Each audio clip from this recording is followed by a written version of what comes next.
The culmination of the spring season, and it's all been leading up to this. Finally, we return to the beautiful city of Lisbon, Portugal for the Blast Premier Spring Finals. 1,276 days since we last graced these halls, and now time for the pages of an entirely new epic to be written. Joining myself, Biz, for the first portion of the day here in Lisbon, I've got Maniac down here on the show floor. A bit of a different environment, but I am very excited to kick this one off. Yeah, we're not on a desk, but we have the players right behind us. You said more than 1,000 days. Last time we were in Lisbon, feels like an eternity. I had the pleasure to be there in 2018, but Flusha had a Cloud9 jersey. Astralis were doing good. I mean, what kind of timeline was that? Yeah, Astralis won that tournament. Oh my God, they're not even here. Absolutely insane how much has changed coming into things. But the fact that we're back in another arena as well here at Blast, cannot wait to be kicking things off. We move into the stage as well in the Altus Arena. And that's going to be great. And we know the audience is really fired up. Last time around, we've had these images of people jumping around with our stage hosts as well. I'm sure it's going to be the same. Yeah, I mean, it's my first time here in Lisbon, so I'm very excited to see how things are going to be shaping up. But of course, we have had a few changes coming into this tournament as well. First of all, NAVI, the real big storyline coming into this. Unfortunately, Boomage now out of the team. Some Young now coming in. What are you making of this kind of change up, Maniac? Well, obviously it's unfortunate, the conditions under which Boomage had to go, but for Sun Young, I think this is the story that I want to focus on, right? That's a lifetime opportunity for him. They've been making it very clear, if he's having a good event, if he fits into the mold, if he fits into the role and he performs, this could be a way in for Sun Young and his career. Yeah, I mean, it's been incredibly exciting to see, you know, the prospect of him coming over. Of course, many of us will know him from his long tenure on Spirit as well. So sure. Really excited to see what he's going to be bringing to the team. ENCE as well, now returning to the roster that we saw making waves at the major. Of course, Spinks back in. No disrespect to Snacks, though. Dallas, he can't. Yeah, he looked absolutely on fire. But yeah, very excited to see Spinks returning. Look, what they did in Dallas was nothing short of exceptional on the side of ENCE, but I think right now they're slowly changing their status, right? They're not coming here as a surprising team. No, they have demands, they have expectations, and we talk about it. This could be the first trophy lifted by ENCE. It's an actual possibility here in Lisbon. Now, OG, they've made a lot of roster changes since we last saw them at the spring groups. Of course, 2 new faces coming in, but Dexter as well. This is what I'm actually really excited for. Unfortunately for Mantu, he did get diagnosed with COVID, so was unable to travel. So Dexter coming in as a replacement. I'm really excited to see what he's going to be delivering. Oh yeah, very exciting to see. Always a pleasure to see Dexter getting on the server. We have still a lot of questions when it comes to Fiku and Neofrag, the 2 newest additions. They've had their first event in Dubai. It went so and so, but we're going to give them time, and we're here to gather data on these players. Well, Big is a bit of a surprise coming into this one. We were saying that Keto was going to be replacing Crimbrix. Unfortunately, he had COVID as well, but I do believe that he is going to be arriving very shortly for the team, so we should see him playing in their first game of the tournament. Auf geht's. Eigentlich, the headline is that they're going to play with their full roster. That's what we have here. We have Crimbo coming over for Big in Dallas semi-final, which was a great event, a great run for them. Few voices out there maybe talking about their path to that semi-final. Golden opportunity here for them to prove that they were worth that standing. Yeah, I'm very excited to see exactly what is going to be delivering here, but let's see exactly how the teams got here to the Altus Arena. We qualified through the group stage. It was actually a bumpy road because we started out very strong when we got Nexa in the team. Nexa, if he wants to win this, he pretty much has to stick the bomb. And we hit kind of the honeymoon period, as you call it. That's a bit of a risk. It might work out. Flames low, what? Still able to pick it up. It's a quad. How does he do it? And it's 19-17. And OG, they make the full comeback into overtime and pack Nip right up. What a victory. We are still a new team, and the first event and first group stage we played, it was Blast group stage. We managed to win. We had 2-0 pretty easy, and the third game against NIP, it was really tough. We did a crazy comeback, and we won this Mirage, and I was really happy after that. He's gone unchecked. 2 players line up, easy pickups from Hunter. And that, ladies and gentlemen, is G2 taking the top spot. 12 seconds and an absolutely amazing performance for G2 throughout these 2 maps. They end up winning it, and they get to go to the finals. Quite a good ride, I would say. We've been quite successful as well, so managing to qualify for this tournament is a huge achievement for us. And Tabson now moving from the CT spawn into a fighting stance. Needs to be Blame F on a Deagle, or for the 3rd consecutive year, Astralis will start their year at the Spring Showdown. Oh my God, they did Big do it again. They never fail to qualify. Big is best at Blast. It was quite easy because it was our first tournament as a team, but We managed to qualify from that. And Alexei's dropped. Nico up next to try and take a swing at Vitality, but it's Apex. He'll find one more headshot. And now it's a 2-on-3, and they're not there in time. The flick is not in, and Jax goes down, and no overtime. It's 16-12 instead. Vitality, they defeat G2. Took all 3 maps, but they got the job done. We're really looking forward to redeem ourselves as a team and play a lot more better CS. We had to go through a qualifier, and then we went into another qualifier, and then we went into the Blast Spring Showdown. And Farley in the corner, he knows where he is, and he has to do this before Diha shows up. Oh, he's so dead. There it is. ENCE, they make the final and knock out Astralis. That's incredibly impressive from ENCE. What a run they've had through the spring showdown. It was a tough road for us. I think we played like 9 or 10 matches to get here, so I think just getting here is an achievement in itself, and I don't think a lot of teams would have made it.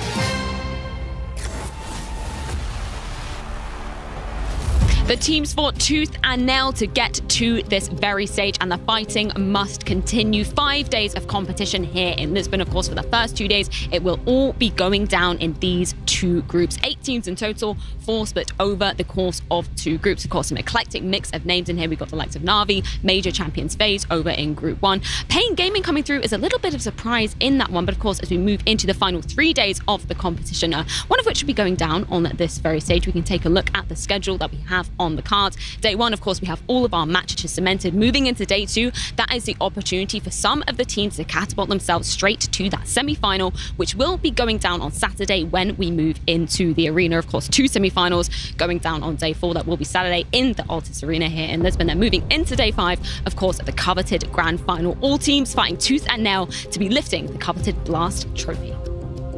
The Brazilians' magical run in the showdown booked their ticket to the spring final. Pain are here in Lisbon looking to upset once more. This opera goes up close. Major champions FaZe will be Pain's toughest test yet. The international superstars come to Lisbon to lift some silverware again, but they'll have to be on guard with some feisty Brazilians. Twists coming at it yet again. It's Shocks to answer. Brokey's on the feed. It needs to be him, and it is.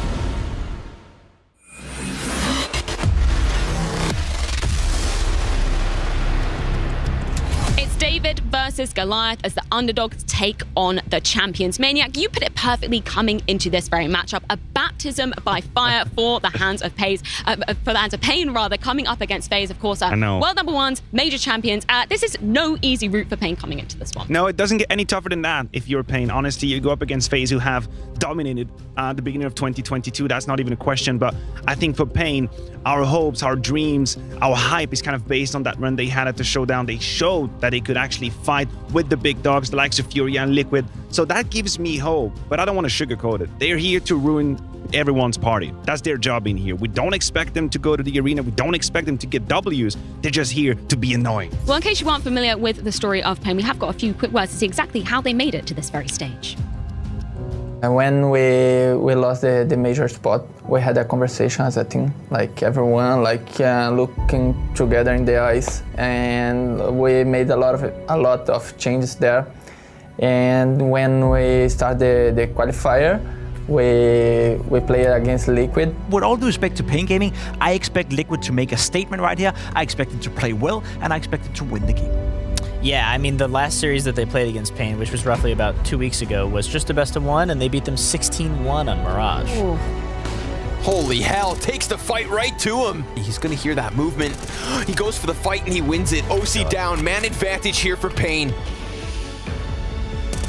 Oh, another! He's not done. Nitro, they await you. And this is it. Team Liquid eliminated from the showdown, an all-Brazilian semi-final. And that was the key point for us. We got a lot of confidence to play the rest of the tournament and games in MIBR. And we are losing for them like the 7 games in a row. So when we beat them, the confidence was a little bit high. Cello Oh, he's down, dude. This could be it. Pain, clean as can be. And who other than Nekis, who had such a rough start on Dust 2? It is a doomsday type situation. They jump in desperation, and Nekis 4 kills in the final round of Dust 2. Pain will eliminate MIBR. And when we got the Fury, I was like, oh, we were like super confident, and that's it. Yuri under pressure here from the flashes. Hearts Out finds his head. They are 3 kills away. Make it 2. And if you look at the run that Pain have gone on to qualify for Lisbon, it's ridiculous. They fell short at the RMR. They are not going to Antwerp. And their response, Jason, take down Liquid. 7 maps, 7 matches in a row for MIBR means nothing. On the cusp of eliminating another 3-0 team, Big Uzera burns them to the end. Pain with tickets to Lisbon. When we beat them, we were like just want to get some beer and like have fun because it's super nice. This is Pain with sweet revenge.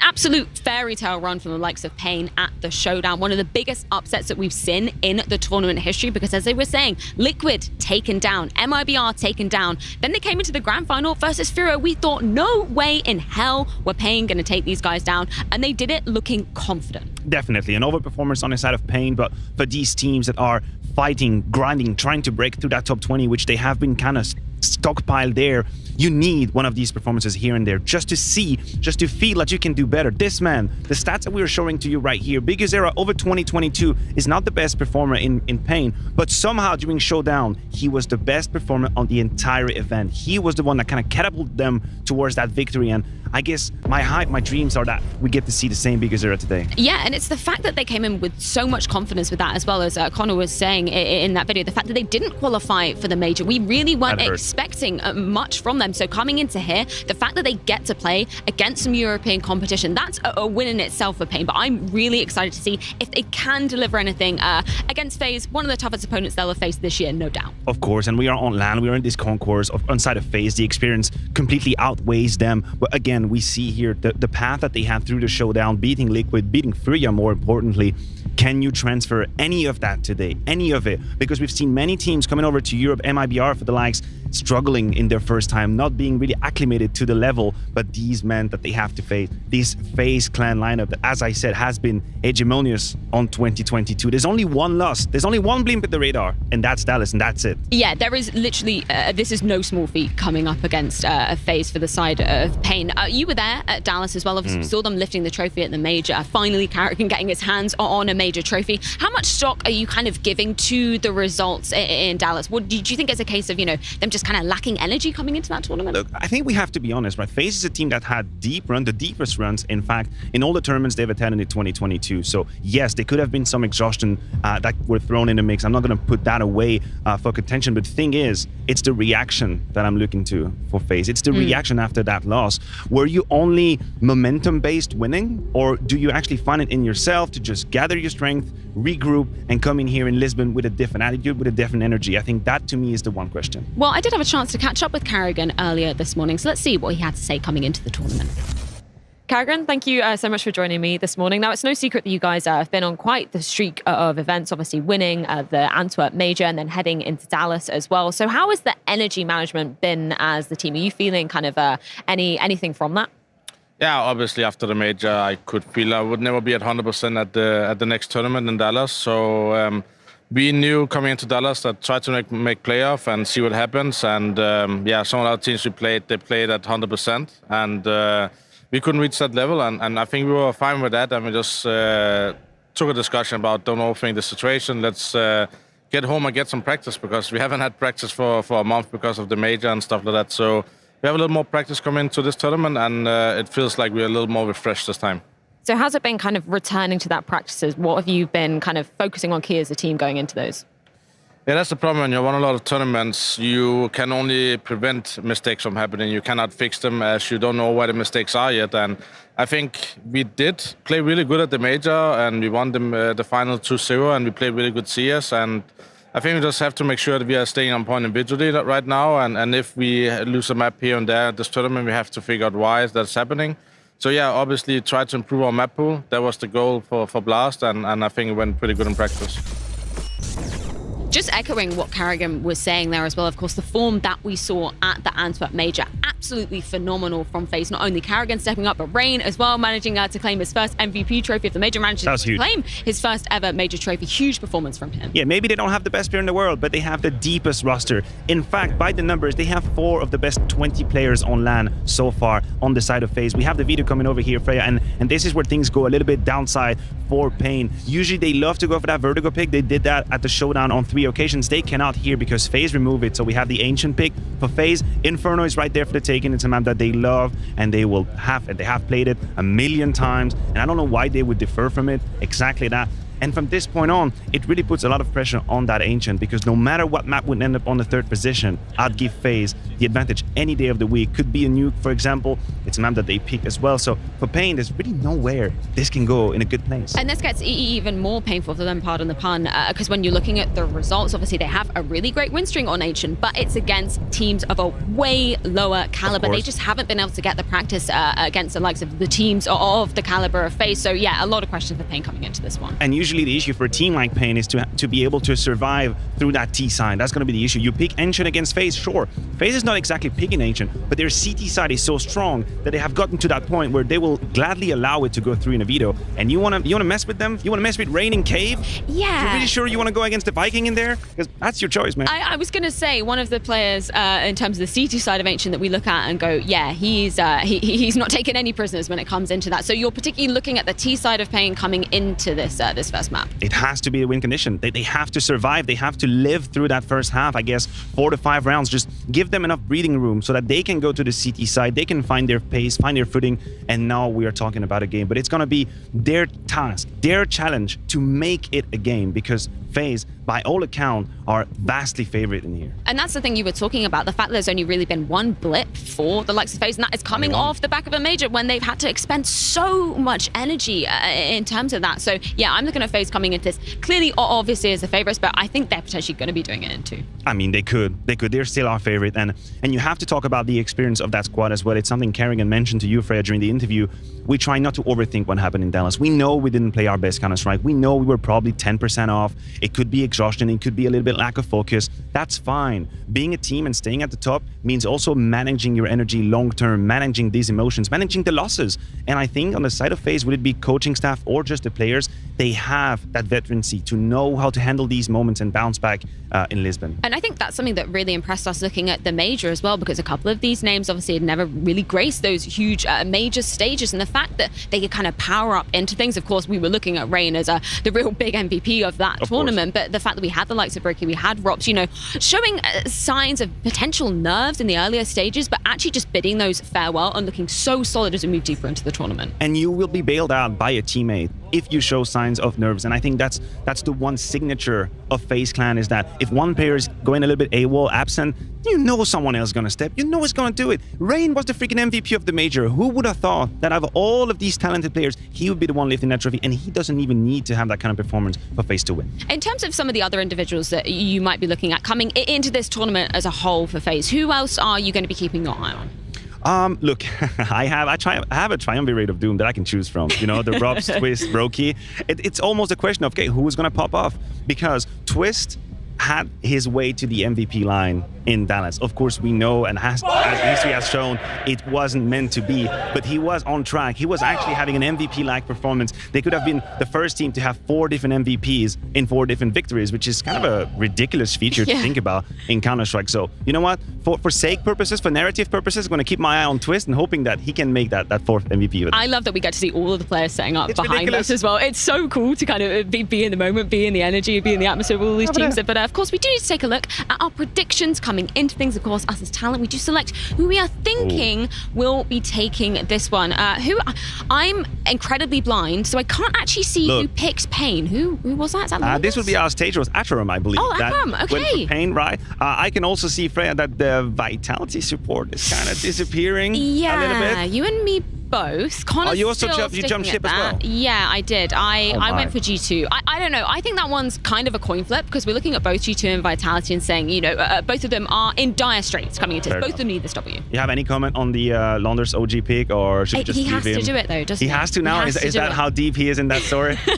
Yeah, I mean, he's kind of living in that universe. We're going to see exactly how that does play out. But before we do that, we are jumping to a break. It's going to be David versus Goliath, as Pain are going to be taking on FaZe in their debut here in Lisbon. Join us after the break to get all the action with Anders and Moses.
Welcome everyone, we're ready with the first opening game here at Blast Lisbon. It's going to be exciting. We've got FaZe versus Pain. Look at the shot here.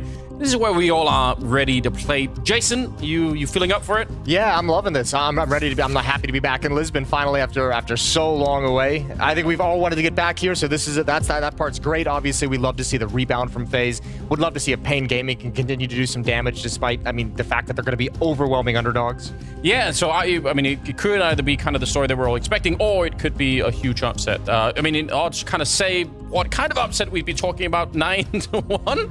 That's wild, but I don't think it's necessarily that crazy. FaZe are obviously a powerful team right now. I think Maniac kind of nailed it just about perfectly. Like, we're not expecting Pain to go deep. We're not expecting to see them in the playoffs. It would be an awesome story if they could get there, but it's just so unlikely. But playing spoiler is a role that they've already absolutely done in the showdown, knocking out Liquid, knocked out Fury to even get here. They took a lot of scalps to even get to this position, which is absolutely fantastic. But this is certainly got to be where the fairy tale ends for Pain.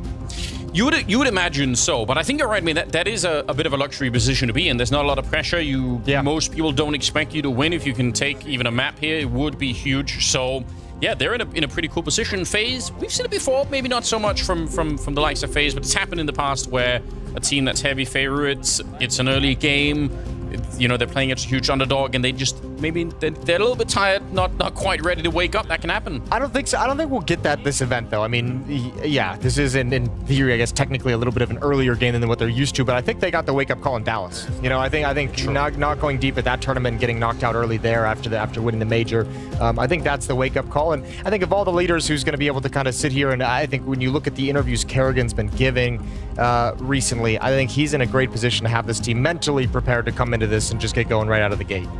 Yeah, I expect something similar, and I mean, you can tell that the majority of the people watching in a similar boat. I told you on the walk over that I thought this was going to be a nice, quick 2-0 to start the day, that we'd have a nice, easy warm-up into things this morning. I believe I even gave you the scores. I said 16-5 and 16-7 and a 2-0 for FaZe. You did. Did the maps change your mind? Ancient is always kind of an unpredictable map, isn't it? Yeah, to a certain degree, but I think, look, my prediction, I still feel very solid in it, just because this is Pain's pick, right? So FaZe is going to be starting on the CT side of Ancient, which is super, super strong right now. It could lead to a very, very large blowout in this map, and I just have so much confidence in this FaZe team to be able to overcome any obstacle. But look, it'd be great if Pain could put up a fight. It'd be great if we saw some good stuff out of them, because remember, they are here to a certain extent. This isn't going to be their mindset, but this is a great event for them to gain experience against top teams that don't normally get to play against. Yeah, absolutely. Bit of a brutal time zone for the Brazilian fans watching, but I've already seen a bunch of them on Twitter, so they don't give up. Their passion for Counter-Strike is pretty much unrivaled. Yeah, you had to know they were going to show up in full force, even if it's 5 a.m., even if it's 4 a.m. It's so crazy. Kerrigan's giving the old classic death stare as we switch away. What's that? Yeah, but that's what he's known for. That is what he's known for, yes. Or making goofy faces in the background of interviews. Possible, too. He's known for many things, Kerrigan. True. Yeah, I think Ancient is... You're right. The fact that they're starting the CT side phase is a little bit upsetting for Pain.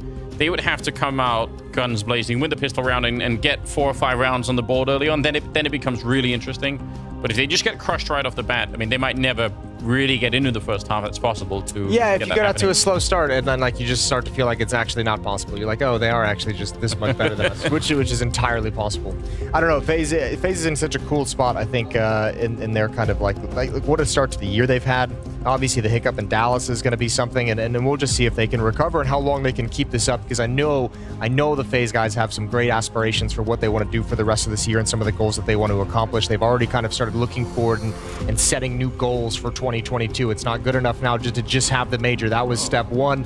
Now you start looking forward and looking at some of the other events on the calendar to close out the year and really kind of establish dominance in 2022 for FaZe, because I think in a larger sense as a scene, we have some other teams kind of building up into it, other teams looking dangerous. ENCE obviously comes to mind, but with the NAVI restructure and Boomage going out and Electronic taking over, that's a huge question mark. Yeah. With G2 and Vitality still kind of struggling to find their momentum, they're a huge question mark. So I think still to a certain degree in this scene, we're looking around and saying who's going to be able to challenge FaZe as one of the best teams in the world for the rest of this year.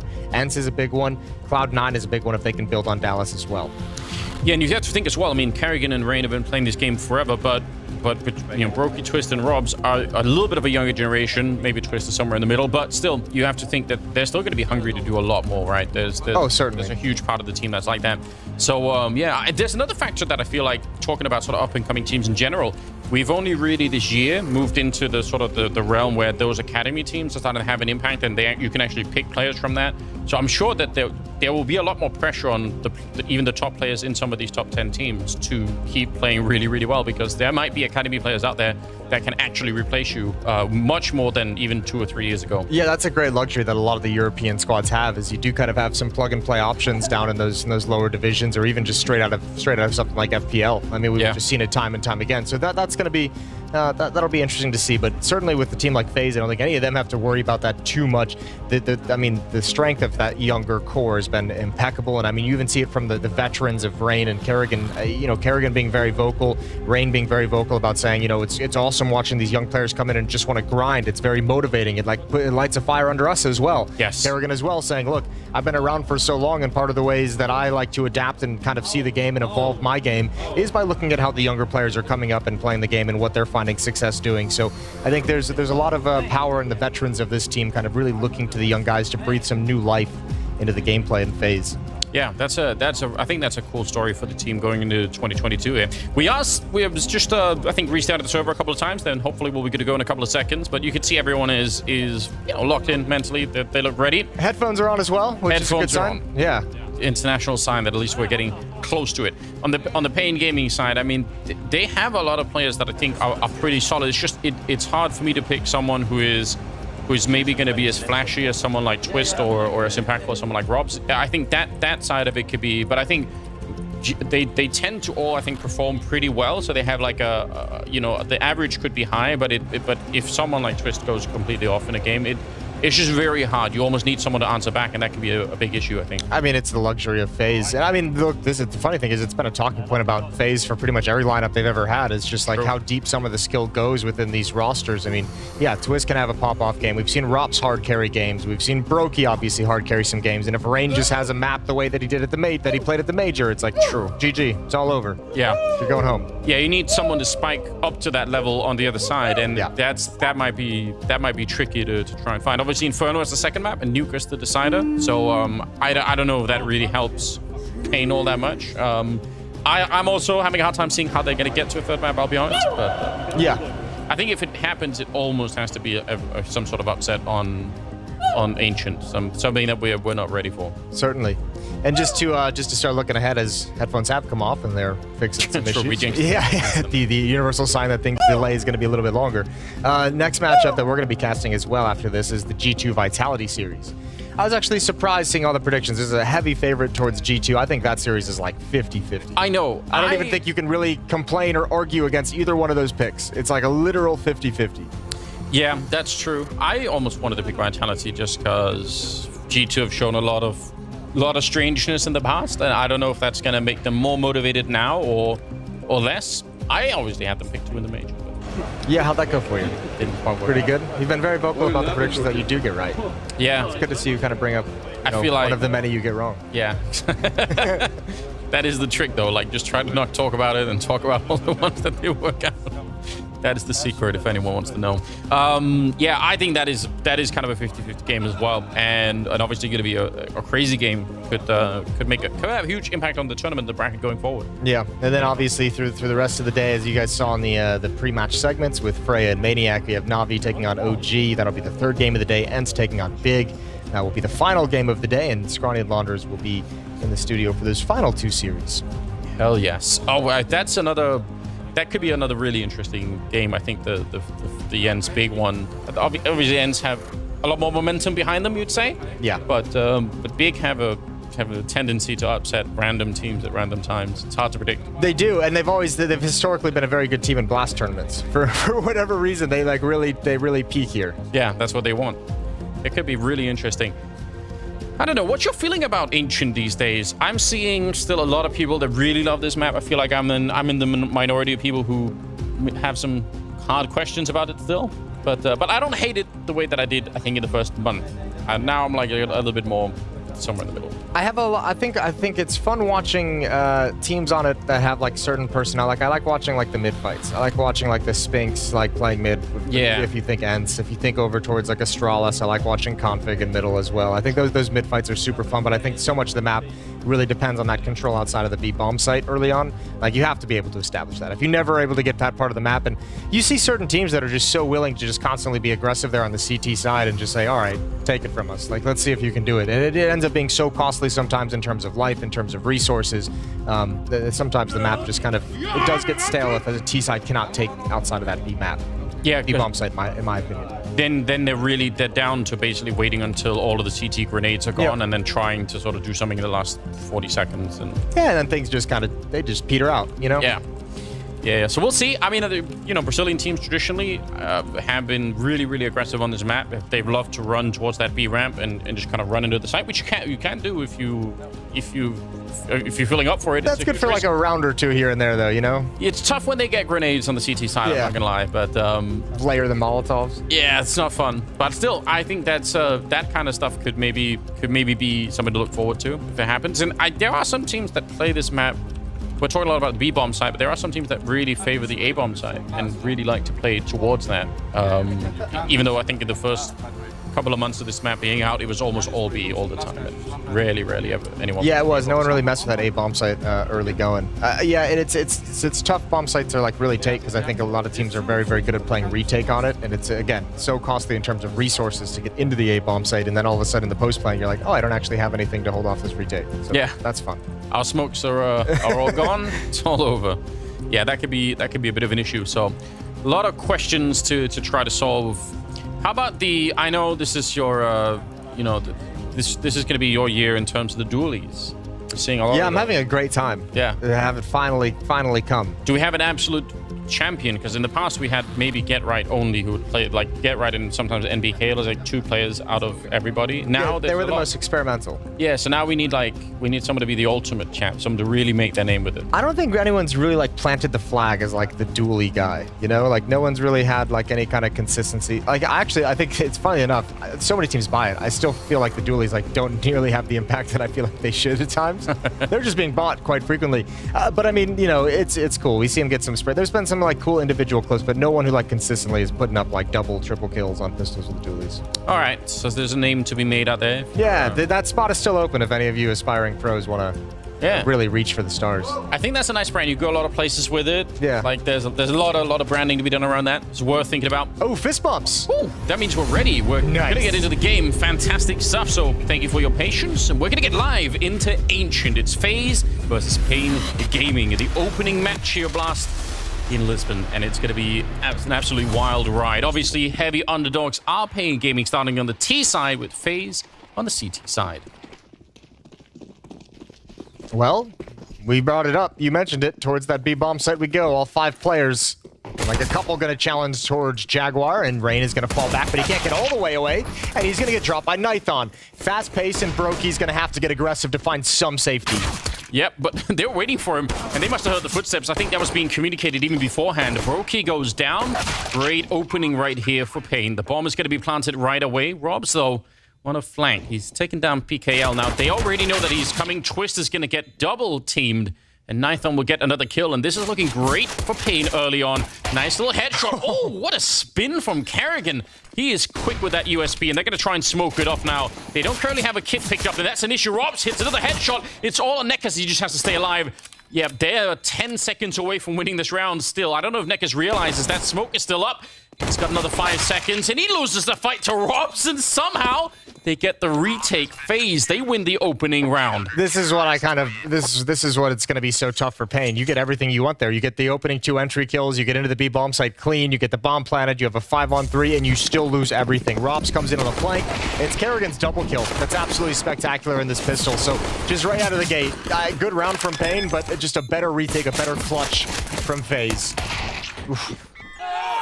Some really, really good work. Again, it's probably one of those rounds where... Did you ask if he got 2? Oh, man. If they had known that there was no kit in play there, maybe Nekas could have played it a little bit differently, but he has no way of knowing. He has to respect that. Now being aggressive outside. And this is what you were talking about. Yeah. This is what happens a lot of the time. Obviously, supreme confidence when you know you're going up against pistols. Maybe they're upgraded, maybe they're just Glocks. Doesn't really matter. Either way, they're pushing down. And this is where like it really hurts for Pain. That window of opportunity of the strong pistol round, the door just slams shut. Gonna have to battle their way to the A bomb site. Brokey's still alive. Reinforcements on the way. Bomb hits the ground again. It'll be 2-0 for FaZe. But with that plant in the first round, obviously, Pain is gonna be able to buy up in the next one. We'll see AK-47s out early. Yeah, that's at least the benefit here. Also, the dualies in play on the CT side of that pistol. It's okay. Didn't pick anyone though. No, it's all right. No, apparently no one from FaZe wants to be the dually guys. Yeah. Well, we'll find someone. They could do like a cowboy theme. Sure. There's a lot to be... You're thinking of a calendar, is what you're looking for. Yeah, exactly. There's a lot to be done here, I'm just saying. The faces of dualies. Well, third round is here, and as you said, got some AKs in play, and even that AWP on Nithon, so nice tool to open something up with. Again, the problem is there's going to be a lot of grenades in his face early on in the round, so it's hard to find anyone to really take that fight with, but eventually, if they can clear open a bomb site with even one kill like that, it's going to be huge. Look at the mid control for FaZe. Yeah, it's great with Brokey close up, and they can stay here for some time. Rain is ready to pounce. Another re-smoke goes down. There's nobody at the A bomb site. They said we're going to hold basically close to 4 people in middle. This is what I mean. Like, the team's more than willing at the moment to play retake on that A bomb site. Just also just the rare challenges that come out early in rounds towards that side of the map. Now, Pain is doing a good job of outlasting and waiting out the grenades from the FaZe defense. So Rain gonna have to step up. I don't think he took a lick of damage there. Good job with the SMG. Gets a dink on Big Uzera. Important trade from Kerrigan. And mid control is still here. Brokey's gonna turn as Twist takes the attention away. And oh man, this has been a tough round for Pain. Yeah, nice trading going on up in the hallways there. Down in the middle, definitely an issue on the T side. You peek into that M4 and you don't expect the MP9 that's really up close. As you could tell, it was hard when they swung to try and take that mid fight. They just didn't realize, and that cost them a lot. 30 seconds now. Nithon and Hardzal, 2 versus 3. And they're going to be trying to get a bit closer to the bomb site here. 25 seconds left. Kerrigan, I think, smartly is just going to be playing really far back on the map. Instead of trying to play hard on the side, he's just playing for the retake. Oh, he's going to move up. Nice timing, though. It could have worked out, but Hardzal is going to take him down. 10 seconds on the clock here. And they're going to go for the bomb plan. They'll finally get it as well. What a range here. AWP to take down Twist. This is actually looking good. A bit of a turnaround for Pain Gaming. All on Robs. Sneaking up behind. He's going to get the headshot on one. Runs and picks up the AK right away, but he has to cross that line against the AWP. And he can hide in that corner as well, Nithon. He's out in the open, and he takes the kill. Pain with a 3rd round win. That is huge. Yeah, that is absolutely massive. What a great recovery. 2 versus 3 victory there, and getting that off into the deep position was everything to pick off Twist on the rotation. Now, you do only survive with 1 player, so still going to be tough. You can imagine FaZe is going to be buying right back up into it. 2 SMGs were brought into this round. They had the M4s, but it'll be another investment from FaZe. Nice clutch from Nithon. It's a lot of celebration. A lot. Still mostly stuck on the nice. Yeah. We've been stuck on that meta for a decade. 2 decades even. Yeah. That was still going on back in the day. We have to come up with another word at some point. There's just got to be some creativity there. Oh, this could get... I don't know if he scopes. He can't see anything. I don't think he knows. He has no idea. He's still got the kill. Kerrigan, because he was flashed. Yeah, I didn't see it either. That's really awkward. Brokey's got to be so confused, though. He's the one to get picked off there. Nice thing here, Pain doing a good job. They've taken some attention over towards the other side of the map. Now probing towards A. It's just Rops Deagle at range. Tough angle, tough shot for the Deagle. And even tougher angle and range for the SMG. There's Rops with a headshot. Gonna have to do a lot more right now. 2 versus 3 now. Some of them are a little bit low on health. And Rops finding a kill with the Galil. And because Big Uzera is just 1 bullet away from death, PKL might have to do most of the work in this round. Finding an empty bomb site, that was a pretty good start, but they need to get the bomb there as well. Oh my lord. Headshot jumping up as well. If he goes down, the round is done. Rain might not be fully awake quite yet. He had a little sketchy pistol round as well where he got caught and had a few missed shots. That one seemed slow for Rain's usual standards. Nice for Pain to take advantage of it. 18 total HP on the 2 remaining Pain players. Rops again on a flank. The 3rd time he's brought out this flank in the opening 4 rounds. Again, no kit. Don't know if there's one on the ground that he could pick up. No smoke either, which, I mean, between lacking those 2 tools in itself probably will make it very tricky to try and win this round. Yeah, and he's going to be found by Big Uzera. He needed to find someone and probably find a kit as well to even get close to winning that round. Wow, this is great. Okay. All right, Pain 2-2. Early reset of the economy as well. They should be able to extend this and kind of build it into a lead. That's awkward. That's unfortunate. You won't get that benefit too often, but a nice 2-for-1 trade to open things up. That's a great headshot on Rain, who normally hits that shot. It's your wake-up routine, Jason. How do you stop yourself from being in Rain's position? What do you do in the morning to make sure that you're firing on all cylinders, you know? I take a shower and I have a coffee. That's it. That's it. The thing. It's classic. It's old, tried and true. All right.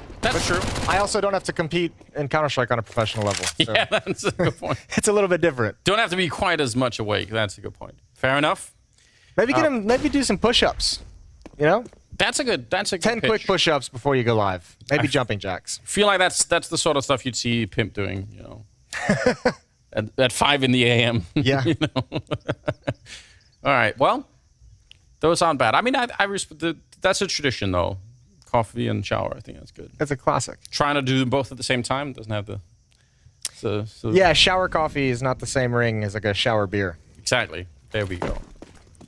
Well, they're playing very slowly in this round, even in a 5 versus 3, but I don't really mind because all you need is, you know, one crazy deagle on the side of FaZe here, and a round like this could turn around. So it might seem like this is already a 1 round and they should just power on and win it, but I actually respect the fact that Pain are playing very, very carefully here. A lot of focus. Yeah, and they've infested the entire map. They have a player going in towards Donut. That was Hard Zal, who cleared out the entire A bomb site. So I mean, they were just spread looking for the follow-up push, and I think so many teams, whether it's through officials or through practice, have just been trained to realize, yeah, it might be an eco. You might have had 2 unarmored opponents that you take down. Might be feel like it's an easier round, but as you said, that one deagle can just change everything. Yeah, it's so not worth it. And they're playing for a lot of different things, right? They want to keep their own economy alive, but they definitely also want to keep FaZe momentum at an all-time low. If they can keep that, if they can keep them feeling a little bit groggy in the morning, then yeah, why not just keep that momentum up on your own side. Twist though, fighting in the middle. He's got Brokey behind him. A pretty common setup all across the board here. See if Robs could defend that bomb site on his own over at A if they wanted to push it. Doesn't seem like they will. They were kind of staging up for it. Dangerous angle with that AWP basically looking into the B bomb site, and he's still almost dead. It's so close. Did he jump over the... Oh, no, that's not even him. It's not even him. Oh, my dear Lord. Yeah, Rain almost picked off Big Uzera like 3 separate times, including some spam, and ends up finding PKL. That's brutal. All right, well, 5-on-4 and a big health advantage, at least over Big Uzera with that AWP. No one from FaZe has been tested quite yet. That point, if you're PKL, you've got to be thinking, why me? Like, what did I do? Yeah, what did I do wrong in a past life to deserve this? I'm just here. I'm not even doing anything. Ooh. Yeah, that's almost a headshot as well. It's really, really close to going horribly wrong in the middle, but... Strength of those M4s. Yeah, it really is. They do a lot of work these days in the current meta. They've managed to sneak through. Under live fire, it's a bit of a hard training ground to make your way through. 30 seconds now as they try to get into the bomb site. Brokey's nowhere to stand. He couldn't really escape that position, but Robs, yeah, hard one to clear right there. Twist is going to get both the kills. In fact, I think he shot Nython in the back before anything even happened there. 19 seconds. Nice shot from Big Uzera, but winning the round, I think even he's realizing it's not going to be possible. So saving the op, probably a better choice here. They made it expensive, but it's still going to tie up the scoreline. Yeah, that's not bad. And even Kerrigan heard those footsteps running away, so he's going to call it out to Rain that the round's over. That Big Uzera is not going for it, but good damage onto the FaZe economy, so still not planting their feet just yet. Kerrigan probably won't be dropping anything over. Rain might be able to drop a weapon over to fill up some nades. Actually, excuse me, Kerrigan does buy and drop over. So stupid, isn't it? Ah. Nice move from Twist. Yeah, if he hadn't been there might have been a little bit more of an opening, and they did put a smoke down, but it was, you know, if that smoke goes down 2 seconds later or earlier, it's possible that Twist can't even get the early shot on Nython, and they can actually get the bomb plant. Haven't seen FaZe go back to that hard control of the B lane. Rain is just content, as we've known, to control this part of the map. Control Jaguar. He's taking a lot of damage, but he's going to stick around, use his utility, see if he can get a little bit of chip damage onto the Pain side of things. Not happening just yet, and Twist looks like he's looking for this exact boost. Yeah, he's thinking about a Brokey too. The smoke is going to fade. There is another one, but that first one faded, and apparently that was enough to show just the leg of Nick as he goes down, and they're going to actually double push Hardsau. They've lost the T-spawn and the bomb as well. This is a nightmare. Oh yeah, this round makes you feel like hell if you're Pain. Miss shot, miss snap over from Nython. Tough shot to hit. PKL is the last remaining. He goes down to Kerrigan as well. FaZe survive with all 5 members. They get an upgrade, a free upgrade to the AWP, and now they get to live the dream. 3 AKs as well on top. Yeah, this is You're right. I don't know. You can have rounds like these, but obviously you wish you would have done just a little bit more damage in this round. You got a couple of kills in there. Tough position. This is where I start to feel like it's possible now that FaZe could start to wake up in a different way. Carrion is certainly there. Robs is playing pretty well too, but if the other three of them start to have a similar impact, it's going to be very difficult for Pain to get back in the game. I wonder if we're going to see that level of aggression out of the A bomb site, you know, frequently in this. If FaZe is just going to feel so confident as an individual level of being able to push that. If Rops is just like, individually, I'm just so much better. I can be able to find this kill out whenever I want to push. Because we've seen Twist and Brokey aggressive down mid 2 times so far in this game. Rain obviously is always going to be in Jaguar challenging towards the lane. Brokey gets here just in time for a deep angle into the A staging area, but Pain didn't like what they felt. They just back off. Yeah, that's interesting. Maybe just wanted the early fight if there was one available and never saw it. They have a smoke and a flash on Nithon, so... But yeah, it's obviously all about that AK-47 that they're sort of bringing across the map slowly. Look at this crossfire, though, between Kerrigan and Rain. Because Rain's going to take contact, and Kerrigan can choose to play it however he wants. But with Twist being able to guard middle and Rain's back, there's no reason for them to bust up this stack until someone makes contact, and it's just not coming yet. Kerrigan Rain might just delete this attack. It's going to be... I mean, it'd be better for them, yeah, if they actually get Kerrigan first, like you said. I think that was the better setup for Rain to make the first contact, but... Carrion getting maybe a little bit ahead of himself. They still managed to hold this bomb site pretty well, and the bomb is dropped out there, so Hard South did push up. They're not really ready for it. I think Robs was thinking about it for a second, but got a little bit ahead of himself, and no smoke. They only had the one, and they threw it into the tunnel, so Nithon stopped in the bomb plant, and Brokey, realizing Hard South was low on health, going to pick up that kill with the USP, and it's another round for FaZe, but way more expensive than yeah, before. want me to go beside of that one dig on Kerrigan, right? You know, you never actually spring the trap if you hit a shot like that. Kerrigan just goes down before Rain can even be involved in the action, and Rain is kind of meant to, I think, take contact. Kerrigan just wanted to get the information and got a little bit more. So good shot with the deagle, but still a win for FaZe. 5-3, up early on Ancient. Yeah, Neck has actually hit the second headshot as well on Rain. That was impressive.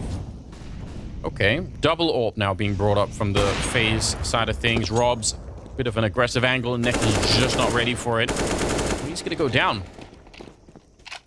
Seems like a huge risk for that AWP to take, for Robs to take, pushing up that far. But it worked out. Yeah, he had Brokey there as well, and he'd obviously know the timing of when he's going to start being in danger if they were to wrap around the other one. He might have only stuck around for another second or half second or so when he gets that kill. And Brokey's going to move towards middle. They have no map control. This is a classic Ancient. They're basically in T-spawn. Yeah. They're not doing anything. This is what I was talking about. This is where the map kind of sometimes peters out, because it is just like, oh, no one's doing anything. You're just walking between the bomb sites, because FaZe has had control deep down middle for most of this game as well. Pain has to know that. There's just really no place for them to go safely. They're going to walk into another AWP. Now, they should be able to know there's a double op setup potential out there, because Rops gets the first kill with the op. You know, Brokey still has his. What a way to clear the angle. Oh, that's beautiful. But they run into the double kill of Kerrigan there, and now Rain's taken over. That opening was insane, though, but what a follow-up. This is the problem with, like, FaZe being able to have this mid control whenever they want it, is if you're attacking through those double doors, like, usually, like, you're like, okay, maybe there's a crossfire. The strongest defense will go up against his 2 players, but with mid control safely for FaZe the whole time, there's always like a third player just poking up way quicker than you expect. There's another engagement coming when you just don't feel like it's going to be there. Kerrigan's able to clean up the kill, the tag from Brokey, and just double up, and that ends the round. Devastating. No bomb plant. And yeah, again, they're going to be up against all these same grenades. They probably would have loved to try to rush that down with the Tech 9s and everything else, but it's not possible. Try to do it a little bit later once the first round of grenades fades and Rain is on the other side, and the result is absolutely no better than if they just run through in the first 10 seconds. Yep. Wow. Yep, not even blinded whatsoever, so a little bit of missed utility. Rain's on for the ace, but Kerrigan's going to get the last one. 7-3, 4-round lead for FaZe. And we keep saying this is a CT-sided map, and it is, but you need more than 3 rounds. I think especially playing up against a team like FaZe. Yeah. Well, the nice thing is with that like kind of early 3-round run and the early reset of the FaZe economy, like you're not at like a point of the game where there's 5 rounds left and you have to get like 4 or 5 of them, right? You have a little bit to work with. 1 or 2 more rounds for Pain is going to go a long way for the second half. But with, I mean, the economy being fully built up for FaZe, with the mid-aggression they've been able to bust out, with the dynamic pushes from Rops over at A, there's a lot of difficulty for Pain to work around. So we're getting this timeout. Some chat with the coach. Yeah, now's the time for it. I mean, again, they could, if they go on a bit of a run, I mean, that's the upside, right? If they get up to 5 or 6 rounds here, they're still in the running, so. I didn't know they were sponsored by Subway. Oh, yeah. That's legit. They're working on it. They're building one step at a time. They might need a bite to eat after this game, you know. Maybe that helps. Nice. It's like that sad eating, comfort eating. Those cookies, man. Ooh, here's that aggression from Rops. This time blinded. This time really stuck in a corner. That Molotov is not going to help him. Oh, he picks the wrong time to try and make the run. Nekis was tagged down to 3 HP. Able to find the kill. That's going to shift Kerrigan over from middle. That's going to shift Brokey towards the A bomb site. And that's going to leave Twist very much on an island. Making a lot of noise trying to escape there. They're going to surely look to catch him, and they will. Nicely done. Yeah, you could tell he was like, wait a minute, there's no one here to help me. I don't have any smokes or anything. Feels awkward. And now they're going to take more risks, and credit to Pain. They're allowing them to do it. They realize, yeah, you know, they're playing 3 versus 5. They're probably going to try and do something here. They catch rain just like that. Twist didn't seem to think there was ever going to be any danger from where it came, from that peak. Yeah. Towards lane. He was always convinced it was going to be coming from middle, so I don't know if there was a miscommunication from FaZe in this round, but either way, it's gone to hell. They're going to have to try and recover 2 versus 5. Brokey wants to add 1 or 2 on the crossover. Molotov and Smoke going to deny him vision and access, and now you have to bail out and save the weapons. So Pain going to get their 4th round on the board. And they had Kerrigan in the middle. Oh, he's going to get caught as well, but they had him there in case Brokey, you know, could find that double kill. They could have maybe tried to go for it. Super important round right here for Pain, no doubt. They're going to make their escape with the AWP. That's fine, but that's up to 4. And the money on FaZe is pretty good right now. So they're going to be able to buy, obviously, in the next round. And even then, you've got to be a little bit careful on the Pain side. You need to keep winning here. This is where it might be your only shot in this first half to really break the FaZe economy if you can win some back-to-back rounds. Well, this is like kind of the timing where it would have the most impact, right? Where like you actually get, you know, maybe a freebie round off that break if you can get there. Problem is, so much money was built up during that little run from FaZe. I mean, everyone's sitting what, like $7,000 to $8,000 in the bank for FaZe. So you got at least 2 more full buys if you're paying to burn through before you get that breathing room. I don't know if they'll be able to actually rattle them off. You're not going to get too many rounds like this. Good job from Pain. The patience finally paying off with an opening kill provided. But that opening kill has been hard for them to find in other portions of this half. They learned a little bit jumpy. Everyone's being caught off guard. Brokey, a little bit of damage early on, but otherwise, a lot of control for the T side. They're pushed up way further than they normally are allowed to in this point in time, and yeah, flash through from the CT side, and Rain thought he could catch somebody off guard, but they'd already made their way past, so nicely done. It's not a bad opening for the Pain side of things. Kerrigan, easy timing on that one, taking down PKL. There are more coming, though. Nithon is right there, and he crouches into the fight, but he can't take care of Twist, and now it's just a one-on-one between him and Big Zero on the other side, who's going to try and smoke him off. Not necessarily a bad choice here, but a 2 versus 3 that might be very tough to win. A headshot, though, to start it off with is going to be a nice little thing to have in the bag. Let's see if they can keep going. They realize Brokey's back there. They're certainly thinking about it. Bomb, though. Oh, and just the hip showing. There's not that much coverage on either side of that one, and Brokey will get the double kill at the end and clear out the round. Otherwise, that looked so doable for Pain. It really did. They actually had a great progression onto that bomb site. Just Brokey and Twist there at a perfect moment. Twist able to get away was massive. He realizes eventually when that utility's coming out, he's got a little window of opportunity to back off. And even though he doesn't get the kill, sets Brokey up perfectly for the double. Tell you what, Kerrigan's doing work as well. Yes. We mentioned before the game, like all the players going deep down the FaZe roster. You know, Brokey could pop off. Rops was obviously nuts. Twist can hard carry. Rain had an incredible major. Didn't even mention Kerrigan, but he's sitting up at what, 12 and 6, and he's done a phenomenal job at that B bomb site. multiple double kills throughout this game. Utility spent, heavy play towards the A bomb site. Pain pulling the trigger early. Rops rotating back from Donut with the AWP. A really good call here from Pain, but as you said earlier, it can be very hard to hold this bomb site in the afterplant, so we'll see.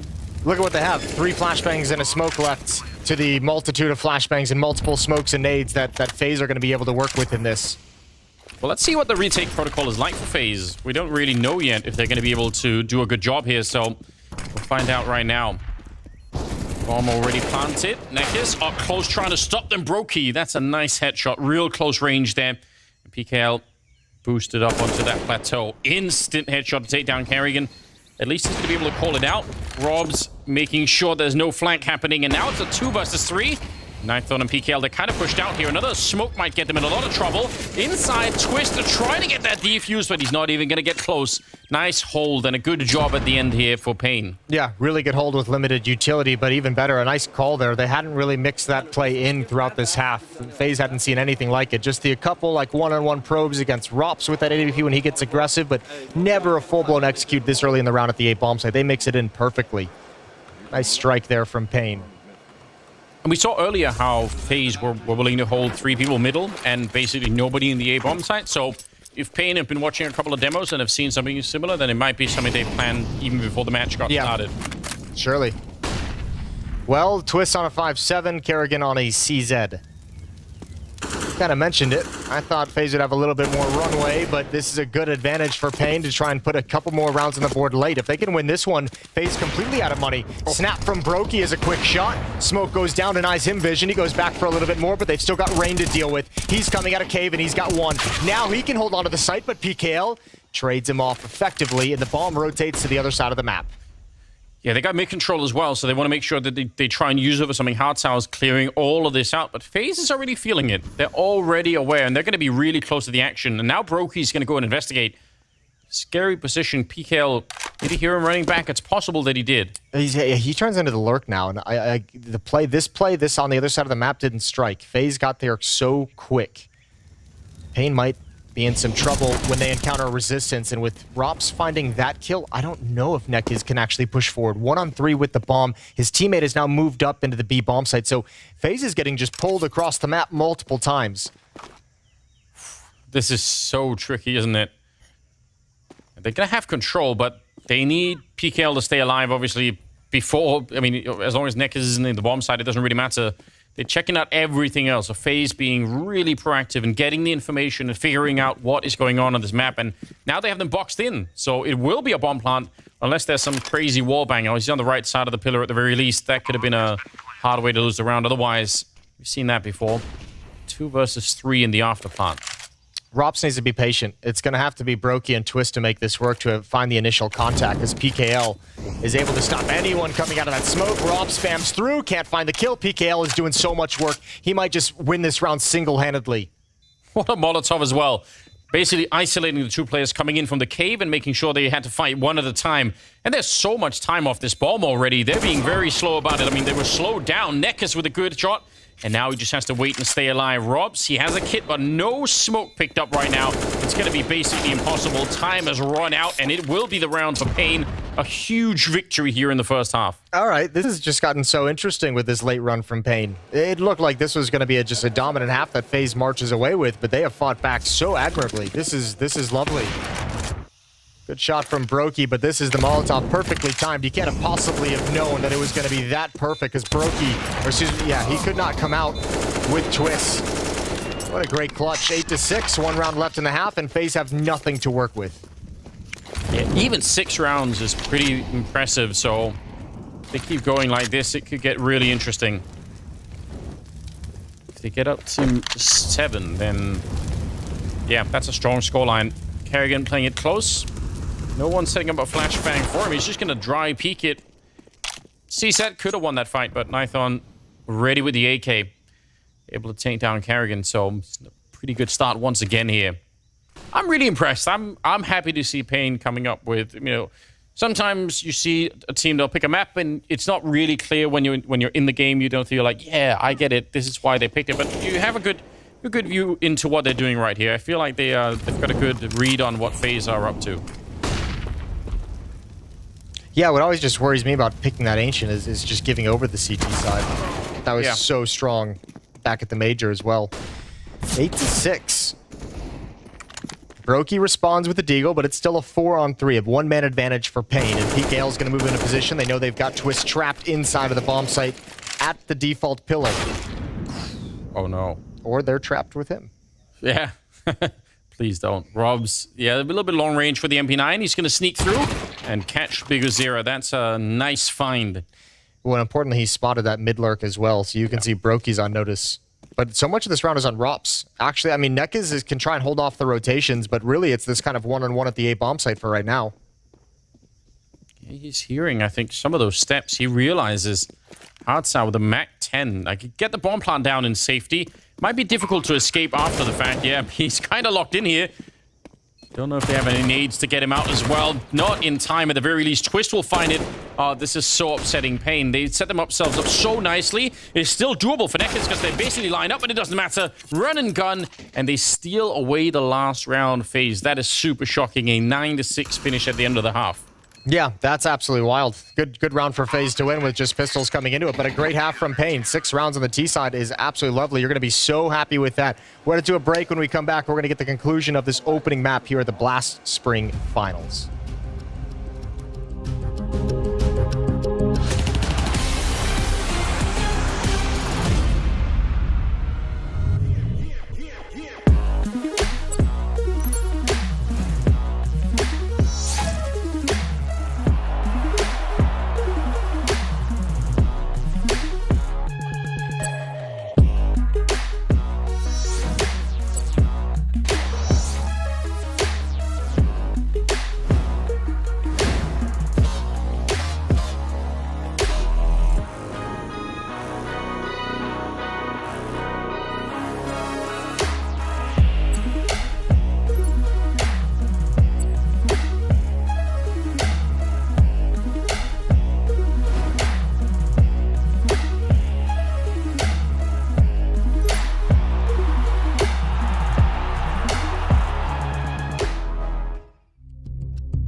We're back once again. It is the second half that is coming up. We're still on Ancient, the opening map here between FaZe and Pain. And Pain have surprised us. They got 6 rounds. They could have definitely had 7.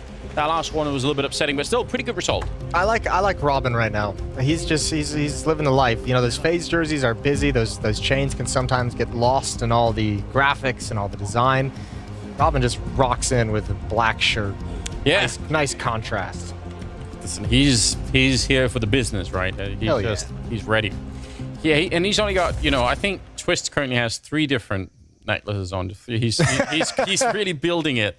I respect that too, It's the new pop collar. Yeah, it's fine. Dualies, Anders. Dualies on Big Uzera. All right, so we've got a candidate, someone to step up and try and claim that mantle. We'll see if he's going to be able to. He's not that far away from the action.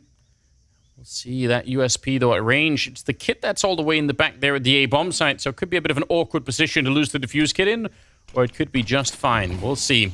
Smokes are up. They're setting it up, and Hardsal calling in some backup right now. He's going to need it too. They're all here. Nice early kill there for Twist to open up the second half with. They haven't checked the corner, but they will. There's always one. Brokey this time. The super nerd to check the corner. There's always someone neurotic who just can't progress into the bomb site without clearing out the corners. There are the dualies. There's the final kill. FaZe get the second pistol round as well. 10-6. And that, I don't know, that needed to... they had a lot of people in the right area on the pain side, but they just lost every single fight. I mean, they probably needed to have more of an advanced warning there. Also, obviously, good play from FaZe. It worked perfectly. Just the contact all the way, like not making any noise until you get basically to the exit of those tunnels, and then you're doing the execute. But just the time of when the smokes are caught by pain and the time of when Twist is actually turning the corner for a fight just screws with their internal clock, and nice easy entries. FaZe gonna play passive behind the deep early smokes from the CT side. Just pistols and 1 SMG on Hardzao. Yeah, they don't have a lot to follow up these smokes with, but maybe it could work. Oh, nice catch. Saw that coming. Arrogant is down, and now Hardzao dropping the bomb. That's a little bit awkward. They kind of have to commit to this at least halfway there. Uh-oh. Uh-oh, that's a lot of damage being taken, but the AK-47s at range start to respond. Still, big kill for Rain to get right there. Neck is not prepared for it. Oh, I think Rain spotted another one. I think he spotted the shoulder for sure. Rops with a fake tap. But they've got time to get into good post-plant positions. Rops is very low on health, though. Could make it difficult. Rain is maybe the one that's going to have to carry this one through. Rops is up making sure there's no flank happening, so he knows that for sure. It also means Rain can focus a little bit on this, and he's back checking. I think you're right. He saw someone here, and now he's basically flanking them, and there's no way for them to know. They're going to go check, actually. PKL, that's super heads up, but they're still in trouble here because there are no kit in play. It's never going to happen. Even if he hadn't got killed there, I don't think that's going to be a round that they can win. So nice 2 versus 2 at the end. A little bit scary with the Deagles halfway through that round. No, Rain did such a good job of bringing this back. That's a good shot from Big Uzera, but it's all Rain to a certain extent to bail FaZe out of a tough position to be in. Pushing forward as that smoke clears as well, but even just clearing out Temple in the first place was massive. And look, I mentioned actually Rain had looked in the first half like he was starting a little bit slow, a little bit sluggish, maybe still sleeping a little bit, but he's up to 17 kills now. He's leading the way for FaZe. Yeah, he woke right up. Real quick. Didn't do any push-ups or anything like that, but it's possible that he did. All right, clearing out an empty bomb site. Yeah, if you guys that are here watching early in the day, if you have any amazing tips to wake up, tweet them at us. Add the hashtag. We need to know. Players need to know. There's got to be... Science needs to know. Yeah. There's, you know, for the jet lag stuff we were talking about earlier, there's that die hard thing. Make fists with your toes. Make fists with your toes. From Die Hard. You must know what I'm talking about. I didn't know that had anything to do with jet lag. I think that's the story. Okay. In the movie.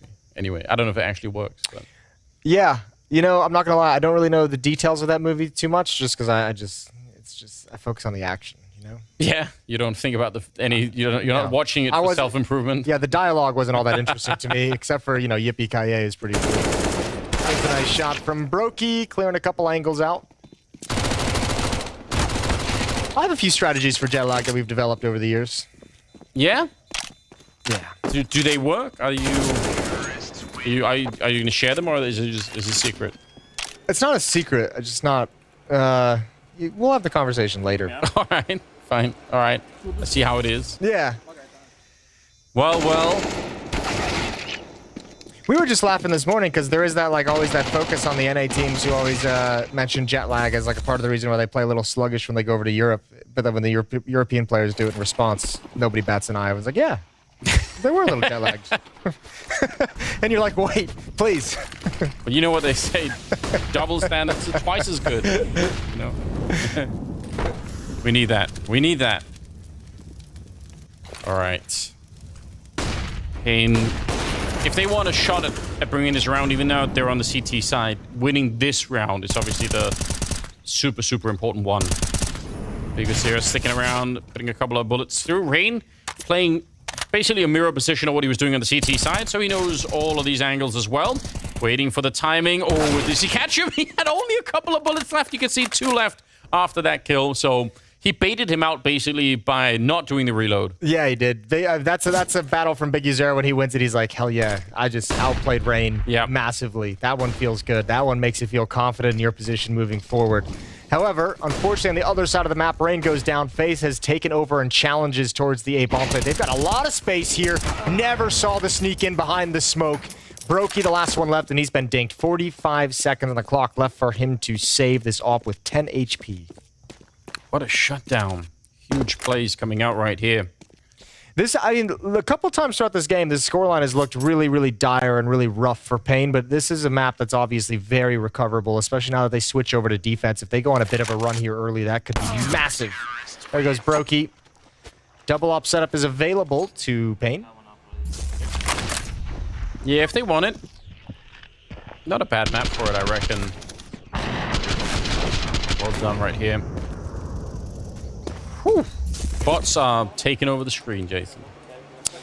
Saw there the graphic as well for Blast TV. If you guys would like to check out that, you should that feature here. They got some cool stuff in store later on for the playoffs where you guys can actually. Apparently, we've been told that they can have an impact on the broadcast. They can make us say things. Yeah, I do not look forward to that part, but I'm excited for it. Guess we'll see how it goes. I feel like I can abdicate all responsibility. That's true. It was the chat that made me do it. Let's see how that goes as an excuse. Nekas gets Molotov'd in the corner and cannot escape. Well, I guess death is a kind of an escape, but not what he was looking for. FaZe going to get traded right away after getting the first kill there. So kind of the right plan coming here for FaZe. They found themselves in a 4 versus 3 with a lot of mid control, a lot of map control in general. And Pain, I don't know if there's a... I mean, if they lose control of middle if they go 2 on B like this, but I don't know if that's necessarily a bad thing. I don't know. If they stretch themselves out, 1 A, 1 B, 1 middle, that doesn't seem like a good defense either. No, but also with over a minute on the clock when those kills come out, Pain realized that there's plenty of time for FaZe to just hit the pause button and wait for the exact reaction that Pain might be going for. So tough round to manage. At the moment, if Nython, if he could get 1 kill and get away and have that information, he at least does survive. Doesn't connect the shot, but he never got the information that so many players from FaZe were just crouched at the base of the staircase, and now the middle of the map is exposed. Yeah, good way. Did he get pre-fired? That seemed to happen so early. I'm actually so confused. Eventually, he's going to get found and taken down, and alone on the bomb side is Hardzao. PKL gets a kill on the other side. Actually, does equalize it into a 2-on-2, but he's still about to get shot in the side of the head without even realizing. You could see Rops is sneaking up right behind him, and that's the kill they needed. PKL, he is really far away. Has a Molotov and a kit. It's possible he could do it. It would be so much easier if one of these 2 players was exiting this way toward Donut. He could find that kill first, then make it a 1-on-1. But now he has to go digging deep into the bomb site, and he's going to get found right away. Brokey, easy kill for him, and it will be the round for FaZe. Yeah, tough angle to manage when you're coming on that retake. He obviously needed that kill on Brokey so he could deal with Robs, but good round from FaZe. Good kills early on in middle. Being aggressive. Big trade here. Then towards Jaguar to give them map control in a 4-on-3 and just exposing the staircase later on. FaZe just 3 rounds away from taking this opening map. Brokey's up there as well. He's overtaking Rain. So, yeah, they got a lot of really hard-hitting players on that side, and that's one of the things that's really started to show here. Brokey feeling so confident, and he goes back for more, even missing the shot. He doesn't care. Takes down Big Uzera. Rob's trying to make a play through a smoke over at the A bomb site. Deep smoke, and he wanted to test it. Called the bluff, but loses out. Rain definitely saw PKL. Definitely has that little bit of intel. FaZe in a 4-on-4, slowly constricting. Oh, I cannot believe he hit that shot. I thought not able to get away quick enough. Hard to deal with. Nice timing on that one. Swings into the bomb side is Twist. FaZe just have no feel of where the next hit is going to come from. This round was great from FaZe, just juggling aggression, and obviously that last player, unfortunately, is just in an impossible scenario. Yeah, not a lot to be done, and you know, playing up close against those AWPs, and there's so many corners on this map. You could see it from Brokey. Even when he misses the shot, he's not really automatically dead because he can get away from the fight really easily and then recommit to it again. And he's so lightning fast. It's hard to stop. 22 kills on him right here. I said 16-5, 16-7. Will we count it if it's 16-7, 16-5? Yeah, I think that's okay. Yeah, that's fair. There's some math principle involved here, right? Like I feel like, you know, doesn't really matter if it's. I can accept that. Like the Pythagorean theorem. Yeah. I don't remember what that one was. Is that a squared plus b squared equals c squared or something? Yeah, you do remember. Nailed it. Based. 3rd grade math in play. Absolutely nailed it. No, in America, that's like 7th grade math. Chill. I don't know. It's fine. It's good, but we got it. Saved us. We do have a hard rule that involves no math on the stream because it's really easy to screw up. It's very easy to screw up basic math when the pressure is on and a camera staring you in the eyes. Yeah. Another timeout taken. Gonna talk things over. Pain really maybe one last chance to get involved or get back into this game, claw themselves into a close enough scoreline to be within striking distance. Maui's tweeted us a tip to get out of bed. It's a good one. He took this this assignment very seriously. All right. Is it a multi-thread like tweet? No, like it is just actually a very good tip. I expected a few more jokey tips. This one was, you know, you never end up regretting doing something cool in the morning and basking that achievement for the rest of the day, which is very true. All right. So try to front load the day with something that you're going to be proud of for the rest of the day. Well, you should always make your bed in the morning. I'd never do that. Yeah. Oh, what an opening here. Rain right through the smoke, and he was ready for more. Gets the headshot, spins around. Could have probably had that one too. But after all of the madness, we find ourselves in a 3 versus 3. With Robs, though, a lot of map control here. Did he spot him? Yes, he did. Now he definitely knows. Nithon, though, got to be quick about this one. A backup will show up. Robs, he's fast. Spins around for the headshot. I thought it looked like Nithon had to drop him in right there, but didn't turn out that way. PKL and Hearts out. He did have the drop on him. That's the worst feeling, is when you know you actually had the drop. You know you were a step ahead, but you still lose out on the battle, and that's just one of those things Rops does to you. Always aware and always ready to snap over and focus in. PKL just chilling. Hard frag for Brokey to clear. Kerrigan's going to turn the corner, and the swing out is held by the AWP. And now it's just Hardzao coming over, rotating from middle. And again, the AWP can just freeze him in place. Brokey, the confidence is there. He's not afraid to run into anyone at that corner. It's one of those plays right there. I mean, there's no escape from him at that moment. If he misses a shot, he's dead. But he's so confident. He's played this map incredibly well. So why wouldn't he be? It's going to be another round for FaZe, obviously. Looking really, really good at the moment. And this is horrifying for Pain. This is their map pick. They did show a lot of good signs on this map. But they are playing FaZe. There's a reason the odds at the beginning were, what, like 9-1? You gotta say, putting up 6 rounds on your T side, especially considering you lost the pistol, is magnificent. Yeah.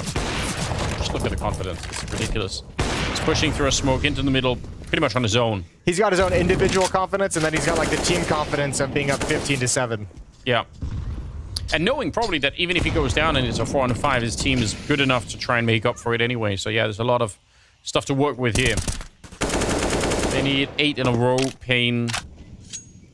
It's hard to see how that's going to be possible right now.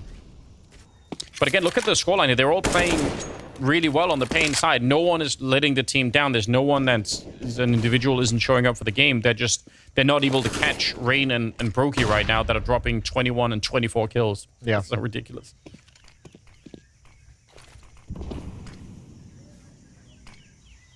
Well, quiet a little bit on the map. Now FaZe going to start working up B ramp. Kerrigan leading the way, looking for a challenge, pre-firing the off angles.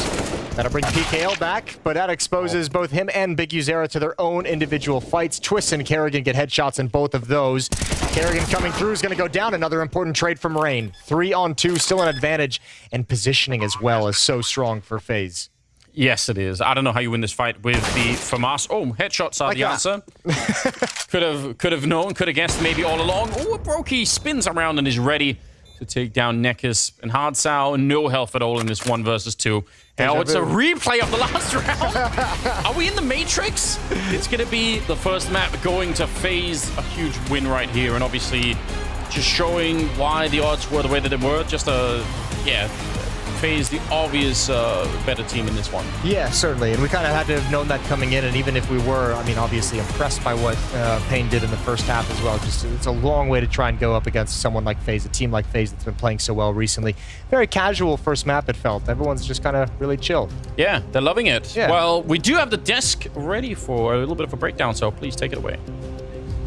Thank you very much, gentlemen. Yes, chill vibes only down here in the booths, I guess. FaZe doing FaZe things, expecting them to be closing this one out. Unfortunately for Pain, despite them trying to push things back in that first half, only able to get 1 round in that second half of Ancient. Yeah, I feel like the second half was a cold awakening for the Pain fans around the world, even for myself.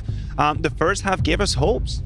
Pain, honestly, they played better Counter-Strike than I had expected. You have to keep in mind they didn't win any pistol round in that game. They had to fight hardly for every single round they won. And as we have Robin the coach joining us very quickly. We do have Robin. Thank you so much for taking a quick time to have a little chat with us. Are you content with the fashion that you closed out that Ancient into beginning off the tournament? I mean, Ancient, it felt easier because we won both pistol rounds, I would say. It was still a pretty close game. The guys stepped up when it matters the most. I think they won a couple of tight clutches in the start, but other than that, they didn't have any momentum at all. So, I wanted to ask you in general, Kerrigan talked about exhaustion, talked about energy management. From a coach standpoint, how do you help FaZe show up today at this event with like renewed energy and the amount of calories that you need to get into the tournament? Well, I think it also depends which time you play of the day. I think this is the hardest time for us to be like full energy and fully focused. But I think that's something we have worked on, you know, trying to have a good sleeping pattern a few days before when you know that you're supposed to play early. But other than that, it's just the same as always, I would say. Just finally looking forward to your pick. It's going to be Inferno coming up next. Unfortunately, we saw you losing out to Cloud9 last time at Dallas. I know this is quite a different opponent coming into things, but if you were going to put it down to one thing you're focusing on coming into this next map, what is it? Now, I think the most important thing is to focus on ourselves, that we play good, that we have good communication, and we're not doing any mistakes. We are the better team here, and we just have to do what we're good at. Kerrigan said in Dallas that you might be 5% below. For the people out there, what is that 5% difference? How do you put that concrete in Counter-Strike? Is that communication aim? How do you describe that 5%? Now, I think it's 5% of everything, right? Like in Dallas, we felt that we hadn't practiced much. We had probably 3 days of practice since before the major. So now we had a few days at home. We have been playing as much as we can. We've been trying to improve on everything. So hopefully the 5% extra is here right now with us. Well, Robin, really appreciate you taking the time to have a little chat with us. And yeah, we'll be seeing you in Inferno. We'll let you go as we're going to continue dissecting Ancient. Thank you so much, sir. We have a couple of, one round we want to put under the microscope for that Ancient, which was talking about FaZe's, that CT side. You were saying there was a lot coming in on the way of Pain's T side. We did them trying to make that comeback, but round number 7, it was just classic FaZe through and through. Yeah, very much classic FaZe. You're correct, Freya. Round 7 is the hard and very tough battle that it can be sometimes to play against FaZe. We see here it's Rain going in very aggressively with that smoke. We have all that middle territory that's been taken by FaZe. Twist had that perfect read. Probably heard as well from Ross's Q on the side. And then once you get to that 2v5, you could just see it's easy breezy for the side of FaZe Clan. And this round right here started a 4-round streak from FaZe.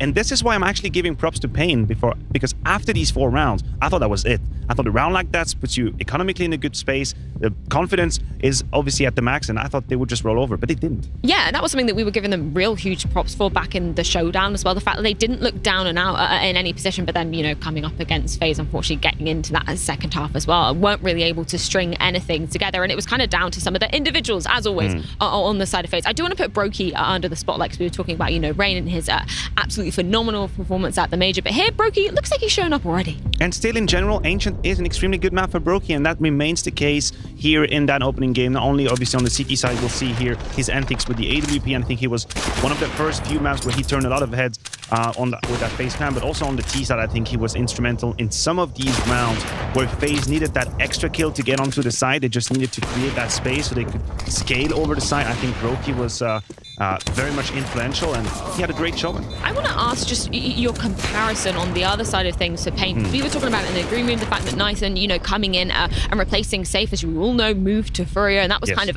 one of the big storylines of Pain. Of course, at the showdown, we did see Nathan playing there as well. So, kind of, what would your comparison be in terms of the two sides of the AWPing equation in this? Look, of course, Nathan had really big boots to fill when Safe left to Fury. I think you mentioned it perfectly. I think he still had a couple of very key rounds, and I thought that he might have lit the fire that was needed for Pain. He had a couple of post-plan situations in the first half where he had that kill number 3 and 4. That means everything. He took the space, he took the fight to FaZe. I think he had the right mindset, but unfortunately, they didn't build on it. Well, of course, it isn't over for Pain just yet, as we do have a second map coming up on the cards, but it is going to be a tougher challenge to be getting into it. It is FaZe's pick, it is Inferno, and it's going to be coming up after this break.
He's dead. Close to temple. He's dead. One main. Up main. Holding mid. Yeah, keep holding mid. Peguei vela. Tá lá na esquerda. Mais um vela, é Op. Vou cair então, cair. Dead mid. Op main boosted. I smoke the bomb. Ah, Op main. Rush to defuse. Peguei mais um. Mais um, tá defusando. Tá agora. Direita. Nice, fica. Despite that Pain round win, unfortunately for the Brazilians, that did slip through their fingers as FaZe ended up closing out Ancient in a pretty clean fashion in that second half. Now we are moving on to their pick of Inferno. So just to start off with an overview of what we should be expecting on this map. How are you weighing things up here? Looking even more painful for the Brazilians? Yeah, exactly. I was going to say this is quite complicated for me to turn it into a happy story. We were talking about data going against them on Ancient, you take the same on Inferno, you make it even worse. You make it worse because that's how it is. This is FaZe's turf. It's a map that they play at the highest level and where I see even little space for Pain to create an upset. Well, let's get into a bit more of the nitty-gritties. We do have Danny on the line with a few words about what we should expect coming into Inferno. Yes, that's correct. So the next map is going to be Inferno, which is FaZe's pick. And what I want to talk about are some of the key positions on the map and as well as what we want to pay attention to in this map. So the first thing we're going to see here on Pain's side, they're going to be starting on the CT side. So we're going to expect Big Uzera here towards B. Same with PKL. And then we'll also see Nython, the Opper. He's going to be playing more towards the A side. Hardzal, he's going to be the rifler towards A. And then lastly, Nekiz, he's going to be the rifler towards the apartments. Now on FaZe's side, we're actually going to see Twist, probably going to be the banana player over here. Robs is going to be the dedicated apps player. And then Rain, he's going to be that dedicated boiler / middle player. And then lastly, we're going to see that Brokey and Kerrigan, they're the ones that are going to be holding this T-stairs area, and they're going to be helping out banana and middle, depending on where the round goes. Now, something I want to focus on more particularly for this map is actually banana control. Now, we all know that banana control is a big part of Inferno because that dictates how you actually approach the map. So something that we will see from Paint from time to time is that they actually have two utility sets they like to use. First of all, if they play more passively, they like to use the half-wall smoke as well as the car Molotov. But if they decide to play more aggressively, you might see them throw the deep smoke down here and then the double Molotovs for the close half-wall and the broom position. Now, I'd be expecting Pain to be playing a bit more aggressively on this map, and that's because if they give FaZe banana control, that's going to give them such a hard time in being able to rotate this second player back towards the A side. If FaZe have this portion of banana, they're constantly going to be able to have this and hold the rotations. So something that Pain would like to do is probably play more aggressively, and that's going to be down to PKL and Big Uzera to dictate and try to adapt based on what's happening on banana. So that's what we should be looking out for on Inferno. Thank you very much for that one, Danny. It's great to get a bit of an overview and exactly what we should be expecting from Pain coming into this one, particularly, you know, if you're not familiar with the Brazilian side coming into this map. Yes, and Mahone is absolutely correct. You cannot leave banana open to Kerrigan. The issue that I have for that is that I feel that IGL has way more cards in his deck at the moment. If banana is not working out, he might just play towards long. He talked about Nython, his position. I think he's going to get challenged. We, of course, know the job and the work that Robs can do in that apartment position. So Neki is going to have his work cut out for him. There are a lot of different ways for FaZe to get into the round on the T side. And that's the really tricky thing coming into this one as well. I did kind of want to play devil's advocate a little bit. Oh, there we go. There we go. Showdown, because of course we did see Pain taking down Furia on this very map, where Furia only managed to post 2 rounds on that T side. I was really impressed with the CT side of Pain coming into this one. Different environment, you know, that was online. Obviously, Furia not of the caliber that we would say of FaZe as well. But if we're going to be looking at the CT side of Pain coming into this one, what particularly are you looking out for if they have kind of any hopes of quelling FaZe? Well, again, I think Nython has to cut out any behavior, any aggression from the side of Kerrigan. I think Kerrigan is extremely good at realizing how quickly and how simply he can take map control away. If he realizes suddenly that mid is an open free party, he'll just take it. He'll do it really fast, and then he'll slow down the pace. So you have to kind of force him to use a lot of utility early on. You talk about that game versus Furia, I can't help but think it's an anomaly. And I hope Pain will prove me wrong. I hope for the fans that they will prove me wrong and that there is something to it, because even if we're painting a picture of FaZe in Dallas having 5% off and yes, maybe dropping the map against Cloud9, we have to realize we're talking about the highest level of Counter-Strike. I don't think Pain are there quite yet to challenge that 5%. Yeah, and I think that's exactly how we were phrasing Pain coming into this tournament. The ability to kind of create those upsets and potentially, you know, be a thorn in the side, not in terms of series, but maybe taking a map here, maybe taking some surprising rounds there. Of course, we did see that somewhat playing out in terms of that first half of Ancient, but I don't know. I'm just looking at Inferno going, this is incredibly tough round for them to be coming in on. It would be an upset of a magnitude that I cannot even foresee. The fact they take Inferno away from FaZe. When we talk them as spoilers, you know, it's about maybe a G2 that's a little bit of that vitality that's potentially in crisis. You play them in a best of 3, you win your map pick. Suddenly the whole kind of scheme changes. Here against FaZe, we painted a picture, a Vertigo ban from the get-go that kind of takes that away from their purse. That first map going the way of FaZe Clan, it really feels like we're barreling towards a quick 2-0. But, you know, I wouldn't mind being wrong. Hell, let's have a show. It's just they have to earn it. They have to fight for it. Well, I'm wondering what Anders and Moses are thinking about this. Do you guys think they have the potential to be making the upset here? Anders might, because he's mentally broken. Yeah, anything is possible. You already called the scoreline. I did. Before we even got started, Jason. I've got the first one. I got 16-7 underway. I said the second map was going to be 16-5. Boom. There we go. Yeah. So you can make it. I mean, I'm with Maniac on this one. The level of upset here is astronomical. It's going to be borderline impossible. Anything can obviously happen, but realistically. Yeah, well, I think there's some potential. Obviously, you never know with like an isolated map across the whole series, across the series victory. I don't think that's even going to be a possibility in any way. But I mean, man, this would be super impressive. And even on a map like Ancient that we just saw, which was Pain's pick, they actually put together that good first half, right? They put together like a good show. They just didn't have like a complete picture and got actually wiped out in the second half. Brokey took over, Rain took over. They just closed out the map nice and easy down the stretch. Yeah, I think there's just way too many win conditions for FaZe to get excited about an upset until we see Pain start putting some stuff out on the map that is going to make us believe they can take Inferno. Map number 2, FaZe is up 1-0 in the series, looking to start out the Blast Spring Finals here in Lisbon with a win. And you saw on that first map how difficult it is to match the output that someone like Rain or Brokey had. I mean, all of Pain played pretty well, but the spikes on the FaZe side, they're just so massive that there's no way to stop it. And you need somebody to be the person to step it up to that level here. And I don't know who's going to be it for Pain, but someone's going to try and win that. A little bit of a silent boost to get up into the apartments over on the A side. And it looks like they're going to try and challenge this. There are a lot of people here on the Pain side, so it could be interesting. This is the perfect call, though. This is the perfect call for a mid stack. If they're able to wrap around 2 players coming from mid, Hardzal a little bit blind. Nekis has got a kill. Oh, so does Nithon. This is actually costly. Good shooting from Nekis, and the mid portion of the attack is gone. Done and dusted. Pain get the first round on the board.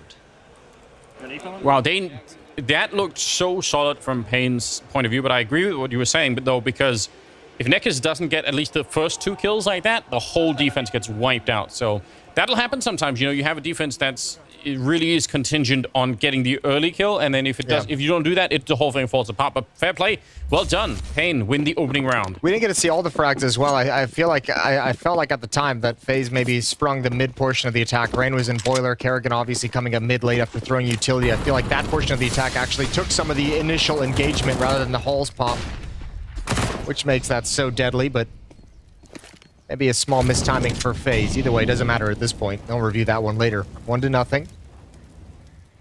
Nice nades landing on Biggie Zara. Yeah, it's not a happy place to be in, but he's going to be able to play more defensive. Maybe that's his strategy to wake up in the morning. Yeah, dodge a couple of nades. Yeah, or that'll get the blood pumping. Yeah, no doubt. Could get some complaints from the neighbors eventually, but yeah, it's like those pesky kids who used to like experiment with fireworks and everything. And yeah, I don't have any comments about that, Jason. I'm not trying to go down that road. Now, listen, Maui said you want to do something cool in the morning. Now, here's a cool thing that he followed up with was getting pastries. Yeah. With raisins. Pastry with the raisins. Yeah. Yeah, but does that count as something cool? Is that really... I think some people in the world find that cool. Okay. I think the part about it that probably is... Ooh, not ideal. Nice. Gonna be a gap. Yeah, nice tag. Failed dodging nades in the afternoon. Yeah. I think the cool part about it would be going for the walk to the pastry shop. Okay. That's the thing that really wakes him up. It's not the pastry itself that does the work. It's the sun, it's the fresh air, it's the morning exercise. No way. Entry double coming in on the side of FaZe. Now, Nithon, if he didn't get 2 kills right then and there, this might be a very hard round to win. I think they should be able to do it still. Remember, there's no armor or anything on the side of FaZe here. They did pick up a FAMAS in the meantime, but let's just see. Yeah, getting that early tag, and there's nothing they can do. They get chewed up so easily without the body armor. Twist doing the best that he can in the background there. It's going to be a round win for Pain, but it's not going to be with a lot of confidence behind it. You're going to feel like, ooh. No, and you took some guns away. You forced some rebuy of utility and armor. You also get a planted, and this is a round I think they came into this one with like mostly unarmored Glocks. They had the 3 nades earlier that they threw out towards Banana, and I think like maybe a P250. Like this is great bang for your buck if you're FaZe. That's a huge result with such minimal investment. Not at all bad, and that slight gap in the smoke because of the tag to teammate, all those little details kind of add up to a bit of an opening for FaZe. And they're going to be buying straight into this round with AKs. Why would they not? See how quick they can get back into the swing of things here on the T side. Obviously, you can play this T side way better than you can generally on Ancient. So don't be surprised if FaZe have a lot working for them here. Oh, all right. He's in there, Rops, ready and waiting if anyone wants to show up. Double boosted on top here. One of them playing anti-flash. Why not? Does leave over the archway, but I mean, it's going to be hard to get to arch without triggering that double boost. Ooh, little tag in the Molotov, but Twist still able to win it out at the end of the day. Big Uzera takes a shot to the face. Banana control for FaZe, man advantage for FaZe, and they're going to back off. They're thinking this forced a rotation. They're wrong. Good setup. Kerrigan, I think he might have known, yeah, might be time to back on out once that's been revealed. It's probably not worth sticking around. They're going to fall back into the bomb site. They will get wrapped on maybe faster than they even realized. I don't think they were aware. Roki spinning around for the flashbang. Nekkers is still good for a kill. And Nithon down in the pit. Backup is coming eventually, but you might have to stay alive for another 10 seconds before that's really in play. He gets the one kill, but Robs is there to trade it. Just a long series of trades to get into this one-on-one with the bomb plant down as well. Robs, he's gonna stay put. He has a smoke that he could put up, but it's also risky, and sometimes it's better to just focus on that aim instead. PKL on the other side, Molotov in hand. See if he's going to be brave enough to throw it again. That is a risk once you pull it out. You could get peeked right at the same time, and it looks like none of them really want to try and do anything. There's a little bit of a nade. It will force Robs further back. Going to smoke it off, though, and now a lot of time is off the clock. There is a kit in play, but it doesn't matter. Robs will get the headshot nonetheless and win the one-on-one, and that actually looked like, I thought they would have lost that round way earlier there on the side of Pain, but good defense, nearly made it through. Yeah, I mean, they did a pretty darn good job. You were exactly right. This entire round, outside of this like opening kill here from Twist and the response on Kerrigan, it's just all trades the whole way through. Everything's one for one, every step they take. So phenomenal job from FaZe. That's going to be really tough for your defense to deal with in an impressive one-on-one clutch, as we know Rops is capable of. That's Pain real early on due to the damage in the round they won previously, losing those 3 players. They're at an early reset. They buy up into this, but it's P250, CZ, and a Deagle with armor, and that's it. No rifles. Not that many smokes in play either. I do love some of these rounds when you just have pistols, and if you can cycle the smokes for long enough, especially just on Banana, you can sort of force the enemy team at least at times to end up in the other bomb site. Force them into the fight that you want. Yeah, basically. Yeah. In theory, it's really good. It can be very, very hard to execute, but I just like watching teams try it, even if it fails. It's just an interesting approach. It takes a lot of holding your nerve, right? Teams are very, very good at challenging and applying pressure without fully committing these days. Rain gonna look for any kind of follow-up aggression that's not coming quite yet towards quad, towards short. Kerrigan to make a play at Rap side. He's got the MAC-10. Spamming through, takes PKL down very, very low, 38 HP. Rops, looking for the push. He's got the first, and now he knows there's a second as well. Kerrigan doing work on the other side of the bomb site. Things looking good for FaZe here in round 4. CSAT 75. They know where it is. Easy cleanup at the end. And they're going to be cruising through their round, no problem. Now, would you say, Jason, that that's a MAC-10 or a MAC-10? That's a MAC-10. All right. Yeah. Incredibly... Great emphasis on the Mac. Esoteric jokes coming out, but... basically 3 people in the world. It's fine. Yeah. That's our audience. That's it. Yeah, shout out to Henry if he's out there somewhere. Tied up pretty early on, and as you said, they forced on... Oh, they're running down the middle Rain. Love to see it. Could have been a beautiful spray down. Could have been all 5 of them, but he did get interrupted halfway through. That's a quick round. Yeah. We're moving on. Kerrigan grabs the AK-47 as well, so they don't even lose any kind of the important weaponry. The MAC-10 is traded away. Yeah, that lineup from Rain, that's what you dream of when you swing out wide. That's what you're hoping for. Almost able to mow down more.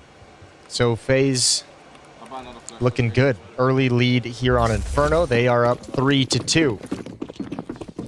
Not gonna lie, I was hoping that Inferno would be the 16-7 because it's gonna be very hard to limit a team to 5 rounds starting on the CT side. Yeah, that's a good point. I'm not excited about this.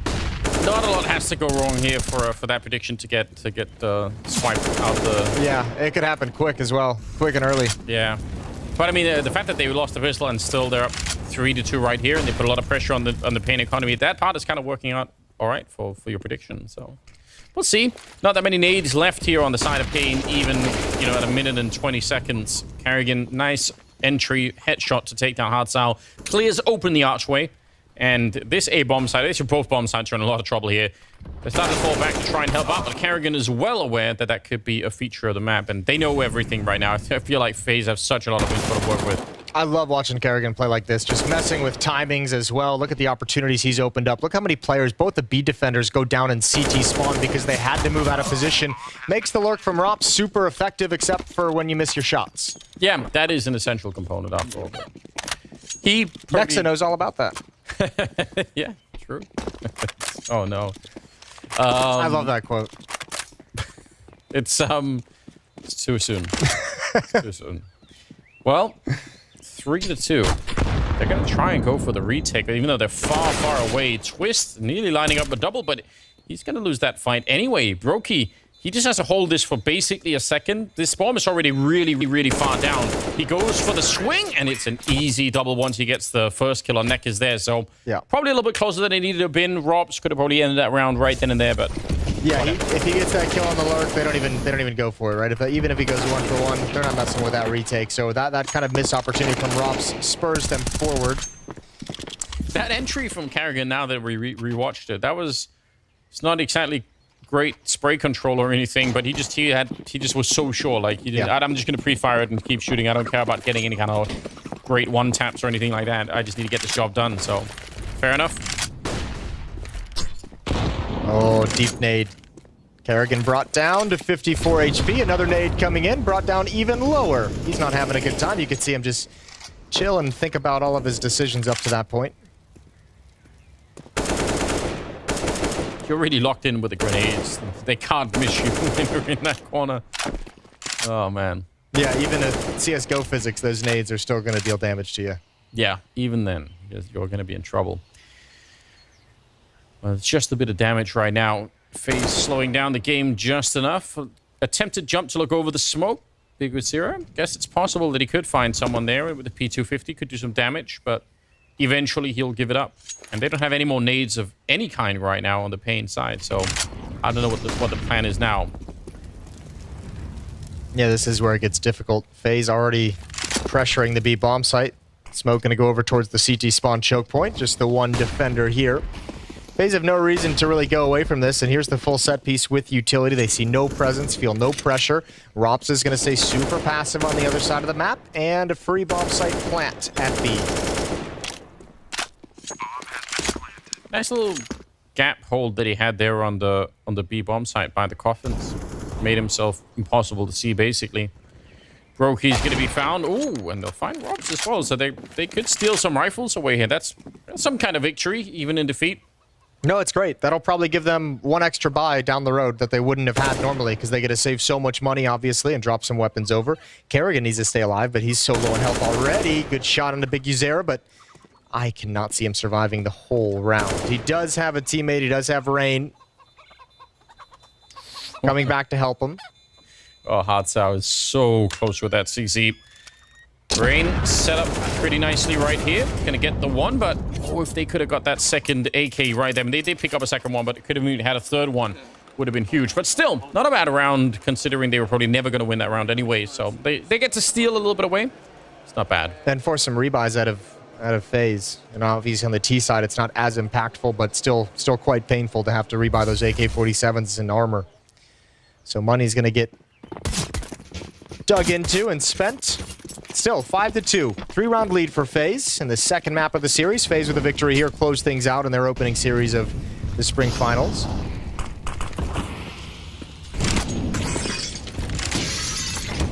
Another chance for a real buy here on the side of Pain. And these are the rounds that are, you know, that you can already tell because of the way the economy's played out for Pain. These are the rounds they need to win really desperately. Brokey's already got tagged up.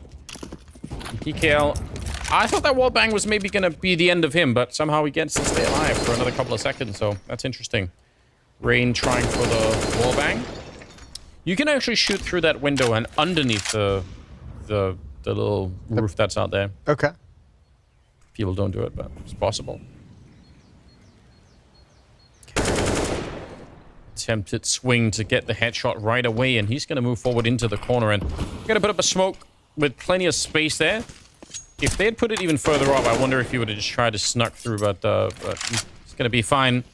Staying on the other side. Look at the time, 40 seconds. Yeah, he definitely wanted to apply some pressure, force out some kind of a response. You could see the T-smoke was coming in towards that spawn choke point as well, so he wanted to utilize that to find a fight inside the B bomb site, see what he could get, but just delayed. Now he calls the rest of the team back, even Rops, who's not going to be here on the lurk. But look at the Pain rotation when this hit comes in from the A bomb site. With Rops having lurked there, and they know he likes to lurk there, it might be a bit slower than you would normally expect. They might be worried. 18 seconds on the clock. They need to hold tight right here. The rotation's really far away. And what an entry from Twist. Revenging his captain with 2 kills of his own. And with 8 seconds, they're going to go for the bomb plant. And Pain, they're still halfway across the map. They're not even thinking about it. They're already out of the round. That is... They didn't even move out of their positions till the second player went down. Nobody was even thinking about cheating over whatsoever. That was very much like, all right, guys, 20 seconds on the clock. Whoever gets attacked, you either win or lose the round. Yeah, that's it. They had no information, basically. That's hard to play with. Kind of a classic problem on Inferno a lot of the times, especially if you're not holding that top mid position, and if you're not pushed in there, you don't know what's happening. And that's what hit him right there. Exit kill for Nython, but we're getting there. Catching fire off FaZe, as you can tell by the little icon, winning 5 in a row, about to be 6 here. This is looking so good. It's looking clinical. And not that everything has to be about this, but this is where you'd really like to see from Pain someone have the confidence. You know, Nython has that AWP. Like, you need Go some for fights. something. Yeah, Create something. You need to create a little bit of space for your team. You need to create a little bit of energy for the team. It's probably feeling a little quiet over there, a little lack of excitement there in the Pain camp.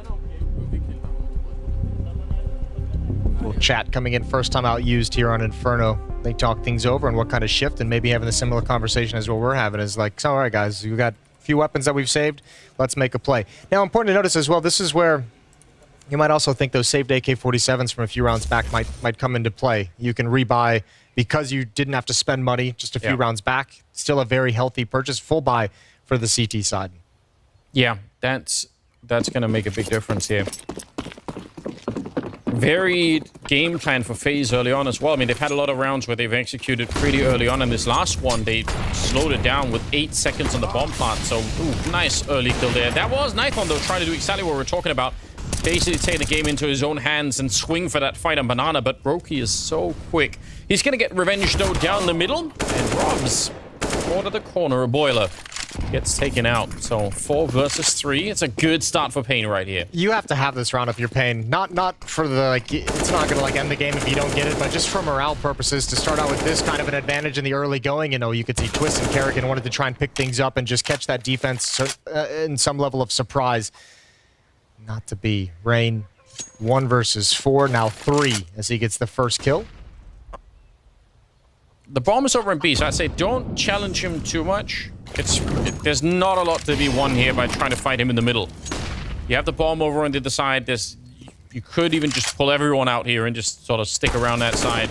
Oof, nearly catching him tumbling off the balcony. That was a cool little play. I'm guessing he was trying to hope that the flames of the fire would obscure the sound cues of him jumping up, and he almost had the wraparound. Back through the underpass, and they know it. Whack-a-mole being played right there. Yep. All right, did the job. Yeah, these grenades coming out, kind of forcing. You could see that deep Molotov is kind of forcing Brokey into this fight that he probably didn't want to have it at that time. So, yep, Rops gets caught in an awkward timing as well during his jiggles. And FaZe going to shrug it off and get right back into things. 6-3. A slight opening for Pain. It's a real slight opening, but it is there. Money's kind of out for FaZe, so if they can win this round, it's possible that Pain could start to recover some of the lost territory here early on in the half. Sure. That would make for a different story, actually, if they won this round. This might be the one where it could potentially turn around. All right. Again, trying to put a lot of pressure on this B bomb side, forcing out a lot of nades from that core B defense.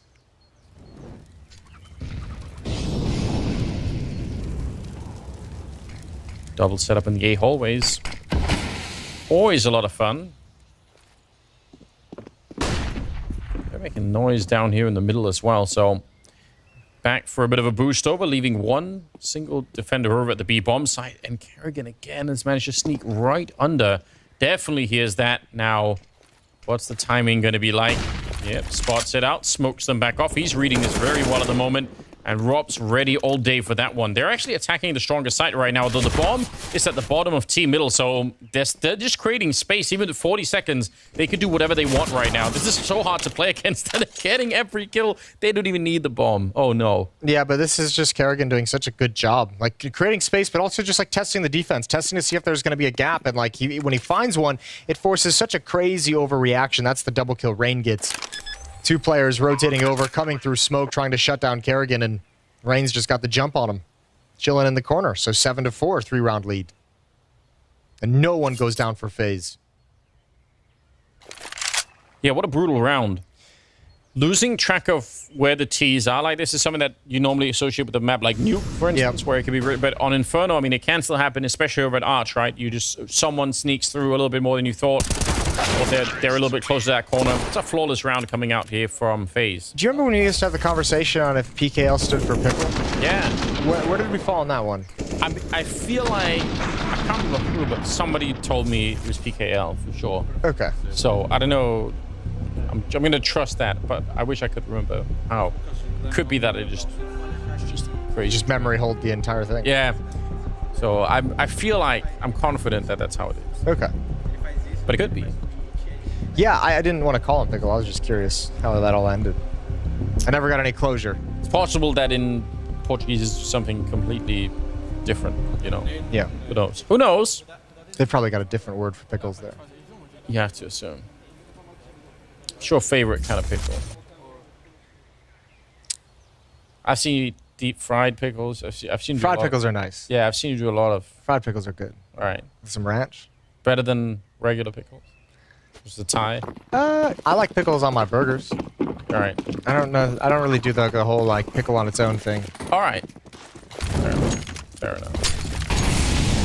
Well, 7-3. Figure 0. Taken down, wallbang by Twist. And again, we're back to that kind of aggression at top of Banana. Hard to hold back right now. PKL shows up with a good kill, and there's actually no response right now for FaZe, which is interesting. They had plenty of people there. I think they could have tried to maybe do more. Yeah, but it's such a big win, even going 1-for-1, because look at what resources he has left. Like, he just used all of his resources, PKL, to get that kill on a Twist. Flashbangs were thrown out to blind Twist. He's used that utility to keep control early on of Banana, and all of that failed. So there's actually no nades at the B bomb site at the moment. And FaZe is going to love that.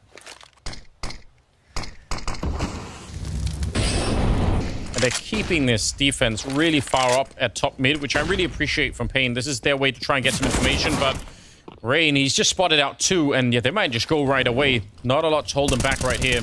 Smoke is up in front, and there is a rotation coming in, so there's about to be a couple of more people at this bomb site. A bit of a gap for Nython. Can he get the shot? Oh, it's Kerrigan instead to open up and take down PKL, and that's tough. Brokey probably needed to have that kill. That's probably one that he gets every single time, but this was the 1 in 100 where he didn't. Nython, yeah, bomb is planted, and he couldn't catch anyone jumping away, so still a very hard retake coming in. Nython was just so slow in that crouch. Brokey just didn't know how to time the shot. Kerrigan finds a kill on a team flash, and there's Brokey making up for what he missed earlier. Nython's the only one left, and they aren't going to let him get away. They're sending all the bodies forward. Rops is going to find the kill. 8-3. 5-round lead for FaZe's attack. He did the old Pasha peek. Oh man, yeah, Twist doing so much work right here. I always wonder if those are like, if like the trick there is like a designed gap in that smoke, right? Like if they have a lineup to make that gap actually work to like be there, so then Twist can have the angle to get the information and spam it back, or if he just like improvises it when he saw the opportunity. I'm gonna say, especially on Inferno, I think it probably is designed like that. There are so many stupid variations of smokes that, like, I feel like almost every other week there's some new like little twist into how things are being played. It's actually crazy to me. All right, there's a Deagle kill. Right where Rain goes down is where a lot of the CTs can have a lot of those smokes. Yeah. To try and play around or try to boost over or try to do like any number of things. We haven't really seen Pain try to play around with that, but it's something that we've definitely seen a lot in the European meta a fair bit, where it all looks like the same smoke basically that's landing on that short little ramp. Yeah. But it's actually could be, I think we're up to like maybe 5 or 6 different smoke that could be thrown.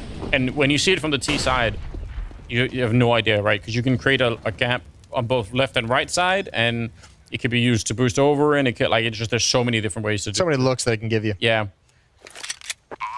Well, Brokey's playing a dangerous game. He's frag hunting with an AWP in hand and a P250, and he's just going to lose it just like that. I believe he was trying to shift into position for when PK and Hardzal potentially fell back from an attempted retake. Obviously didn't pan out that well. So free op for Pain. It's going to be a 9-3 scoreline. Still a very, very tough position to be in right here. And I mean, this round from FaZe, even the reason why it's even a 2-on-2, and if they come in the round, is also just because they were out looking for kills probably even earlier than they needed to be. So they knew all along that they were going to try and win this round. Well, I thought my 16-5 prediction was going to be blown out of the water by now. It's still in play. It's still in play. It can still happen. The fact that they get the AWP for Nithon, he's the top fragger right now for the team. Yeah. If anyone is going to bring them back into this, it's surely going to have to be him with that weapon. You're going to be super happy about it, but I mean, the impact just hasn't quite been there with that AWP. Like, I haven't really felt the impact or influence of Pain's op at all in this game, despite the fact that he might be top fragging. We'll see if that changes here. Fast-paced control of Banana. Deep nades. Twists and Kerrigan going to be forced forward. Oh, my lord. That's awkward right between them. And sneaking in is Rain, and he catches Nithon. So with the impact they were talking about, not going to be this round at any rate. Some nades being thrown towards Rain's position, but they're ready. Brokey or the crossfire setup, and there's only one defender, and he's already exiting the bomb site. Neck is here. He's going to catch Kerrigan. It's not a bad play, but how do they win this round? Again, they just don't have that much to work with. Nope, you have to back out now. This has just been a nice, relentless hit from FaZe, all off the one kill from Rain. And you could even see, when the kill comes out by Rain out of Boiler, and then the other kill towards the Rap corner, Rop's just going to take that 1v1 all day. He knows, like, walking out those halls, he's just like, there's one defender here at this A-bomb site. I will gladly take a disadvantaged 1v1 fight and see if I can win it. I mean, they're saving some of the weapons, which is... It's a good thing, but not when you're down this far. At some point, you need to fight. It's the only thing that's letting them feel like they can continue to fight for these rounds, but it's not even like... I can't even, like, necessarily blame them for some of the decisions not to fight. Just the hit, especially in, like, a round like this, was just so clean from FaZe. Like, even if you want to go for this fight, you're not going to win it. Like, those 2 kills come out way too early in the round for the rotation to ever have any real impact. Like, this is just free. Nithon misses his timing of when that part of the map was going to be a danger. And FaZe firing on all cylinders. Yeah, they really are. 10-3. Wow. Second map. I mean, I think we got fair warning from the desk as well. It's not like anyone is going to be surprised that this is happening necessarily, but still. I guess... Overall, if you zoom out just a little bit, think about the tournament as a whole. Yeah. Great to see FaZe, respect their opponents early on here and look like they are ready to do more. So that's what we want, really. But I thought with the opening this time, we're going to be finding Robs.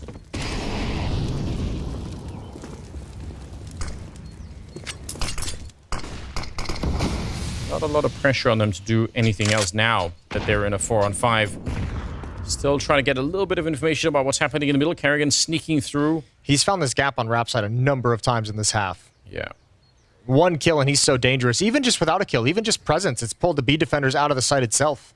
Oh, sneaking on. He wanted to keep going. And, I mean, if the timing had been with him, it could have worked out. But he's going to be found instead. There is a gap. Big 0 to try and look through. 5 versus 3. And that is the kill they needed right then and there. That's definitely going to lock it down. Deep breath, everyone on the Pain side.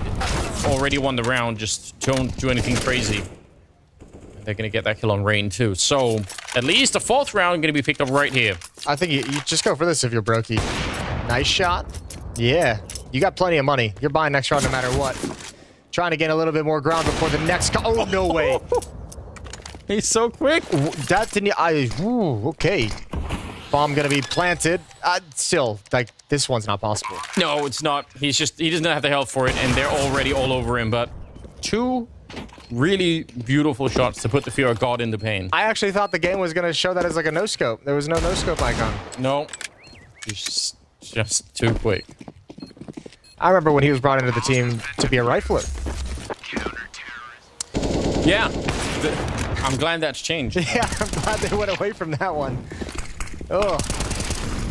It is really fun to see, isn't it? Damn. This one is.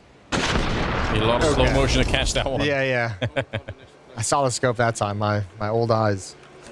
I feel like obviously you're happy you win the round if you're on the pain side, but some of those kills just must leave you with a feeling of, all right, well, it's just like getting flexed on. You're like, what do we do? Yeah, like we might have won this one, but how do we fight that 15 times? Not easy. Well, 10-4 scoreline. FaZe looking to see if they can get one more on the board just to cement this first half, which has been amazing either way, really.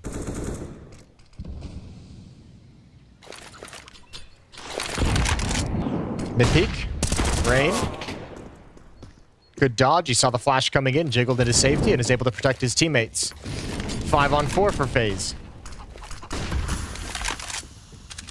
I still like it from Pain. I mean, it backfires this time, but I feel like the attempts they've had at playing passively have not really been working out, so I kind of want them to try and do a little bit more. Nice shot mid-end, dropping Carrigan, and he legged Rain earlier, so basically close to a double kill there for Nython. Neck is going to be holding that corner.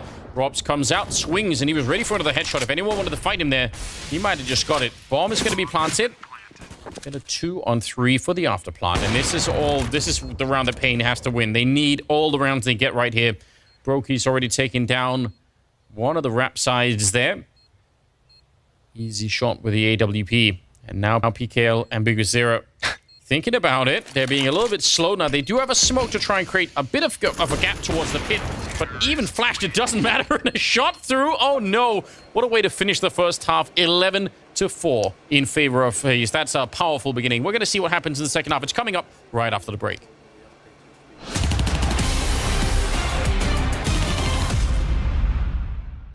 I think in-game leader in CS definitely have to have like a feel for the game, and you have to be decisive. You gotta trust your own card. People thought that I wouldn't be an in-game leader ever. No one trusted me. I mean, it's a big challenge, but that's what I'm living for.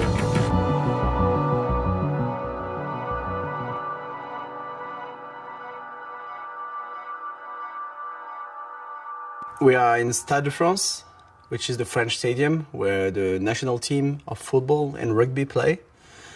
It's also our facility for 2 years. For most of French people, it's really known because we won like the first World Cup of France 23 years ago. I used to be an entry fragger for probably 10 years of my career. I love that role. I love playing for the team because the entry fragger, they dies first. Yeah, it's a hard role, really hard role. But I always on the side work for the team, like tactically, with nades, with coding. I've never been like that far from being a leader. For some years, I didn't do it myself, even though I could, because I wasn't ready. There has been some movement on Vitality, as we see here in the lower third. I mean, Alex no longer in the roster, and the team seems to be having its ups and downs. And when Alex departed the team in 2020, my old coaching staff came to me and said, I think it's time for you. I said, okay. Let me 2 or 3 days. I need to think about that. A player like Apex now having to be that in-game leader, I think is a huge, huge change for him and a huge responsibility. And then I came and said, okay, I think I'm ready. Trust it's everything in this game. Like if you don't trust your coach, if you don't trust, I don't know, manager, analyst, player, like why you play this game? Like it's all about trust.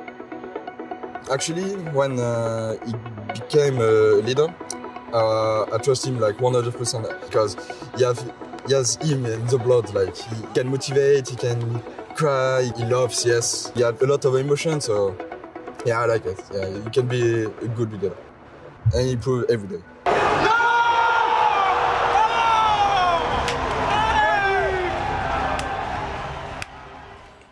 My name's Johnny. That's going to happen a lot, by the way. My voice cracks a lot. My name's Johnny. My in-game nickname is JT, and I'm the in-game leader for Complexity.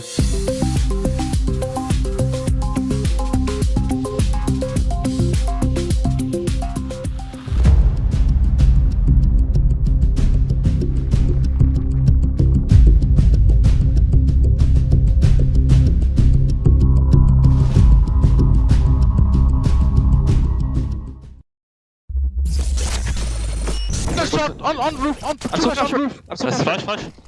Flashing. Short. Go with me long. Yeah. There's library smoke. I'm smoking now. Side one. Oh, coming. Foi outra. Explicando. Miado. Mais um. É pra A ou pra B, guys? Pra. He doesn't know we see. Ilusão.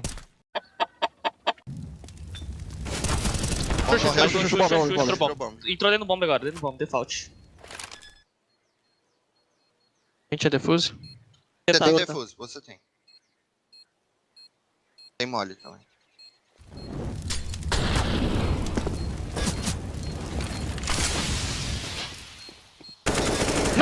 Sick play, good job. No money, let's go.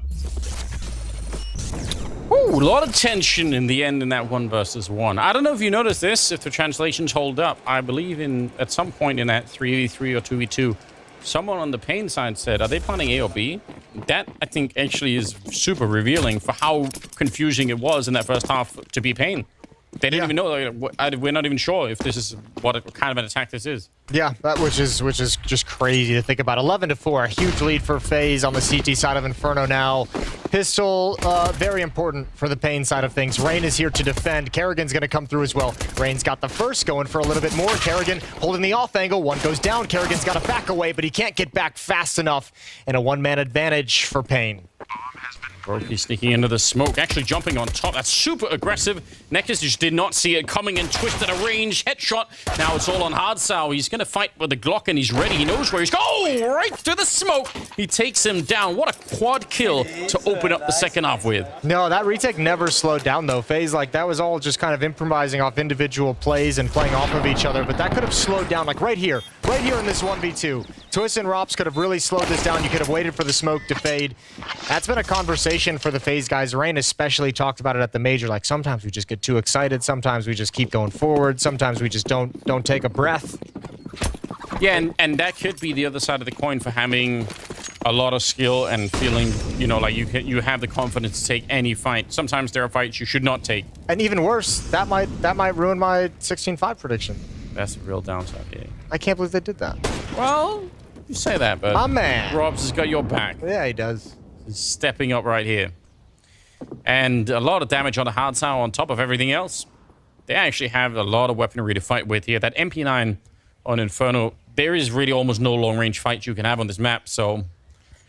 Well, the problem with this one with Twist is, okay, so Rops is rotating all the way back around. I was going to say he's alone for quite some time, and when Pain inevitably comes back to the A bomb site and starts to investigate, this is risky. Twist position, give it, oh my lord! Oh no. Oh, blindsided in every sense of the word. Point blank range. Not even the no-scope or anything. He was still scoped up when he got that one. Pushing through the smoke to tell about his teammate that was in Boiler. I mean, he read that so well. Frustrating for Pain because they must have been thinking, well, we already smoked off Archway, so we don't have to worry about that, but 5 versus 3. Rain spotting. Bit of an off angle, hoping to catch somebody off guard who's just going to be walking around the corner. And that's what's happening exactly. A lot of damage onto PKL, but he'll survive at least the first encounter. Down to 27 seconds now. They're going to be smoking off the library. Ready to do a little bit more damage. Here is Rops. He's getting another chance, but will fail the next couple of shots. Twist with that MP9. Swings out into it. Wants to buy some time. USP is out. He's done so much damage already. And let's see, will they even get the bomb plant down here? 10 seconds. Oh, they need to get into the site. The bomb is up there. This is a bit of a nightmare. 6 seconds left, 5 seconds, and catching him mid-air with a headshot running from the MAC-10 is Kerrigan. And now he has to go for the last swing here. PKL on the other side, and it'll be the 1 versus 2 win. FaZe, they pick up the second round in the second half. Oh, I need to see a replay of that Kerrigan shot. I think we need to see a replay of that entire round. What a brawl back and forth. Beautiful shots from Rops. FaZe almost let it slip away right at the end.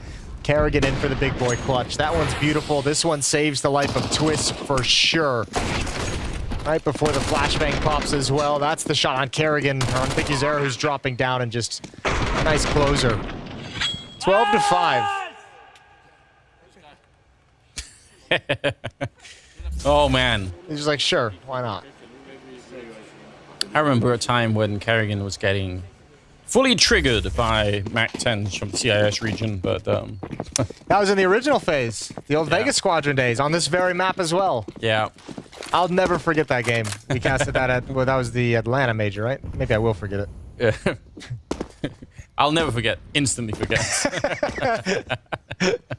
I remember the game. I remember actually just walking up. I actually felt really, really bad after that game.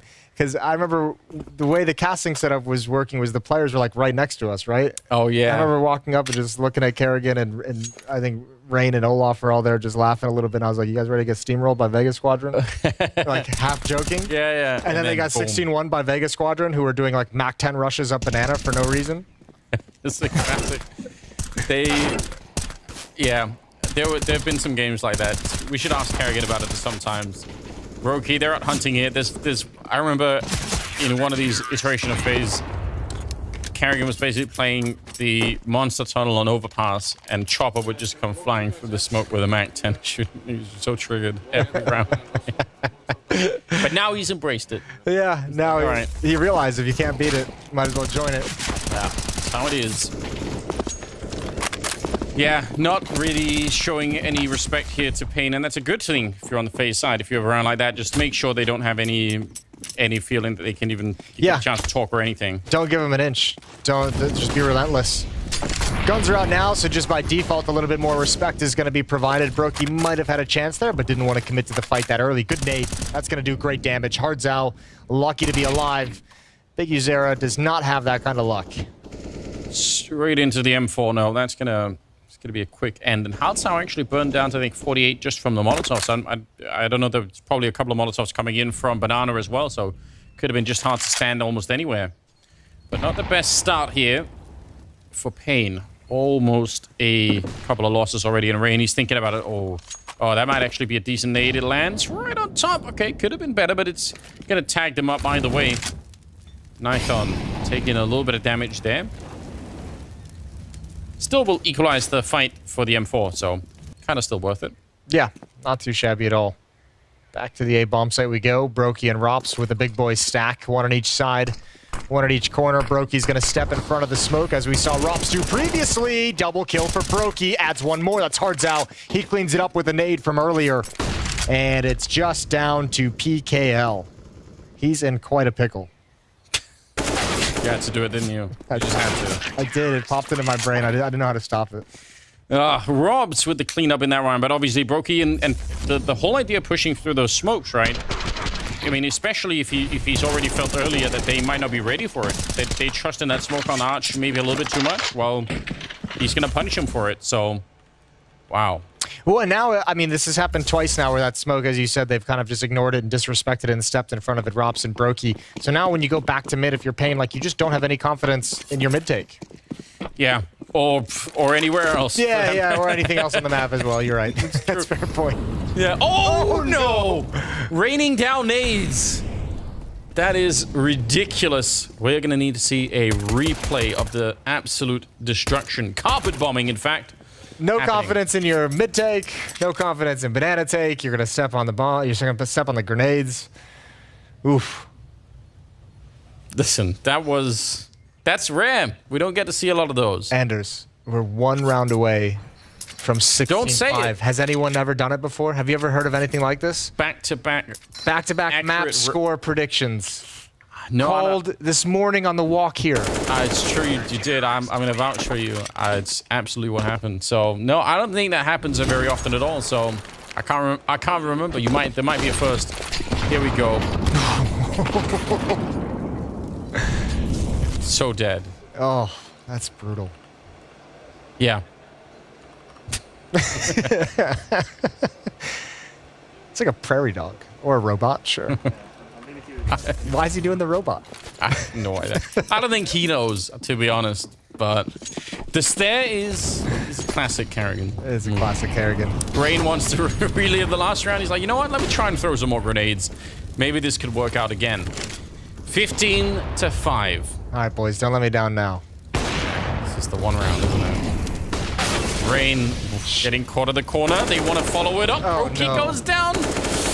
Oh, you might have jinxed yourself, Jay. You don't have anyone else to blame anyway. Like, this is all... I do. I can blame Brokey. I can blame Rain. If you hadn't jinxed it, they would have... They're cool. Played a little smarter.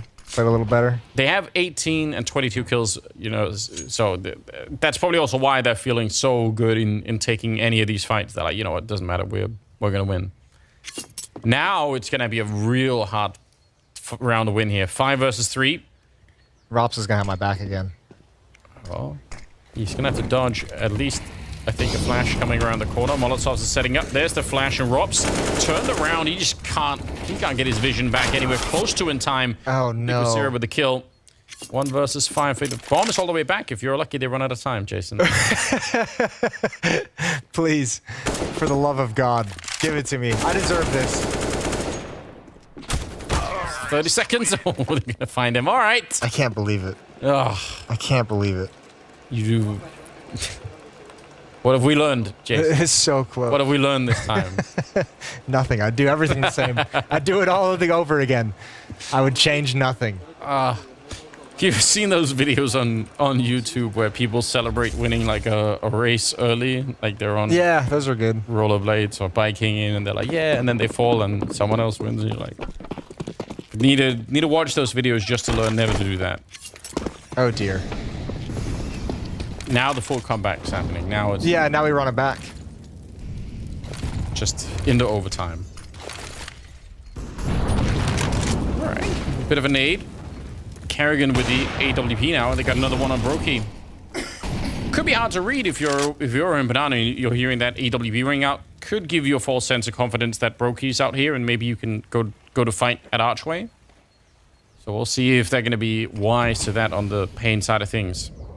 Yeah, unfortunately, I think that's like a trap you fall into if there's like an immediate reaction off that shot. Now that it's been slower, you probably feel like the op can rotate and move into a new position. True. Good Molotov, smoke to extinguish, all important, and the op rings out again. Still no reaction towards middle as utilities in place.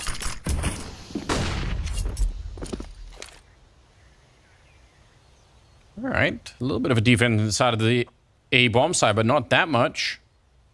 Brokey not wanting to unscope all that much here either, giving away the game if he does. 40 seconds on the clock. The bomb's still very far back, now being picked up once again, but from Pain's point of view, this is getting sketchy. Well, I mean, previously last round, they got those kills because FaZe was aggressive at top Banana, and they have never really shown that they can actually bust open any of FaZe's defense. As we mentioned, mid-control sketchy, or mid-take sketchy, Banana take sketchy as well. So now that you don't have any freebies given over to you, Pain just going to have to test the defense. Rops is here on balcony. Ooh, misses a chance at the first, and somehow Brokey saves his life. That's the second. Brokey and Rops with another one, and there it is. 1-2 punch clicking in just perfectly. 7 seconds on the clock. This is going to be it. Yeah, they can't even fake it. There's nothing to do. Kerrigan with the final kill, and it's a 16-6 victory as FaZe bring down Pain in 2 maps, and they made it look very, very convincing, I've got to say. Yeah, extremely convincing. I feel like we should maybe like round down to 16-5. Yeah? Yeah. Listen, if you can convince Pain to do that, just give that one round away. I'll accept it as a thing. But you have to do a bit of work, I feel like. More work than I've already done by coming up with a magnificent prediction. Listen, it was real close, I've got to say. I think if you hadn't jinxed it at the end there, then it would have been fine. You would have got it, but we can learn from it. We can do it next time. It's going to be fine. The desk is ready, and I mean, just a powerful FaZe. Are you guys satisfied with what we saw here in the early game? I am certainly satisfied from what we saw from FaZe at the very least. We knew that Inferno was going to be a bit of a mountain for Pain to be summiting, and FaZe, they were Everest in this one. They looked incredibly clean, incredibly calculated. Great stuff from FaZe to be opening up Lisbon. I'm just happy Jason didn't get his prediction right. That's the only thing. That's the one great thing. Solitary round. And I can imagine him sulking that he just didn't get that one right for one round. Jason, can you imagine? One round. Feels bad, man, but feels good for FaZe. Feels good, very good. Looking pretty good, pretty hot to trot. Kind of what we expected from them. Heavy favorites, obviously, coming into this one. Yeah, good stuff from them to be starting. Yeah, you can see Kerrigan jumping up behind us. I think the job has been done. Some of these games, it's one day at the office. You just have to take it very seriously. And we have actually the architect of that victory joining us. We got to make some room for the major MVP coming in to us. Rain, we knew that you were going to be the favorites coming into this one. Kerrigan was saying you had a little bit more time to practice, obviously coming off that incredible run that you've been having. Was this the fashion that you expected to be closing this one out in? We thought it would be a hard game, and I think they did a good job on Ancient. They got like 7 or 6 T rounds, right? So they did a good job there. But Inferno, we have a good game plan, and we have a pretty strong Inferno, and we knew we could close it out there. I want to jump into your next game now. It's going to be the winner for G2 and Vitality, a spot in the semi-final. What's your take on that matchup between the two teams? Any favorite for you? Any obvious one? I think the obvious favorite is G2. I think Vitality has been struggling as of late, so I have them as winning this series, and I think we're going to play them next game for sure. Well, Rain, very excited to see what you're going to be delivering throughout the rest of the tournament. Of course, we do have plenty more action on the cards. Thank you so much for joining us, and it is time to be jumping into that second game of the day. An international matchup for our second game of the day. The Kovac cousins search for their maiden win at G2. Lisbon is where they're hoping the trophy drought will end. He created a gap with a secondary smoke. Oh, he lands that shot on Plomsky. Vitality's bold new project is almost 6 months old. A big win for the Bees is a must for their spring final hopes. Alone fighting is Debris. Incredible transfer, and he's going to keep going. He lines them up. It's a quad at the end. Into this tournament, few people talk about a potential crisis for Vitality. I want to ask you, how does it feel in the team right now? Where's the mindset at? Well, I'm not going to lie. Obviously, it's pretty tough. We've been doing 4 tournaments and no playoff for us.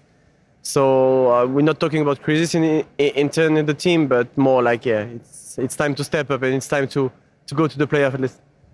In a French podcast with our friend Kairel, you talked about individual level and how you think that you guys have to step up.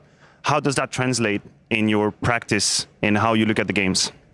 Well, I'm not going to lie. Also, we just spoke together and just said that we have really to step up. So it has to come from words, but also from acts. Most likely just playing more, trying to just filling the comfort zone and all that kind of stuff. Without that, it's no way we go to the playoff or we beat big teams, that's for sure. I think for now we didn't lose to teams under us, but we didn't beat any top 10 teams as well. So yeah, time to step up. Specifically now for the G2 matchup, last time in Dallas, the beginning of the series was very complicated. Your map pick didn't pan out. What were the teachings, what were the conclusions from that, and how do we avoid this time around? Well, there are a few things. I think the first one is that we didn't really wake up at the beginning of the game, and that was kind of hard. So we lost 12-3 or 13-2 in the T side, which is pretty bad. And the other reason is just we didn't adapt well enough on the way they were playing, and we just took too much time to adapt. So today is just going to be different in that point. We're just going to slap our face just to being wake up, and also just going to adapt faster. And I guess it's going to be a better fight overall. Okay, thank you very much, Apex. I'm joined here by Hunter from G2 ahead of their game against Vitality. Before diving into this game, just looking ahead in 2022, you guys have made great changes. It's been a while now. How satisfied are you from where you are currently with your team? Honestly, we didn't show good results lately. After Katowice, we didn't play really good overall. We secured playoffs in Dallas. We were leading against Furia 1-0, 14-7. We lost. We are talking to each other a lot lately. We are trying to fix our mistakes, especially communication, and not individualizing ourselves when we are leading a lot, because we lost a lot of games when we were leading. We couldn't close it, and I'm really satisfied, and I'm looking forward to play this event and to see if we really improved or we need to work more. Based on your experience as a player, these moments where you cannot close a game, where you have an advantage, where do you think this comes from? Honestly, sometimes we really want to finish it fast, because we are really kind of team, when we are in the mood, when we are having momentum. We want to finish it as soon as possible, and this is a kind of mistake. Like, we didn't have only issues on T side, we had issues on CT side as well. We are doing some pushes, random pushes that are not necessary, and just we need to play as a team. We need to do things together. We need to trade each other, and this is something that we are working on right now, and I think this event will be better. All right, now specifically about Vitality, you guys have Extaz behind you, and obviously he has that relationship with Apex. He's been behind him for so long. Does that play a role in how you prepare for that team? Do you feel like you have an edge, a way into how they think? Yeah, I mean, we played against them 2 times already this year. First time it was online, so it was not. He didn't show that many things. But last time we played against them in Dallas, Remy Extaz, he showed a lot of things. What we should expect from Apex, calling-wise, what we should expect from other players as well that he worked with, like Zewu and Mizuta. So of course, it's good to have him behind our back against Vitality. But overall, because he's a great coach, great person, and I'm really happy to work with him. Thank you, Hunter. Thank you.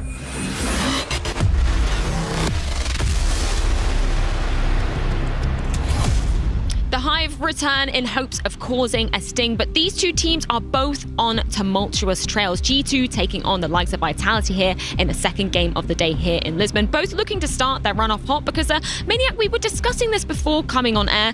The storylines for these teams kind of similar, but for quite different reasons. You're absolutely right, Freya. This is a dramatically fascinating game, to put it like this. G2 and Vitality, two teams that find themselves in sort of a similar situation. We were talking about ex-Titans of 2021, two teams that at the end of that year were basically number 3 and 4 in the world, made changes in order to lift trophies. Neither of them have lived up to the expectations. Neither of them have found that momentum, that consistency in their results. So we're observing two teams struggling, kind of fighting against the water and trying to understand how to behave, how to act as a team. Yeah, they've both been dropping in terms of those world rankings as well coming into 2022. I want to start off just by picking up a point that you had in that incredible interview. Well done, Money. I like that. I run really fast. Just in terms of the point you brought up about Extaz, the fact that he was behind Vitality. He was the one that was really building up Apex to becoming into that in-game leader role. Now he's going to be on the other side of the server. I'm really excited to see what kind of game plan he's going to be approaching this with. It's a very specific matchup, not only between two IGLs, but between a coach and the leader, of course. Apex and Extaz had a relation together in Vitality. He helped Apex become the player, the coach, the IGL that he is right now.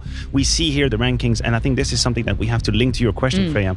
If you're Extaz, and if you know Apex, if you know how he behaves, right now Apex is not in a moment of, flawlessness and flow state, whatever this is. No, he's backed up in his trenches. I think he knows how he's going to behave in that difficulty, and I think this is why this is an important, dimension to keep in track. And it's important for both of the teams coming into this, particularly looking at their major run as well, both of them failing to make it to the playoff stage. Absolutely. We were pretty surprised just in terms of the fashion that was going down, and particularly Vitality starting off incredibly strong in that challenger stage, coming into Legends, and just kind of like lackluster in some of the moments from them. I think the issue for Vitality is that in all of their tournaments, all of their events, there's always a day or a matchup where they completely miss the mark. They go invisible. They basically float through a game like a ghost, and then they have a resurgence. They fight back. You talk about the major, that's the same thing. Think about day one, horrendous day one. There's this questionable pick of overpass against NIP, goes down the drain, and then from 0-2, we see better signs, we see resistance, we see fighting, but it's too late. The malice is already established, the situation's too hard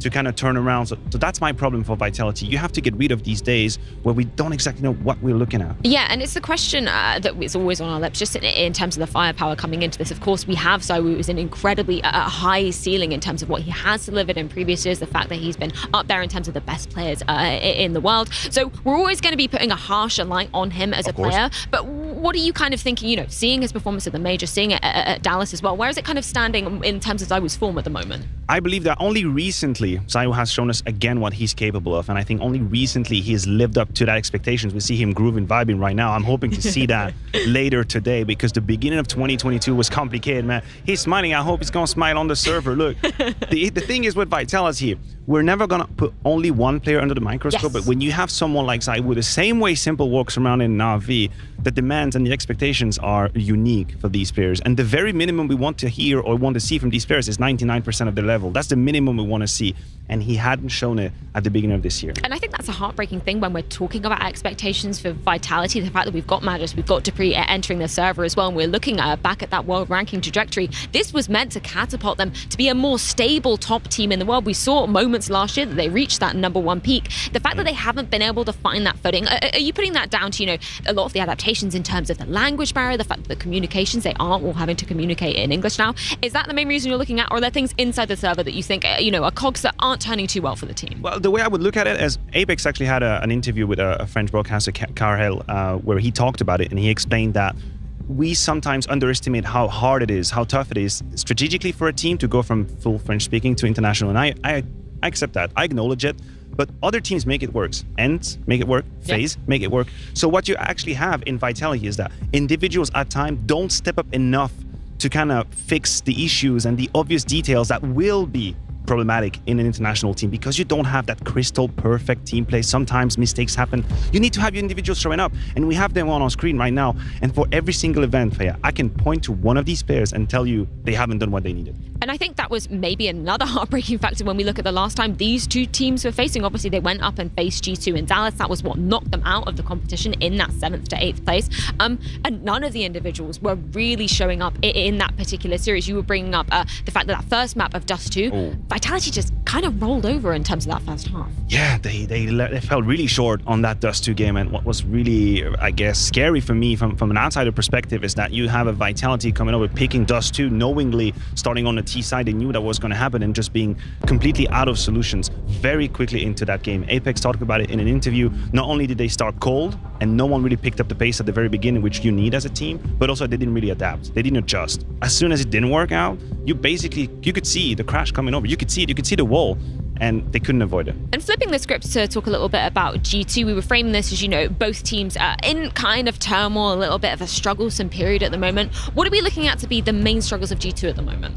Honestly, I feel like the story is slightly different than Vitality for G2. I wouldn't necessarily point out or pinpoint individuals, although, of course, you can always put NiKo under the microscope and talk about the expectations. You can always say that Jax needs to deliver a little bit more. I agree with that. But for G2, it seems to be more as a team. They currently lack the self-confidence of a team that's winning and knows how to win. Hunter mentioned it, 16, how to get to that 16 round. Sometimes we get ahead of ourselves, we second guess what we're supposed to do, and that to me is a team that hasn't been winning a lot. And that's something that really surprises me, because this has been kind of a historical trait of G2 across multiple iterations of the lineup. When we're looking at Nexa way back in the day when he was part of the squad, they were still having a struggle sometimes in terms of closing out the map. It's good to hear that, Hunter is self-aware that is an issue, but I don't know, I'm looking for more from G2 to be closing those things out confidently. Yeah, G2's always been a momentum-based team. We know they have the players for it. When NiKo catches on fire, of course, you won't put him on a leash. Now, we have the maps coming over, and this is in itself a very interesting topic. A few players on the side of G2 are quite inconsistent when it comes to the map. So for NiKo, for example, we've seen him struggle on a map like Vertigo, on a map like Mirage. We'll see if that actually comes around in that veto. Yeah, just to recap exactly what was played out last time, it was Dust 2, Inferno, and then Mirage, which we actually didn't see playing out because G2 managed to close it in a pretty dominant fashion in that 2-map series. I'm interested to see. They go again for it. There we go. They do it again. That's confident. They go again for Dust 2. Remember, we are prefacing, we're setting up the scene here, talking about the Dallas clash between the two, and G2 really put Apex down in the dump on that Dust 2 map. Apex says, you know what, it's okay, I can handle it. I know how things are going to be different. Inferno pick coming in for G2, that's comfort. I think the map in Dallas was quite high level. It went down to 30 rounds. It could have gone either way, but still, it's a very comfortable pick for G2. I'm really excited to see that Dust 2 going down again, because as you were saying, the fact that you can kind of pinpoint an individual on the side of Vitality that isn't going to show up, it kind of was the entire team on that Dust 2. But when you replay a scenario like that, I feel like the likelihood of that happening again, they know what went wrong. Apex seems incredibly self-aware in terms of the performance at the moment. It's going to be Mirage if we do get that third and final decider map. You know who's happy about that veto? NiKo.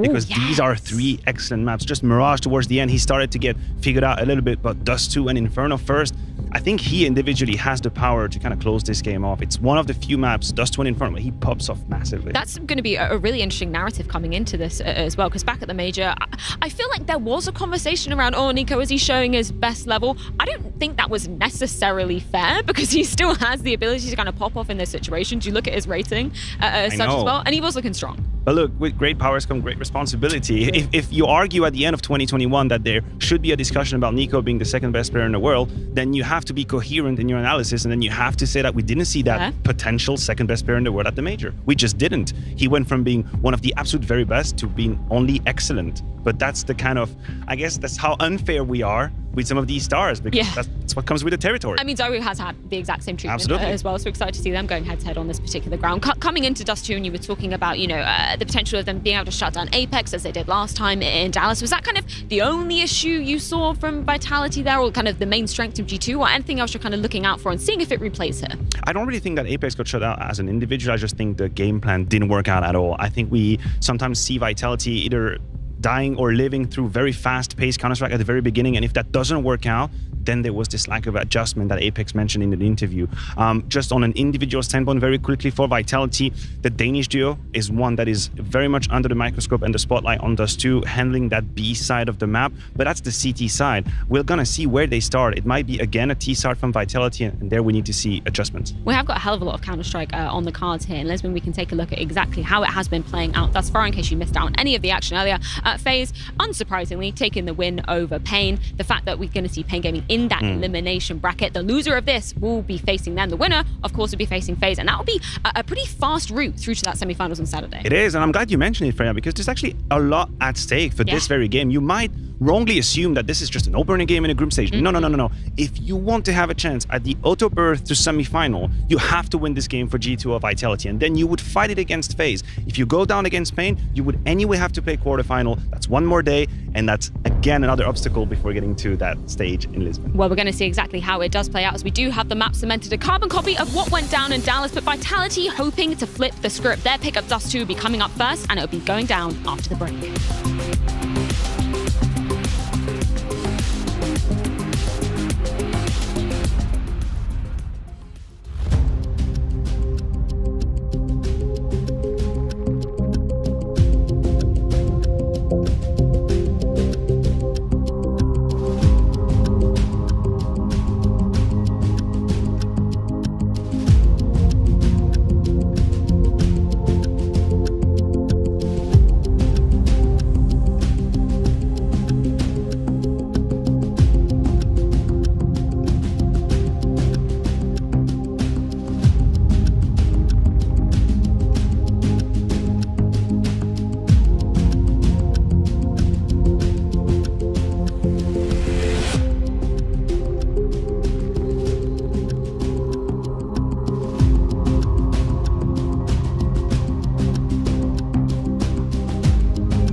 Welcome back, everyone. Here we go. Second best of 3 is coming up. We're in Lisbon. Look at this beautiful site. Here's the arena where it's all going down. We've got FaZe. We've got G2 versus Vitality. It's almost. Yeah, you're close. Yeah, G2 Vitality. Going to be a really cool series. These teams playing 2 series so far in this year. One back at Blast Premier Spring Groups, one at IM Dallas. Vitality taking the first one, G2 taking the second one. These maps as well have been in both of those series as well, so they're going to be no strangers on this. Well, it shouldn't be. Yeah, go on. I was going to say the odds are kind of reflecting what happened last time a little bit. Yeah, they certainly are. G2 won that series 2-0. And I mean, look, it's been one of the, I think the things between these two teams. And I spoke with Nico. We did the load-in podcast before the spring finals. Nico even just said straight up, like, you know, our map pool just isn't there at the moment. That's like one of our biggest weaknesses. And I think you can see that in both teams a little bit. Just like the lack of confidence and like just not able to feel good as a team just doesn't let you get creative and doesn't let you really get too frisky with the map pool and the map veto process. And both these teams just being more than happy to play the standard kind of boilerplate maps. It's so interesting because these were 2 of the highlight teams that we all talked about when this year kicked off, right? And some of it's been good, but some big headline-grabbing roster changes. Yeah, really were, but some of it has been a little bit questionable down the road. So I guess we'll see if this is going to be the tournament to change it for at least one of the teams. I think this. I kind of described this to start the day when during the first series is like just a true. Like it feels to me like this is always just a true 50-50 between these 2 teams. So I feel like actually, oddly enough, I feel like Vitality's been like the more consistent team that's like hitting a consistent level, but G2's shown the higher peaks and the lower valleys. So take from that what you will, in my mind. I can't wait for it. I think this is going to be a really, really exciting game. Some cool interview that we saw earlier with Saimu, which has been rare in the past, but glad to see that he's doing more and more. He's doing more and more. Yeah. It's really awesome. He said something that was, I think, phrased really well. You know, like if you're not going to be listening to your coach and your in-game leader, why are you playing the game? You know, like this is a game about trust. Like, you know, that was a nice line. That could be put in somewhere. It's a lot of teams that can take a note from that one for sure. And I mean, it's a good point as well. And I think that's kind of I mean, especially for a team like Vitality, that's actually huge for someone like ZywOo to say it, considering there's a couple different philosophies of how to play the game coming in here. When you think, you know, the Dupree and Magisk and Zonic obviously coming over from Astralis and Zonic as the coach, and obviously Apex probably having a completely different worldview on how to play the game of Counter-Strike from his decade plus within French Counter-Strike.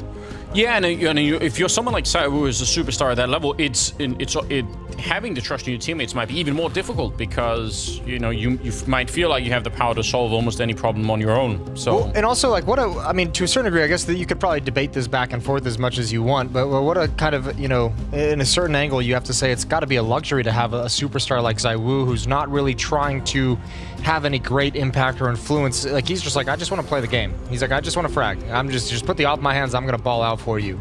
Yeah. No, definitely. I think the mentality on some of your star players like that is going to be really, really important.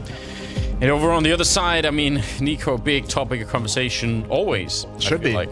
He himself gave a pretty interesting interview recently, very candidly just basically said, like, I'm still trying to like kind of figure out and define my own role within this team. Which I like. I mean, equally like the one from ZywOo is an odd thing to hear from your star player.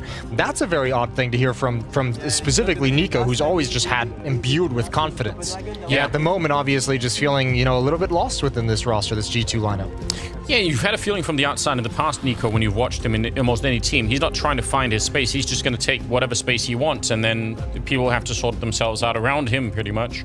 So yeah, there's a lot going on. I mean, I still think they have a very exciting lineup. I actually, there's not a lot of things that I can really point to on this lineup that I think are worth changing at the moment. Yeah. But there's obviously some of the magic sauce is missing a little bit. So that's an issue. Absolutely, they have it. I mean, much like the conversation on FaZe in that last 5% they kind of had with this morning in the interviews. You know, I think it's there for G2 and Vitality as well. They're missing, you call it secret sauce, last 5%, whatever phrase you want to put on it. They're missing that little bit of magic that takes you from a good team and a dangerous team into a great team that's able to contend for titles and go deep in all the events.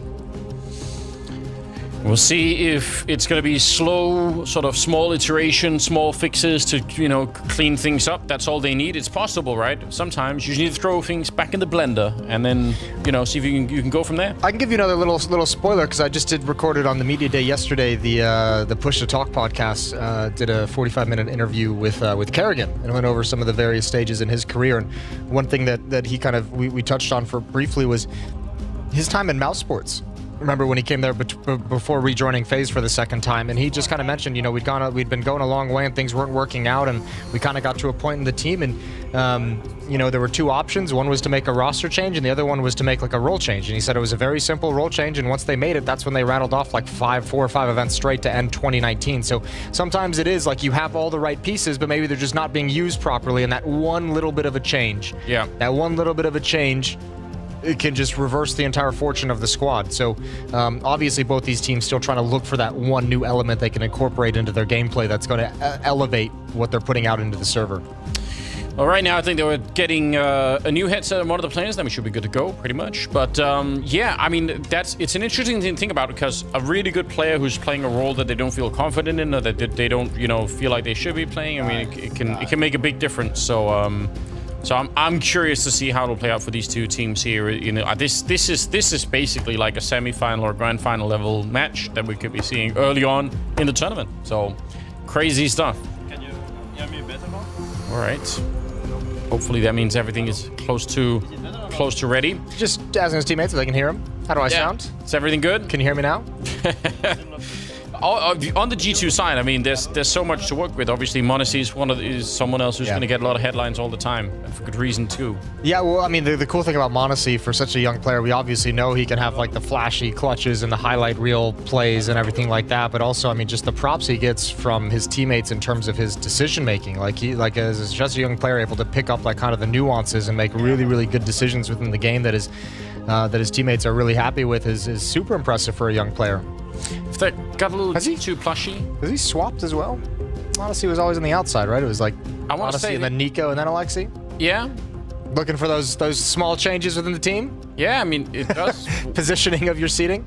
Yeah, I mean, it might mean more than people sometimes realize, right? I would say, especially if you're an AWP player, it might be really nice to be able to see 2 of your teammate screens rather than 1. Because you're so dependent on knowing which angles your teammates are holding, right? And you don't want to take your eyes off the crosshair at any point to look, or to like, you know, to look too closely, right? So if you can just sort of like see it out of the corner of your eye, all right, there, here we go. It's gonna be nice.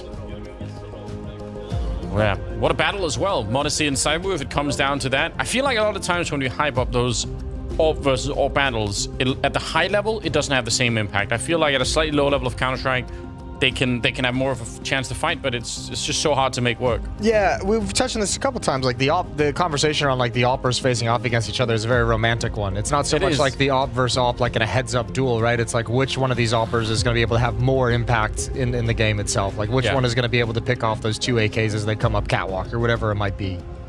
But it's always fun. I mean, sometimes playing really well with the AWP could literally involve in, you know, avoiding the other AWP and just picking off his teammates as much as possible, and just because then he will have no impact, you know. So, so that could even be part of the strategy. What's Apex doing? It's helping out, doing some IT work in the middle of the whole thing. Yeah, I guess so. Apex isn't a computer person though. He's a Counter-Strike person. You know, he's not a nerd. You don't want him. He just plays Counter-Strike. You don't want him if he shows up from IT. Yeah.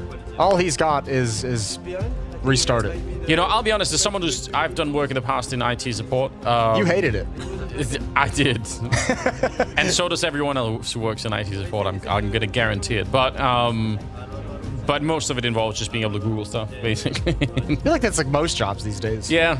You kind of Googling things. If you have someone's had this problem somewhere in the world. Yeah, if you have the power of like adding quotation marks around certain parts of what you're Googling, and is like you're rolling. Yeah, you're all good. Yeah. Top of the IT food chain. Yeah, but the people who receive help on the other side have no idea what you're doing. So you know, like it's all good. It seems like magic to them. To them, it's like, wow, it's done. You're like the new age god. Yeah, it makes top of the pyramid. It's a whole lot of work that could be done just Googling things the right way. Yeah, I mean, one of the things that I enjoy about this G2 team that I don't always see come into play, but I feel like the kind of player and the kind of personality that Jax is, I feel like it's important for this kind of a team, because it feels like this could be a team that otherwise, from like let's say a mood in the team kind of perspective, could completely tank. And I feel like he's just a funny guy and it's like has a big personality in that way. Yeah, I think that's actually important. I think G2's been pretty vocal and pretty open about how they feel like the intangibles that he brings and that he provides to the team, how important they feel that those are to like how this squad is going to function, and obviously developed a pretty close relationship with Monacy himself. So yeah, Jax has a pretty important role to play within this squad. He's also one of my favorite players to watch for a different reason, which I swear half the time when I'm watching Jax get 1 or 2 kills, he's fighting his own nature to not try and get more. Like, he just wants to keep rolling, which I love about him. But I would say you could probably almost do this like with video evidence if you go back like 2 or 3 years watching Jax. I bet you could find a lot of videos in the past where he would keep fighting and then eventually dying, and I feel like now it's way more reined in, like he's getting way better at it, which is great. It's what you want. I mean, speaking of players that we like watching, actually one player at the moment who's one of my absolute favorite players to watch is Hunter. I really, really enjoy watching Hunter. I feel like he makes a lot of plays for this team that help them have impact, that help them open up rounds. And I think he's just been, I think he has had some rough tournaments start this year, as everyone from G2 has had. But I mean, that's been great to watch. And I mean, why don't we just complete the roster and talk a little bit about Alexi? Because coming into Dallas, a lot of conversation was, you know, Alexi as an in-game leader. And I know there was some questions of G2 just not feeling like they were firing on all cylinders. And I think they came into Dallas with the philosophy of like, let's try and like forget and stop trying to force all the things we've been working on. Let's just everyone focus on just playing a very good individual game and see what happens. Alexi had some brilliant series in Dallas where he was top fragging, where he was putting up heavy numbers, which you don't normally see out of him. So what a luxury if they'd be able to carry over here to the spring finals in Lisbon. Yeah, it feels like you almost have to at this point in Counter-Strike. Like the non-fragging in-game leader is kind of a distant It's a memory. myth now, yeah. Yeah, doesn't really happen so much. Well, I mean, you don't even necessarily need like the heavy fragging. Like I think Kerrigan is obviously someone that's always had like some critical eyes in his direction for the numbers he puts up or the numbers he fails to put up. But he's found a way, even if he's not having like the big volume fragging games, like your in-game leader being able to have impact, like heavy impact. Like Kerrigan's someone who we even saw at the major, like even if he's having a relatively quiet game, can come into a bomb site and give you the 2 entry kills or the 2 openings you need to take the bomb site at a critical moment. I think Alexi B is someone with that capability as well. So is Apex, for that matter, also. Yeah, Apex, you know, an obvious fan favorite for partly because in the game, he's the most memeable human being on the face of the planet. There's that. Every game is worth watching just for that. It's amazing. I wonder how many hours of footage we have just with Apex making strange faces. It's got to be a lot right now, but... You have to imagine all the TOs have like an Apex hard drive just like stashed away in a corner. True. Well, they've got everything all fixed, so we appreciate it. And once again, thank you for your patience. We're going to get into the game. It's the first map, the first round in this best of 3. And we've got Vitality up against G2. Starting right now on Dust 2. And this could be a very, very interesting game. We're going to have on the CT side G2 and T side is Vitality. We've got dualies in play, and it's our boy Jax picking them up. I think what's most exciting about this series is that these 2 teams have played these maps multiple times in this year, 2 different series. Like this game, I have to imagine you're going to see some weird stuff. There's going to be some stuff that's real out of the ordinary because they're trying to mix things up. You know, since they've already shown each other pretty much everything they have on this map. They're going to bring in some new elements. Yeah, for sure. Both teams have studied the last couple of games that they played, and now, yeah, you want to try and change it up. One smoke out long, a flashbang to follow, but the bomb is not really committed. They just want to put some pressure on. It's a nice dink onto Nico, and he is down to 24, but they're running it back. The bomb is actually being brought up catwalk. They fooled him. They took all the attention to... Oh, my Lord. Hunter, that is an incredible triple kill. That actually felt like it worked exactly the way Vitality wanted it and just shut down at the last hurdle. Yeah, that's a very, very cool idea, but who could have seen this coming from Hunter? Normally, like, if you pause it here and you look at, like, the overview, you're saying, okay, there's 3 G2 defenders all huddled up in the bomb site while they're getting split from catwalk and long, and you're saying, this is not good. This is not a great position to be in. But, I mean, obviously, if Hunter's gonna hit shots like that, it doesn't matter whatsoever. Tactics go out the window when you nail those shots. Yeah, he's so... He really can't get out. I mean, if he doesn't hit that instant headshot, he's gonna get overwhelmed. The Glocks will triple up on him, and he's out of the round. No bomb plant. Vitality. A couple of P250s picked up, but that's pretty much it. So, decent start for G2. We didn't make a prediction. I mean, we've just been keep saying it's 50-50 here, but do you want to... I had G2 taking the series. You're G2, all right. Yeah. All right. I picked them too, but I've got to say I was real... Yeah, I went back and forth. Yeah. For like 3 seconds. I really wanted to do it. But ended up with a little bit of a coin flip even in my own mind, so... Even Maniac's given up hope. Even Maniac. Well, now is where they're going to definitely win. That's how... I actually know that now. That's how that too. works. I've experienced that entirely as well. Yeah. But the problem is he's taking all of us with him. So that's an issue. If I'm going down, all of you are with me. Slow round, this one. Gonna be a run boost. I love this run boost. It's always funny. Just the amount of times that people sort of screw it up. Oh, no one there to peek it. It's a good run boost. One of the better ones we've seen in a while. Now there was no kills happening behind it, but they got the run. That was the best part of the round. Yeah. Nicely done from Monacy as well. You could see he wanted that fight. He didn't commit to it, though. He's just luring them closer in towards Nico, who was able to get a freebie on the first player, and then everything's easy from there, especially with the peek from Monacy at railing. Him and Nico get all 5 kills. 2-0 for G2. Yeah, slow round. Going into this one, though. AKs. Just a single Galil on Apex. Taking one for the team, why not? I'm going to be playing around with that. And they take some pretty big map control. Bit of a default split up into upper dark, holding long and middle. Yeah, common stuff from Vitality. We'll see if they get the information that they want early on here.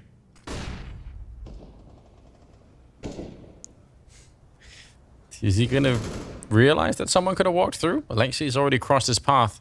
Second time he's done this as well. Dangerous position. That's a strong one for Alexi to hold, and also it allows all the attention for the A defense towards Catwalk. As long as Alexi's alive in cave, they know it's such a strong position. They don't even have to think about long. Okay, well... Saw the possibility was there, and Alexi just realizes, I might have been spotted, I might have been found out. Let's just give this one up. Yeah, not really worth it. More smokes being exchanged over in upper dark as well.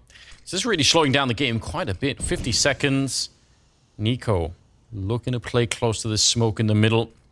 Hearing what is on the other side. If they make any false move here, it's going to be a flashbang going over, and they're going to try and peek behind it. He just pre-fires it, and they line up for a double. Almost a triple. Can almost count it as that. I don't know how this B-split's going to be working out now. They've been slowed down. Molotov in upper dark. Megas Key can't even find a kill right here, and that's an easy pick-off for Hunter. Oh, that's a bit of a fail. He just wanted to throw that, but I think he might have hit that jump throw button. And still, good cleanup at the end here. Apex now 1 versus 2 with the M4, and he's just only going to get the bomb planted, and they're already on him. He gets one of them. They peek in, and Monacy able to pick up the last one in the 1 versus 1, but damn, that is close at the end. Yeah, that's real close. That felt like it was actually way too close, considering Nico gets that double kill in middle, considering the B-hold was actually strong from window as well. Nicely done from Vitality to at least do damage and get a bomb plant in such a tough situation. But 3-0 for G2. I'm super interested to watch Nico play this role on Dust 2. Because I think, in my mind, just from what just referencing back to I believe it was, yeah, pretty sure it was Dallas, the game against ENCE, where Madden just gave him a lesson in how to play middle. Madden was just being an annoyance for Nico, so I feel like there's a couple things Nico probably could have taken away from that match if he wants to, on how to play the middle of the map, this new age Counter-Strike that's coming in. Nice double kill for him to start in that previous round. Nothing will teach you more than getting absolutely whipped by. Yes. So you're like, all right. I haven't had to find out how I lost this so badly. Yeah. That's how I felt watching it at the time. I was like, he's getting a lesson today, baby. Deep nade on towards Catwalk. No one's home to catch it. 4 Deagles and a scout on Apex. Not to be underestimated. I've seen Apex hit some ludicrous shots with a scout in the past, so... Yeah. Gotta be careful. Alexi again just gets to chill on his lonesome out towards long, M4 in hand. He's going to have some weapons coming at him. 3 players lining up outside the long double doors. That's a dirty little off angle. But if he doesn't get that kill clean, he could actually be put in a lot of trouble. Yeah, fall back on the other side. So, a little bit more safe in this position. Down in the pit, in fact. I don't know if he meant to fall back down there, Nico, but now he's here anyway. 40 seconds on the clock, and still a lot of map control for Vitality. They're not really being pressured by G2. Flash set up from the bomb site, but Cyber were able to hit the headshot anyway and take down Alexi. And there's a timer on this one for Monacy. They're going to come for him. Oh, he's going to shut down an entire arm of that. Apex hitting the scout shot finally. And Monacy now surely calling it in, saying there's not that much pressure happening from the other side. A wall bang, it does no damage at all. He's actually hitting it, but it just doesn't matter. Doesn't have the stopping power of that AWP. Cyber running up close, and now it's changed back into Vitality's favor. The Molotov is too far behind. It's not going to stop the bomb plant. And Jax is now in a 1 versus 2, and this is so awkward creeping in. Oh, nice headshot onto Apex. Maybe he could salvage this round. He's going to have to go back away, otherwise he's going to get shot in the legs here. 1 versus 1 against ZywOo. ZywOo knows exactly what's coming. He had that deep peek from the bomb site down in towards CT spawn. He sees Jax not progressing whatsoever, so he's got all the information possible. He knows everything. Yeah, you're right. No more nades on either side. There's going to have to be a straight headshot. Otherwise, Jax is going to be out in the open and almost no chance at all. And even then, yeah, that's just too far gone. He hears that tick of the bomb, and he's just going to be running for it. What a shock. Vitality with almost nothing at all. Yeah. But clearing out long was enough. I think G2 misplayed a little bit. I was surprised when I didn't see any, either m0NESY or NiKo, like transition over towards Car or transition over towards the long corner to give some assistance. But even with these two spectacular shots from m0NESY that were so quick, it's just they still lose the round after that. I'm just the one flashbang of support for Alexi and a nice deagle shot. That's a painful round to lose. Good job from ZywOo. Yeah, we talked about how sort of the ancient concept of the sort of non-fragging in-game leader, but I mean, long gone are the days as well where you have AWP players that can only play the AWP, right? that's not. Yeah, that's another thing that's gone like the dinosaurs. Yeah, exactly. We don't really see that anymore. ZywOo definitely super dangerous, even just with an M4 or an AK in his hand. 3-1, and G2. I mean, it's early days. We're lining up. Hinge smoke? Yep, pin smoke. Nailed it. What a nerd. Oh, Lexi. No, the nerd is Rops. It's true. He's got all the fancy ones. He's actually raised the level. Oh! That is nice. Shutting down Apex. Good night.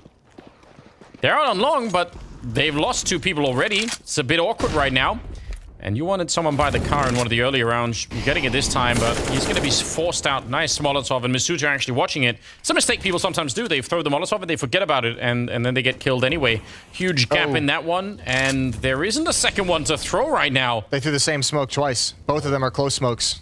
Oh no, that is a big mistake. That could actually cost them the round right here. NiKo feeling a little bit exposed out here on the catwalk. Needs a little bit of backup, but again, that gap in the smoke comes back to haunt them as dupreeh goes down. ZywOo not able to get the flick in. This time, it's a scout to defeat him on the other side. And Misuta, 1 versus 4. Not a chance to even get the bomb plant down. Those are some unforced errors here from the side of Vitality. Yeah, that was a really curious one. I think that second smoke was thrown and just took a long time to get there, and the second player just miscommunicated through this close smoke as well. That's a brutal way to go. Actually, that gap didn't even really punish him all that much. NiKo being a nuisance, even with not getting any kills behind the smoke, up along that back wall, just making sure attention's on him while his teammates from CT spawn are able to get some clean fights. m0NESY, he is 8-1 right now, so feeling good with both the scout and the AWP early on. And Apex has picked up the scout once again on the T side, but for G2, I mean, they recovered pretty quickly after losing that unexpected round. That's gonna feel good. Yeah, and it prevents you from descending into some kind of, I don't know, just bad mental state of just frustration. Apex again with the scout. Flashbang comes in. NiKo able to get some good damage. Apex down to about half HP. Vitality vacates danger from the nade they know is coming. And this time, m0NESY playing at car while Alexi is at the long corner. So a little bit of support from both angles, and NiKo shifts over towards middle.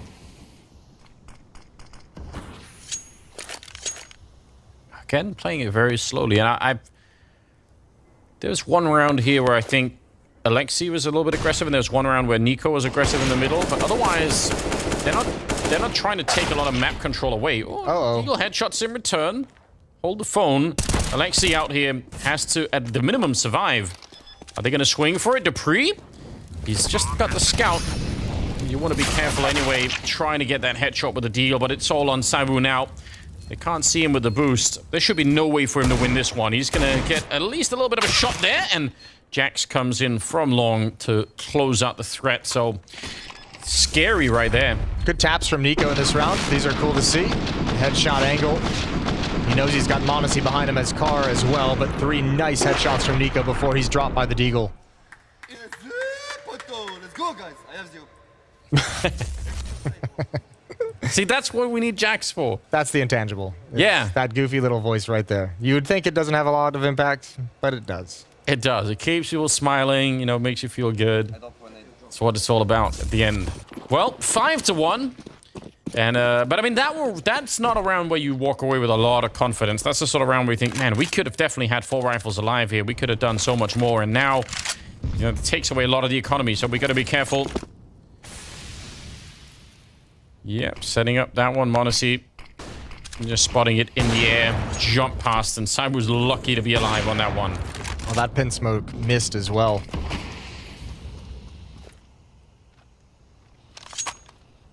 Shallow nade right behind the smoke. Utility dump towards Xbox. Delaying mid control, delaying and denying comfort for Vitality in that part of the map. Again, then just not that aggressive on the G2. I'm wondering if they're going to try and do that later on. Because if they're setting it up. Yeah, you're basically setting it up the first half to be really passive and give Vitality all the control, and then later you flip the switch, and now you're going to be pushing into upper dark and all the rest of it. It could be really fun to see if they're going to get there. 50 seconds, and very uncharacteristically missed shot here, and now he's standing inside of the fire and the flames. I mean, actually, Apex could have maybe got both of them. If he hits that shot there, he's getting the double kill, so the target selection actually makes a lot of sense. Dupree with a nice headshot on Hunter. It leaves Jax on his own inside of the B-bomb side, a very unenviable position. And that's a peek off the information that Nico wasn't playing in middle, that this time he was on catwalk. It even had found a kill, and Jax can only get the one. Can't transfer over to Vegas. Gets Alexi and Nico, the last 2 remaining players, and if Nico doesn't get a kill quick, I think they just have to give this one up. Dupree lurking in middle. This is such a dangerous position. Especially with the fact that they lost all the rifles in the previous round, it's probably not worth it. Oh, missing a couple of shots, maybe. And Dupree will take him down. USP did not get the job done, so yeah, they lost all those rifles in the previous round, and now Alexi could try and save the M4, but this is big opening for Vitality to get back into the half. Yeah, what a weird, uncharacteristic miss from Monacy, and that just looked awkward. Yeah. It's right in front. Sometimes that's just the way it is. Yeah. You miss those easy shots. I mean, the problem with it is, man, if he gets that kill, then they have control of catwalk. They have a man advantage. They don't spot the position of Nico. Yeah. They're not able to really challenge out mid with that same level of confidence. Yeah, a lot of things went bad really quickly after that. Oh. Where did the bullet go? I don't know. I'm confused as well. Now we're all confused.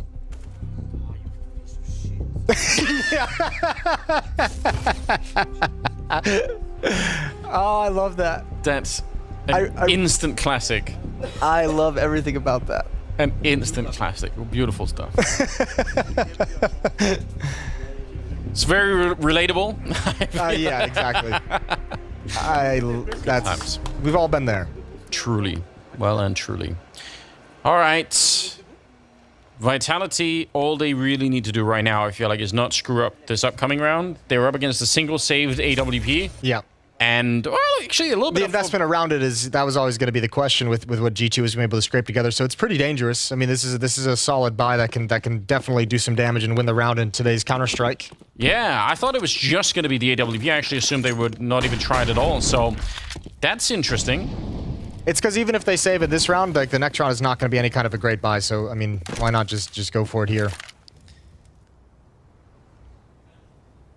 And again, not showing that much map presence for the G2 side. G2 haven't been super paranoid about the B bomb site, but this time just putting Monacy with the op at the back of platform and just letting the other 4 players just really be strong and mobile at the A bomb site in middle. Yeah, it's a lot of responsibility. I mean, he obviously, especially if they lose mid-control, if Alexi goes down, then that's too much even for Monacy, I'm going to have to say, probably. Well, I mean, the position of Alexi should allow him. It's a strong spot to, I mean, at least go 1 for 1, or just get 1 kill and back away and fall safely back into CT spawn, and then you can address whatever situation there is from there. Second flashbang didn't really do a lot. I'm going to get smoked off. Misuta could probably guess from the angle of that smoke where it was coming from, but is that enough to build anything behind? 45 seconds. Still a pretty good presence towards this A side of things. Pistols, though. They have a couple of flashes to try and hold them off, but it's not going to be forever. And no smoke if there's a Molotov to be dropped inside of the bomb site to flush Hunter or Nico out of that position. They can hold him off. Alexi could backpedal and try and take some shots from that ramp. That's going to probably have to be it. Oh, they jump right down. There is a smoke to cover them, but for how long? Alexi goes down. Nico not finding a target and inside of the site. 17 seconds with that C-set 75. You can see Hunter's trying to communicate every position, but he runs out of steam even at the end, and out of bullets too. And Jax is down in the pit, and I don't think he could have done a lot from this position either, so super unfortunate, but that was, in terms of the time that was left on the clock, that could have gone horribly wrong. If they got even a couple of kills there, G2, yeah, that might have been the round. Yeah, well, now Monacy's definitely got to save this op. Now, next round, no matter what, I mean, if he's able to bring this op forward, it is just going to be the AWP. Look at the hunt already coming in from Apex, though. Monacy will not have this timing. Knife out, no care in the world, and he's gone down. 5-3. You mentioned it, must-win round for Vitality to finally get rid of that G2 economy on the defensive side of Dust 2, and they've done it. Yeah, huge. Nice read from Dupree. Nico's attention got pulled away as well by that kill from Dupree. He actually looked down to try and trade that frag, and that's when they popped out of the angle that he'd been watching previously, so won't enjoy that one. Won't enjoy that whatsoever. 5-3, but just pistols, and Zaiwu has spotted some aggression in middle. Apex has spotted even more aggression in middle, and now the kills are going to ring out easy for Masuta. Apex grabbing that last one. Vitality is within reach. Yeah, make it a quick round. I mean, it can work if they're a little bit slow to realize and someone just comes stumbling into the middle, it can work out, but this is the other result, so nice and quick round. They're right back in there. 5-4 scoreline now, nearly tying up the game, our Vitality. And they're up against limited, I mean, they've got the weapons, but the grenades certainly lacking a little bit. No defuse kit in play either. Yeah, that's a big uh-oh. Nico, this is the aggression I was talking about earlier, and we finally see a little bit of it, and it does catch Dupree off guard. I think the flashbang even caught Megas, who was going to be the second one in to potentially go for that trade if he wanted to, but it just forced him all the way back. He could do nothing, so man advantage for G2. Bust out, you talked about it, they hadn't been aggressive up to this point. And they catch him off guard with a lower dark push. That means Vitality have to take long control. They know most of the resources have been used in middle and lower dark towards the B bomb site. Long should be mostly clear, and they've got access. They've got control of pit. 4-on-5. Fully committed to long. Seems like G2 know that they've got all the rest of the map already kind of cleared out, so... Look at the utility, though. I see only one smoke on Apex. For this wall, for this cross, a smoke and a Molotov, and you're going to have 4 players here from G2. I feel like these rounds always look unwinnable from the T side. Like, it always feels to me like you can't really win this, but I feel like a surprising amount of the time it works anyway. So, we'll see. I mean, it is limited spots to defend in, right? Like, look at where you can be positioned at the moment. Yeah, they gotta hurry up. That smoke is going to fade soon. Second smoke coming out. Molotov as well. Let's see, is it going to be a good one? Forces a couple of people to move away. Alexi trying to find some. Get Monacy caught out in the open. There's a refrag coming in. Oh, Masuta, he fell off and still gets the headshot. Following up on Hunter. That's a massive double kill for him right there.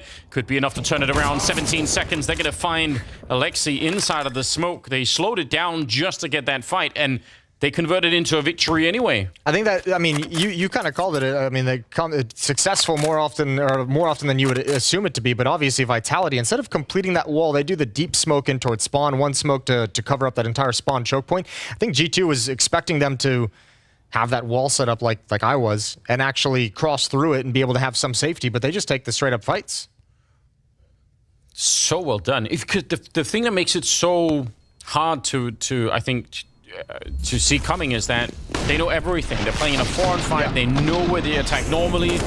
That's almost more than half the game is trying to figure out where that attack is coming, right? Yeah, helps that Masuta hits some phenomenal shots, but that does help. I think the call and the setup of this kind of attack was great from Vitality. You put out that first smoke as if you're going to complete the wall, and then the second one is the deep smoke. And that completely ruins. Like G2's like, all right, they're going to finish the wall, and then they're going to cross over. We're going to be able to kind of spray down and battle on that railing, and they just weren't expecting the fights to come during the cross. Well done, indeed. Vitality showing some real fight here in the first half. Jax, well, Nico's out of the round. He's gone. Doesn't even get a chance to play. Dupree out here fighting against the M4, and he very nearly wins the fight, but not quite. Alexi going to be pushing forward to reclaim one of those weapons. Yeah, and also get into a clever position if they're going to keep committing. They might even boost up Jax onto the blue bin. Instead, they're just going to prioritize the weapon. Over to the B bomb site we go. Apex lurking in middle, 3 players in upper dark for Vitality, but Jax is starting to get a lot of information, and he's already going to start pushing out the doors right about now as this utility is spent. Monacy and Hunter for defense. They're really far away still, but the defense is good for now.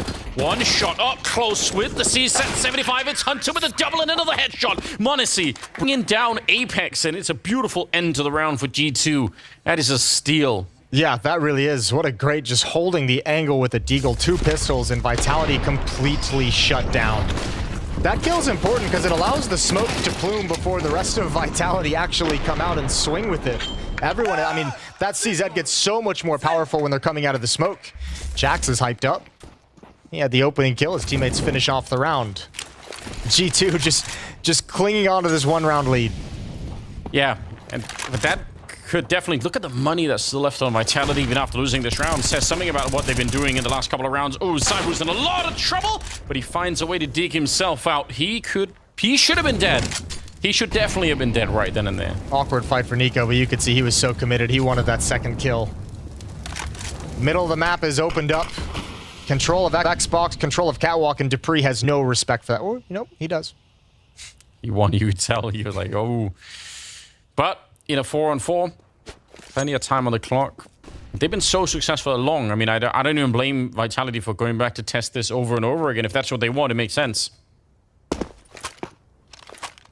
If they go there, it's Alexi with an AK out close, but he's got only an HE that he's probably never going to be able to throw. Hunter and Jax were really considering which play they wanted to make. It looked like Hunter wanted to rotate back towards middle, and Jax was like, no. Let's push upper dark. Let's shrink the map down. Wait a minute. Monacy's coming in at the corner. There is a crossfire. How deep is it, though? Alexi's gone. It's now all on Monacy, and they shoulder peek him out. That is actually an expert play from Dupree. Even if he doesn't get the kill, just the fact that he's able to do that. That's such an off angle. How do you even know? It's tough, man. Like, even if he gets that kill, that might just be a 1-for-1 spot. Nade into the bomb site. Oh, Hunter's committed, and he's, at least forces the TK. At least puts Jax in a 1-on-2. Swings while the bomb is being planted. He's very low on health. What do you do here? He would love a headshot. Misuta not going to give it to him easily, though. Sneaking around, and it will be another nice round out of Misuta. We'll discount the team kill. It's fine. Probably not his fault. And it's going to be Vitality right back in the mix. Wow. That's a hard jump to make work against someone like Zywoo, who's going to be so quick on the follow-up shot, but that's the real thing. Alexi needed 1 kill here to really make this crossfire strong. Monacy way overcommitted and couldn't get back in time. Yeah, you take that TK all day long. Timeout from G2. Xtaz wants to talk things over. Yeah, why not? I mean, this is once again their moment, Vitality, to strike deep into G2's first half here. They could do a lot. Yeah, they've gotten it close, and they've fought back really admirably, but they haven't been able to actually take the lead. They haven't actually been able to take control of the game in any meaningful sense. And this, as you mentioned, is the perfect opportunity for it. It really is. They have them kind of right where they want them in terms of the economy. So just a little bit more pressure, a little bit more consistency. And this could be a very decent first half for Vitality still.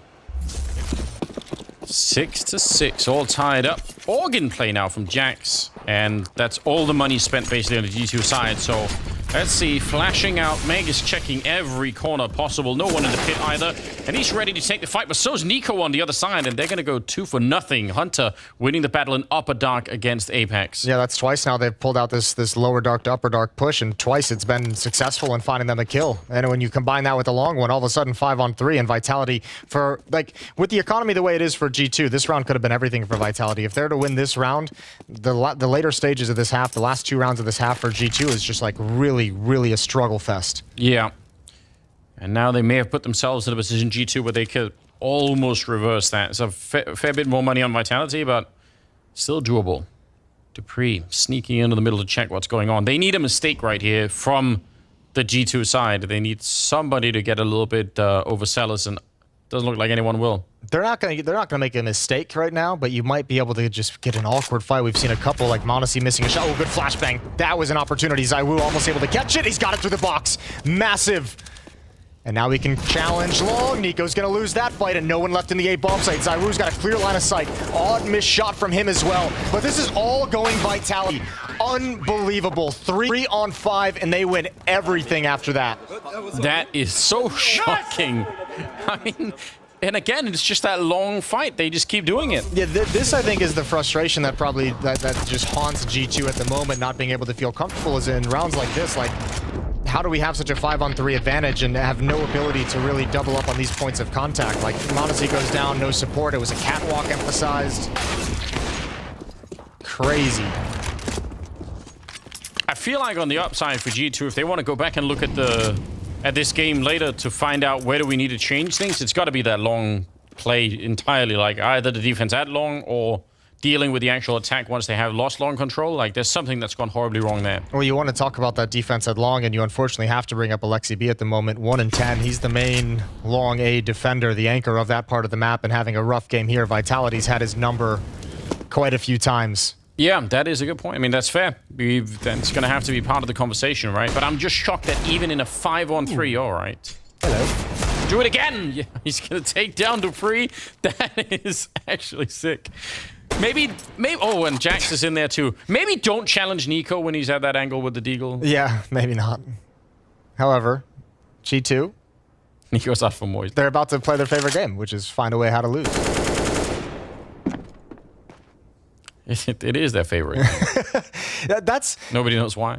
That's the problem with that last round, is it's just like, those are the rounds that really kill you against the best teams in the world. It's like, that's a 5-on-3 that you should be winning like 90% of the time, and here we go. Run it back. Don't do it. m0NESY holding on to the round. That's the kill they needed right then and there. Cyber now in a 1 versus 4 to try and see if he could do anything. He's got about 25 seconds, and I don't know. Yeah, he's going to try and fake it out. Comes off the plant, but it will be another one on the board. So they tie up the game once again, 7-7. Let's see if there's a chance right here for G2 to make up for it. That first one's fair enough, but second one, yeah. Dupree, you know what's gonna happen. You think? Ooh, yeah, he's got a nasty look on his face. He's smelled something awful. Yeah, between that round with the deagle, remember there was a round previously in this half where G2 stopped a B hit with m0NESY's double kill with the deagle and Hunter's double kill with the CZ. They've had some low buys that have helped pull them back into this game and keep them fighting for it. Yeah, it's been a little bit of a mess. Vitality, they had that one round as well. Like, it's been a little bit back and forth. But you're right, against some of the top teams in the world for G2, if you don't win some of those 5 versus 4, 5 versus 3 kind of rounds, you know where they're coming, like, you have to be able to do that. Especially the 5-on-3 round where you have 4 players stacked at the A-bomb site. That's... Ooh, it failed again. Gotta spend more time watching Robs, I guess. Gotta start using the numbers. It's getting too ridiculous, isn't it, now? He's following the same rules. Don't do math during a live match. We need mouse pads that have, like, a coordinate system on them so that you can... Yeah. Have all the smoke lineups. That's actually a genius idea now that I think about it. Patent that real quick. It would only be useful to the 100 CSGO pros out there in the world. There we go. It's an idea for the future. 15th round, and they're going to go at Alexi B. Like we said, they've been able to find him every single time, and they're going to do it again. misuta, easy spray to take down m0NESY, reading that play so well. And now reaction makers, I mean, that is a classic, isn't it? You kind of know it's coming. They've just lost 2 over at long. Of course, they're going to try and do something. Yeah. Well, Nico and Hunter, the cousins, to try and recover the round. Would have been cool to get 1 kill there and see if you could activate Nico, but now no matter what, it's impossible, and Dupree's ready for that as well. 8-7, Vitality. They struggled the whole half to get a lead. They snatch it right at the end. Right into a break. We'll see if they can close it out when we return.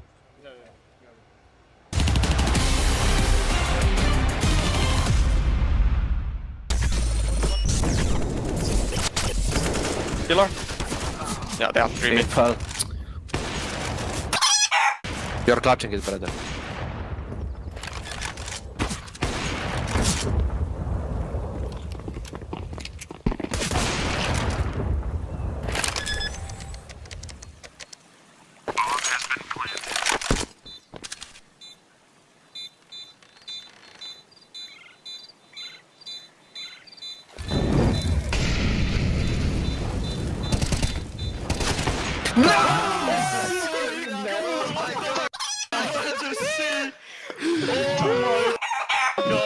Let's go timeout, please. Timeout to need some pace. Holy Let's go timeout. Good luck on that. One of the craziest highlights I've ever seen. Okay, guys. Are you 2B? We don't have nades anymore. Matu, go short, I will flash for you. You ready, Matu? Wait, do it. Flashing. Go. Go, short, Nice! Matu! Holy man, what a It was by? You like my flash or not? I like. I mean, when you kill 5, then you like it. On the right server. Can you flash? No flash. Let's run boost. Yeah. First yeah, no. First? Yeah. One more server. Hopping. Got it. 2v1. Careful We're flank. flanking. I watch flank, okay? Yeah. Go C-box. He's heaven! Yeah, heaven. He's dropped. He dropped. You can have your right on your contact. Yeah. He kills me left, you gotta... Nice! Oh my god, Dude, Will, you landed on the box. Nice. That was insane. An arch and shot. Short. Close arch still. I got up molly, bro. Yeah, smoke it. I got smoked again. Bomb is arch. Crossed now. I can molly like the Vino plan. Both side. And molly Vino. Landing. Mollying. Let's strafe. Oh, I don't hit mid side. Oh, nice shot, Nico. Last bullet. Holy f***. Bro, can I defuse? I have No, you cannot. I have no Okay, fair enough. No, you cannot. This is my round. You don't get my star.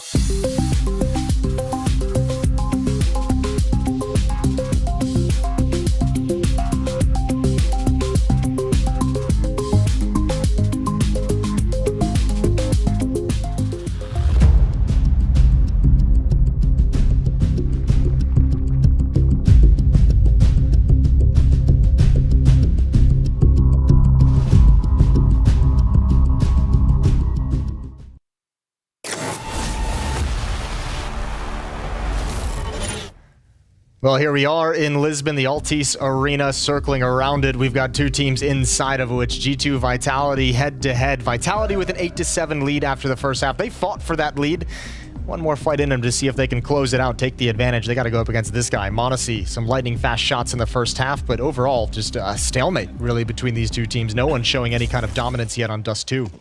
It felt to me like Vitality were more in control of that first half, but the scoreline kind of, I think, is cheating us a little bit. 8-7. Second half right here, and it's already a rush to the B-bomb side. It's a classic, of course. Dupree tagged up already. Flashbangs in his eyes as well. Apex trying to save his teammate, but it can't be done. Nico and Jax with a double opening, and that is everything they need. This is another one of those rounds that G2 absolutely should be winning every single time. 5 versus 3 with a bomb plant, and inside of the B-bomb side of the pistol round, it doesn't get much better than that. No, and they even paused to see if there was going to be some kind of a quick attempt at a retake or quick peek through a window, just making sure that they're going to be secure in planting this bomb. So many follow-up flashbangs after the initial salvo, and you understand this. Vitality, they have no chance to retake this bomb site 3v5 with one flash. Gonna save the kit on ZywOo, gonna save the utility on ZywOo, and save the armor on Megaskin Misuta, but a pistol round for G2 is gonna tie things right back up at 8. That's both pistols now for G2 in this map. True. Yeah, and fair play to Vitality for walking away from that one. I mean, even the pause even gave them like a moment to think, wait a minute, you know what? Yeah, do we really want to do this? Not worth it, is it? And the armor and the kit and the flashbang, I mean, it all kind of counts in the upcoming round, so no point, I think, in trying to go for that one. A lot of good things happened for G2 during that rush. An immediate gush onto Dupree, who was playing on platform, so he had to get a little bit passive. It forces him to eat a flashbang as well. That smoke makes it really hard for Apex to be activated as well. Yeah, very narrow gap for him to shoot at as they cross over towards platform, and just 3 more follow-up flashbangs along the wall to keep them as blind as possible. Good progression from G2. Now, how long can they hold on to it? Because they seem very shaky even when they're winning some of these rounds. And they're up against a pretty impressive buy on the other side. Not bad at all. Nico going to be jumping out long. They're just going to flash him right away, and that is so good. Oh, they were ready for that. They've been studying. That's a huge loss, though, to take. No one else from G2 was out to help protect Nico in any kind of a way, so good little trap, good delayed flashbang setup for Vitality. Nico just turns right back into it. 5-on-4 and AK picked up for Apex. Yeah, if you're at that corner on the CT side, you hear the flashbang, you hear the jump, you know, all right, this is our cue. I was surprised that he was so aggressive. There might have been like there could have been a call somewhere else on the map that someone was receiving pressure, someone had numbers, and Nico just didn't realize there'd be that many bodies or that kind of a setup at the long corner, but thought for sure he would just cross over to blue and get safe control. Well, they're pushing forward. Yeah, this is the round to take a risk. You've got a man advantage, you've recovered an AK-47, you have the lesser resources, obviously, so go see if you can kind of even the field by finding information. Oh, and they're doing that. They're finding so much information in this round. Magisk, nice little peek there for Jax down the middle, but let's see if this flank is going to be valuable or not. They're kind of looking for it. Heads up play. Modesty was actually already checking that out, but oh, what? All right, that was the FAMAS. I thought that was the M or the 5-7 for a minute there. Cyber in the middle, going to be taking down Modesty as well, and now it's a 2 versus 2. 30 seconds on the clock, and a stunning headshot from Apex to take down Hunter makes this round really tricky for Alexi, who's had a tough game so far. Out in the open, and he's going to get the spray down right, but Cyber was ready and waiting, and he runs a bit close to the ledge and gets taken right down. There's that recovered AK-47 coming back to haunt you, right? Yep. If Nico's not going down at long and not giving away that AK, Apex is what, like a P250 or a 5.7 to challenge with, and that's a much, much better fight for Hunter. But still, in the 2-on-2, G2 split up. Hunter didn't wait for Alexi to get up towards Xbox whatsoever, and a nice little clutch from ZywOo there. 9-8, so immediate response from Vitality after losing the pistol. Double scout in this round. There's an Eagle sad on top. Oh! Some revenge for Nico.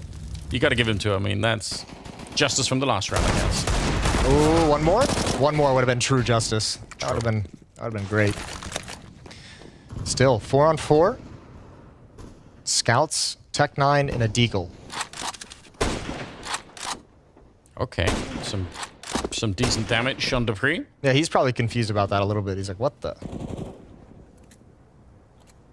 Hunter on catwalk, you can see him communicating what kind of play, what kind of defense he's feeling he's going up against. Apex at long, ZywOo at the ramp. Going to transition over towards the railing. And the bomb's going to rotate all the way back to the B bomb site. So this is going to be an improvised split towards the B side. Looks like potentially Modesty and Hunter out middle. Hunter and Alexi in upper dark. This is if they can break open the middle and put some pressure on this setup, it could work. But if you're coming through the hallway like this, yeah, and they are, oh no, against 2 SMGs like that up close, that's going to be nearly impossible. Very, very hard to break open with what they have here. Magisk already showing himself, puts up a little bit of a smoke. Oh, that's a good opening, though. Might have been a little bit too soon. Magisk still back here, and they don't know about it. He's going to get a double kill. Has a couple of bullets left, but Modesty will take him down, and he's almost ready for the middle. At AK, a little bit too powerful. It's going to be a bomb plant at least here for Alexi B. And that's still pretty good. I mean, 3 kills on a bomb plant. You can't really complain too much about that, given what they had. But it could have been even more right there. And also, especially 2 scouts at the end. Like, what are you supposed to do with that one? Trying to hold on to a retake at the B bomb site. That's brutal. Nice timing for Nico. Blinded through smoke. And yeah, all you can do is shake your head at that one. Shrug it off. I mean, suits are showing good poise. Yeah. No tilt, no nothing. Just got to keep it even. 2 and 14 on Alexi. No, it has been pretty. And we touched on him in the first half as that anchor out towards long, and the way that Vitality was able to exploit long A on this map against the defense. The second half is where he can have some impact. He had a chance in a 1v1 clutch, or a 1v2, I should say, against Apex and ZywOo earlier that he lost out on, and then here in this half, you can make up for the scoreline with some fantastic calls. True. It can be really hard if you're anchoring long like this, maybe especially if you're the in-game leader, because if you say, well, I'm having a real bad time, I need more defense down here, you're actually making the rest of the map so much weaker, and that's usually not something you can justify doing. So, yeah, sometimes you just have to take some beatings up there, but you definitely want to have some rounds where it's just all yours, right? Taking the fight with the AK. I mean, this is a great fight for Nico, especially because his teammates can pick up the AK back here, so if Vitality let him have it, he should keep doing this. Yeah, maybe frustrated that he hasn't landed a shot, though. Probably felt like a couple of those are clean looks, and through the smoke, Apex is able to find that. Alexi, as you mentioned, picks up the AK-47. Yeah. All right, Molotov to put a little bit of pressure on them. Works all right. There's Alexi with the kill. Sneaks in for more. A lot more firepower on his side right here. Does actually do a lot of damage onto Dupree, and eventually he'll go down. Apex, nice cleanup here. That's what they needed. If somehow Apex would have been traded here, could have been a kind of an awkward 2-on-2, but... Look at the money, though. One more kill from Hunter could be everything. I don't think he'll get it. ZywOo's going to be ready for that. Yeah, straight to the dome. Hunter goes down. Only 2 kills in the round with that AK-47 picked up on Nico. 11-8. Vitality stretching this out to 3.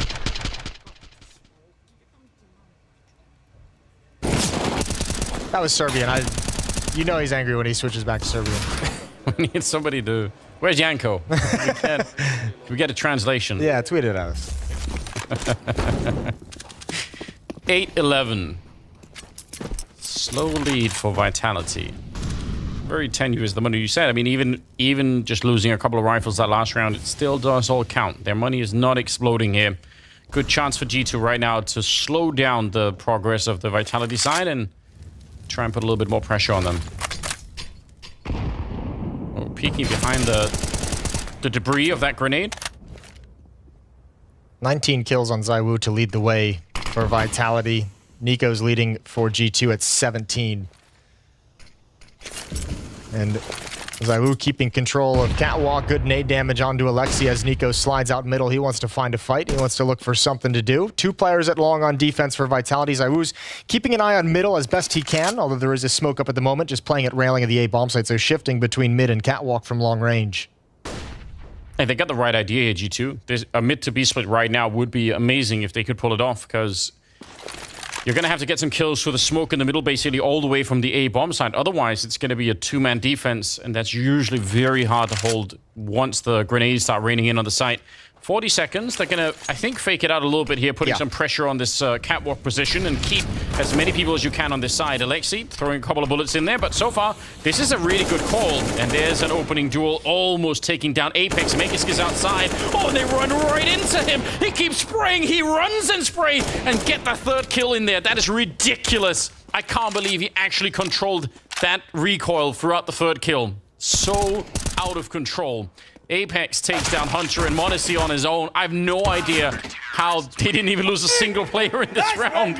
I don't even want to watch the replay. What just happened? I mean, well, let's talk about this. It's a perfect bait. I think it's Dupree that's playing in there with Magisk at the moment. And I mean, he just shows himself over at the door. And Jax does his best to kind of clear it out, but Nico just running right into it. What are you supposed to do? This is weird. That 3rd one is just, we'll take it. I've never seen anything like it.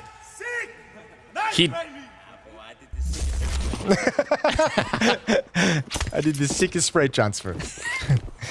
Yeah, bro. He shouldn't be proud of that. He held down mouse 1 for the entire duration and just just kind of like people peeked into it. It's so ridiculous.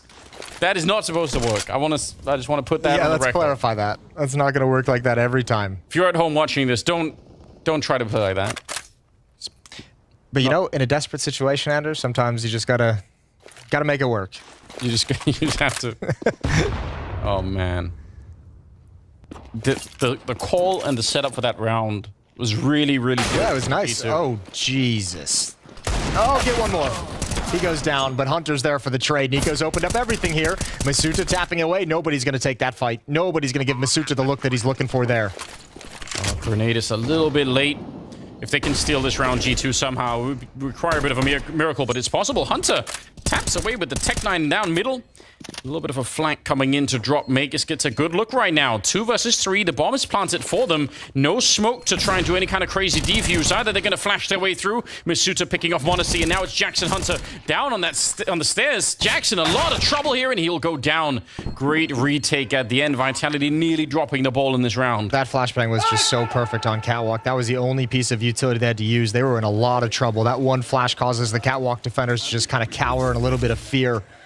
m0NESY was isolated behind the box, and as close as some of these rounds have been, as good as some of these calls have been from G2, you're now staring down the barrel of a 5-round deficit at 8-13. Close doesn't matter anymore. Now you have to get the rounds. Now you have to convert them. And you've also missed that window of opportunity where we were keeping the money of Vitality low. They've got another buy behind this as well. Yeah, that slipped away as well. Something is going to have to change Hunter is up to 18 kills along with Nico, so the two of them they're playing a really good game right now. But they need to start putting rounds on the board. 22nd round here. We're grouped up in the middle. Some pretty common stuff right now. You could understand if they wanted to go for another B split because they had the right idea. It was there last time, yeah. First things first, you got to take control of Catwalk. You got to go through the motions here. Flashbang Molotov to force an Opera off the angle. Apex is in CT spawn looking towards middle, so at least at the moment, the A defense is, I wouldn't say weakened, but they'll have to hustle back up the ramp to get involved if they do pull the trigger on this Catwalk hit. But you're going to put a lot of faith in ZywOo with the op at railing. However, they're thinking the same way you are, Anders. This mid to B split is tantalizing. Yeah, but Apex has seen it coming as well. And last time he wasn't here, right? He was all the way on the other side. Now they're going to go a little bit early. Apex, can't believe he's still alive. Hunter going to go and find him at the end. So that's an interesting kill. Now they're going to be making the jump down to try and fight outside. I don't even know what's happening any longer. ZywOo gets the kill on Nico. He took up a lot of space, but they still need to get to the bomb site. And they have to cross ZywOo somehow. Deagle is out, and he nearly wins the fight. Masuta trying to make up for it. He's the last defense here at the A bomb site. Big double for him. Oh, that meant to go down onto the ramp. They're still going to get the bomb plant down, but I think smartly, Masuta falling back and giving them a chance for a retake. It's the Catwalk flank they got to worry about now. You can see they're trying to shuffle positions. They're trying to get the op to the bomb site and the AK to look back towards Catwalk, and Masuta's got them both. He had some incredibly important kills on the T side, taking the A bomb site from long. Now he's had some beautiful kills as well on the defense. I'll tell you what, though, again, like the idea from G2 feels there. It's some of the coordination, like Nico's drop off Catwalk. The play based off of that play took so long to come to fruition. There was the follow-up came like 5 or 6 seconds later, and I'm not gonna sit here and make judgment. Like it's one or the other. It's either, you know, he's making the play too early or they're following it up a little bit too late. But that miscommunication is killing G2. Yeah, I agree. Definitely, and that gave a little bit of space for both Masuta and ZywOo to kind of get into a position. Yes. Whew, another timeout being called. I've got to say as well, Masuta, I mean, it's cool to see him get the opening couple of kills, fall back, and then, you know, re-aggress into it. But it's tempting to keep fighting when you get kills like that, right? You want to, but if he dies, then it creates so much space for in the 2v2, right? So super smart play for him. I mean, I expect that out of Masuta. I think that's one of the reasons why he's still around in the way that he is. And he's shot up the scoreboard as well. 22 kills now. He's leading the way. He's overtaken ZywOo, who's still on 20. 94 ADR as well for Masuta. But the big numbers you got to worry about, 14-8. Vitality just 2 rounds back from taking this opening map of the series, and they've lost the pistol and won everything from there on. Yeah, it's looking really good right now. They lost this Vitality in Dallas 16-7, so things are moving in the right direction for sure. Hunter taking down Masuta though early on. Jinxed him already, but long control. This is what Vitality did for a bunch of rounds in the first half, and it worked really well for them. So G2 want to try and see if they can test out that same proposition. But look at the defense for Vitality. It's so different from what G2 were doing. It's so different from what you'd probably normally see as well, although it's just kind of shuffled away. Apex at car, Dupree was at the corner. Now he can't get away. Apex tries to make a run, ill-advised. Poor timing on that as Dupree just shifted off. Megisk is looking deep into Upper Dark. He sees nothing. ZywOo just posted on Catwalk, sees nothing. The Vitality, I mean, they kind of pretty much have the information of what's coming. Is just, can you really stop it? Is the question. Again, it probably shouldn't be possible here. 5 versus 3. Out on loan like this. Still plenty of time on the clock, and Vitality making the cross, not really getting challenged that much. So far, so good. Yeah, this is just a lost round for Vitality, and this is a luxury they have with this kind of a lead, is you don't even really need to fight for that at all. With the 6-round lead and with money in the bank, you're just saying, let's just hold our positions. Yeah. If they come into it, great, maybe we get some kills and even things out, and then we can maybe challenge for the round, but if not, no stress. We'll just back away. Let's preserve the economy. The one way that we don't want to lose this game is by getting into some weird money situation, allowing G2 to claw themselves back into it with ease with a couple save rounds. So just keep the guns in our hands as long as possible. Yeah, reasonable call right here. It's great philosophy. Playing the percentages. G2 get their second round of the second half. Yeah, damn, that's true. It really has been the Vitality show for a while here. Okay, well, 14-9. Things are starting to look maybe a little bit better in terms of the economy for the G2 side. So, some small thing to look forward to here. Wow, that's how they got the opening. Fair enough. Yeah, nice shot. I just love that every time he dies, he looks like so amazed. It was like, wait, you ran into the open against m0NESY. I don't think Apex, he goes into every round the ultimate optimist. He's just ready. He really is. I'm going to win every fight. I'm just like, no. How did this happen? Another timeout call to talk things over. Second one for Vitality. Xtaz got into a conversation with the team in the previous timeout, so I think he's more than happy to just chill here and let the players talk it over. Is that fine for you guys? 14-9. Yeah, I don't. Let's see if there's anything they can repeat here, G2. They've had a couple of different theories about how to do this, and I mean that long fight. They got the opening this time, and that makes a big difference. Can they do it repeatedly? Can they actually go back to it again? They're gonna try, and there's 3 people ready on the other side. Although they will back off that fight right away. They didn't really want to commit to it, so fair enough. A similar position here. G2 feel like maybe this is the weakness they've been looking for. Well, also, I mean, just this take of Catwalk as well. When you know there's so many bodies out towards long, control this part of the map and look at the nades it's preserving as well. So if that hit eventually does come in towards long, a lot of Molotovs, a lot of flashbangs to really harass the G2 attack at the railing and put Apex in a pretty powerful position, to be honest. Surely there's going to be a smoke to get rid of Saibu from this angle. No, they're not going to smoke it off. That could be a huge mistake. Misuta comes in for more. They're just out in the open. Oh no, G2. You need to get rid of that AWP somehow. Nico's going to get the spray right on top, but he burns alive, and the nade is there to follow him. Oh, he threw that and actually got the kill after the fact. And now it's Saibu 1 versus 2. We could get this ult versus ult battle. Who's going to be quicker on the trigger here? 50 seconds. And Saibu is slowly inching forward. He's so fast. Takes down m0NESY. That's a nice kill right there. Switch it out for an M4.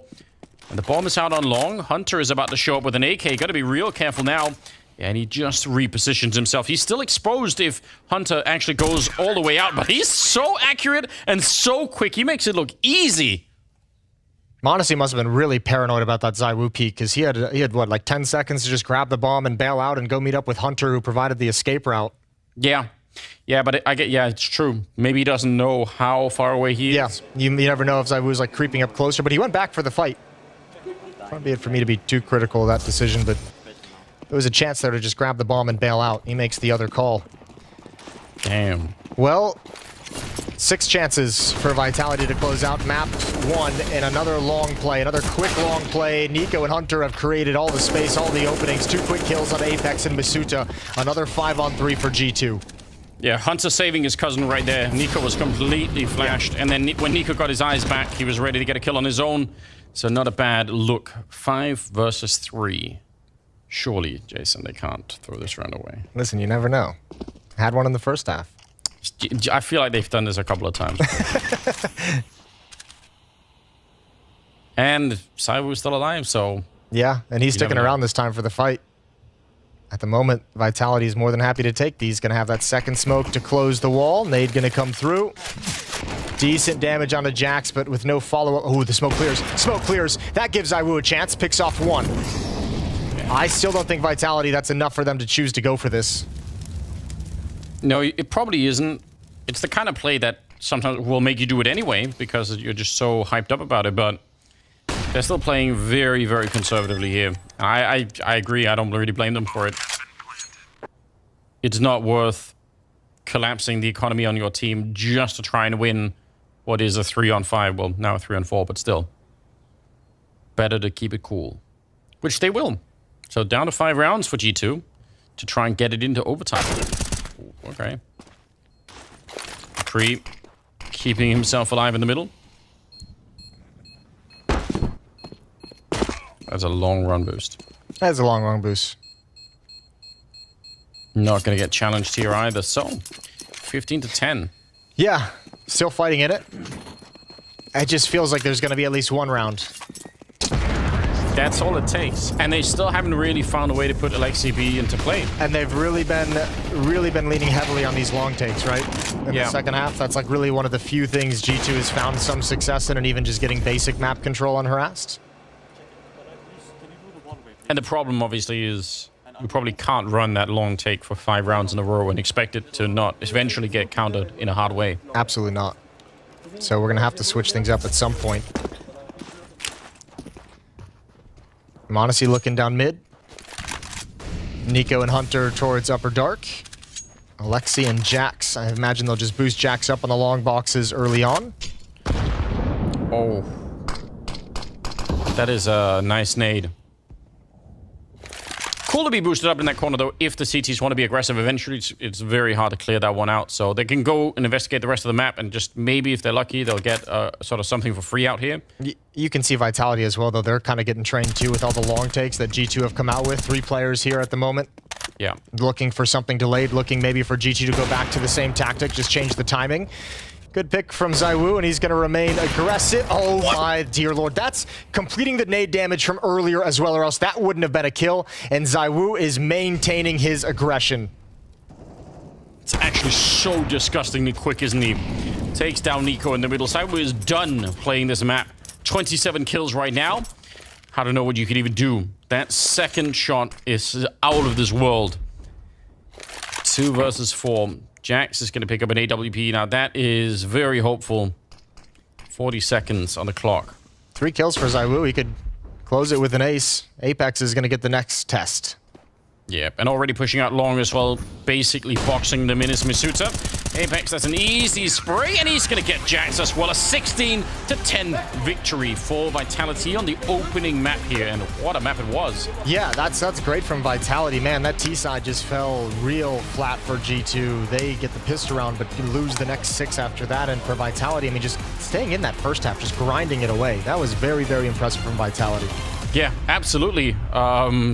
Some rounds definitely given up by G2 that I wasn't expecting. I don't know if they could have been closer, much closer, in fact. Yeah, but I mean, that's kind of, I think, one of the factors of G2 that we've all identified as an issue. Regardless, we've got Freya down ready to go between maps. Thank you very much, gentlemen. Yes, the sweet taste of revenge for Vitality after their destruction in Dallas. They bounced back with the answers that we were looking for on Dust 2. Great T side to be starting things off and looking incredibly calculated on that CT side too. Yeah, the first half was all we hoped to see from Vitality. A different phase, a different idea, a different perspective in regards to Dallas. But kind of have to talk about Misuta. I'm sure his coach will have a couple of words about him. He was lights out in that first half and definitely an X factor for me. Let's get the coach that we're talking about coming in here. Zonic, congratulations on managing to take that Dust 2 off of G2. What do you think was the biggest difference from when you faced him in Dallas coming into today? I think we had a lot of issues with Nico on short, throwing a lot of utility towards lower. Our default was... it was really difficult, and we had a few key rounds that cost us, and we really mentally was struggling in that game. But yeah, this time around we had Matu try to throw the smoke in mid doors, but he failed it a couple of times, got leg shotted. But I mean, it was just, I think the key word for this team is also sometimes about patience. Especially if we go 4 or 5, we can still win the round. Just need to play slow. Sometimes I see the players just go in one direction, Matt is searching B, Dan searching somewhere else if we lose a guy, and yeah, that's just important that we stay calm. You had a very heavy focus on long, a couple of rounds you ended up there.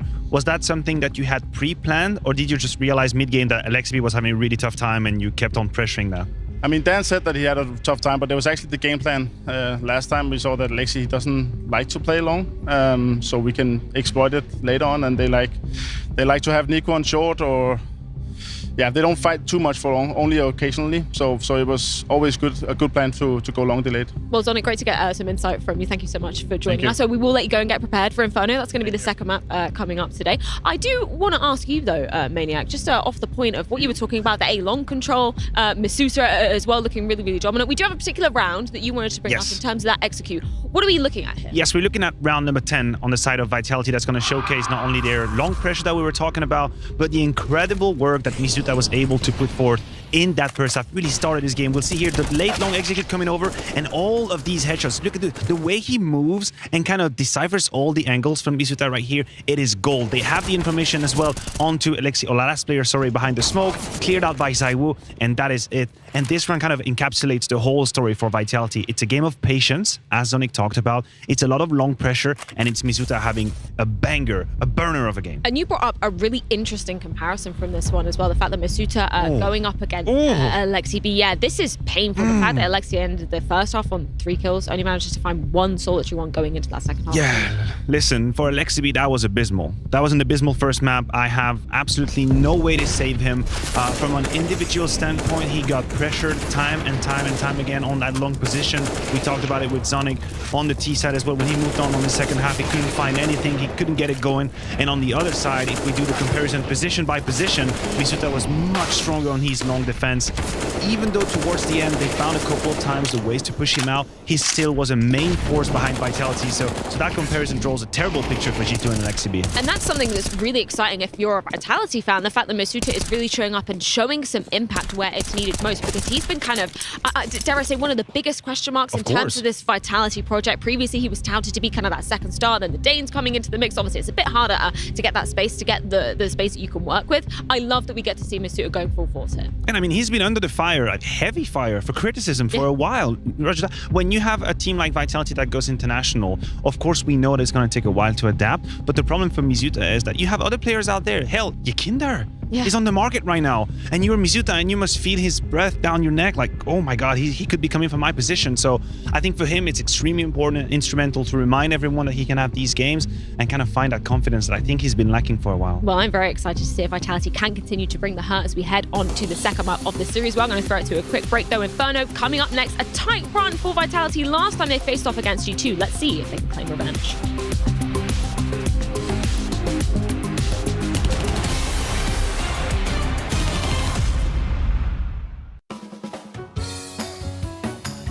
If I was to take my CSGO dream team, let's start with the AWPer. Simple. Obviously, no-brainer. He's like the best player now in the world, and he's been playing amazing for a long time now. So you just have to include Simple, and I think that he'd be awesome to play with again. Get Simple in there. So I think it's a good choice for an AWPer. For in-game leading, I would actually take Glaive.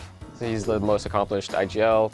A great caller. He played in Astralis during their era when they were the best team in the world for a long time and they crushed everyone. And I think that he would probably be really cool to learn from and see his thought process on how to organize everything and the reads that he's making on the game. And for the aggressive role, Config for my own team is really good at that role. So I would pick myself, because obviously it's my dream team. I want to play with them. I'd probably just be doing the aggressive stuff, going in first, second, and just trying to follow up on people.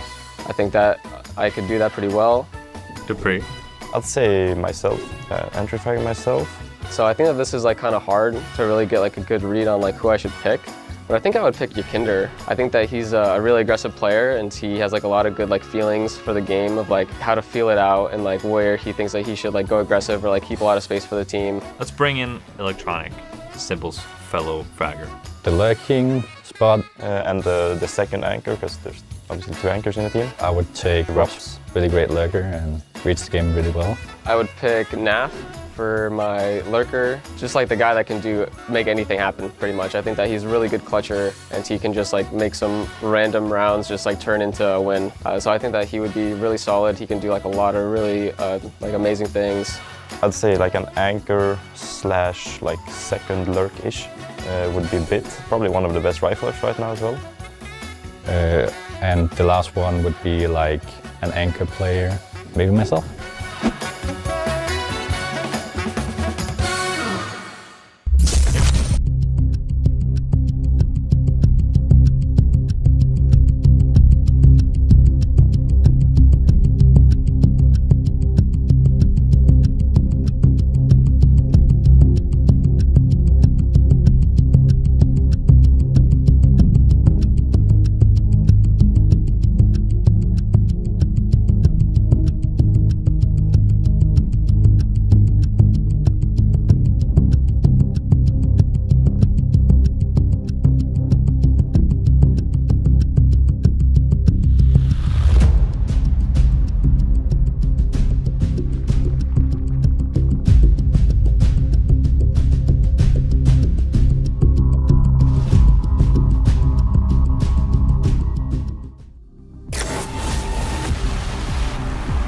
Inferno next up on the cards as G2's map pick coming into this, but an opportunity for Vitality to continue flipping the script from Dallas. Of course, we saw them looking pretty dominant on that Dust 2 to start things off. Last time, though, Inferno was incredibly close, 16-14 for G2 on that map. Yes, it's a reversal of fortune, as you were talking about. In Dallas, when we moved on to Inferno, it was a G2 that was full of confidence. They just had smacked the head out of Vitality on Dust 2. And even then, we ended up in a very tedious, very detail-oriented type game. Here, it's going to be a question of how can G2 bounce back. Had they seen that, misfortune happen on Dust 2 or not, that's going to be a question for Extaz and the boys. Well, let's take a look at a specific look from the side of Vitality with Mahone. What have you got for us?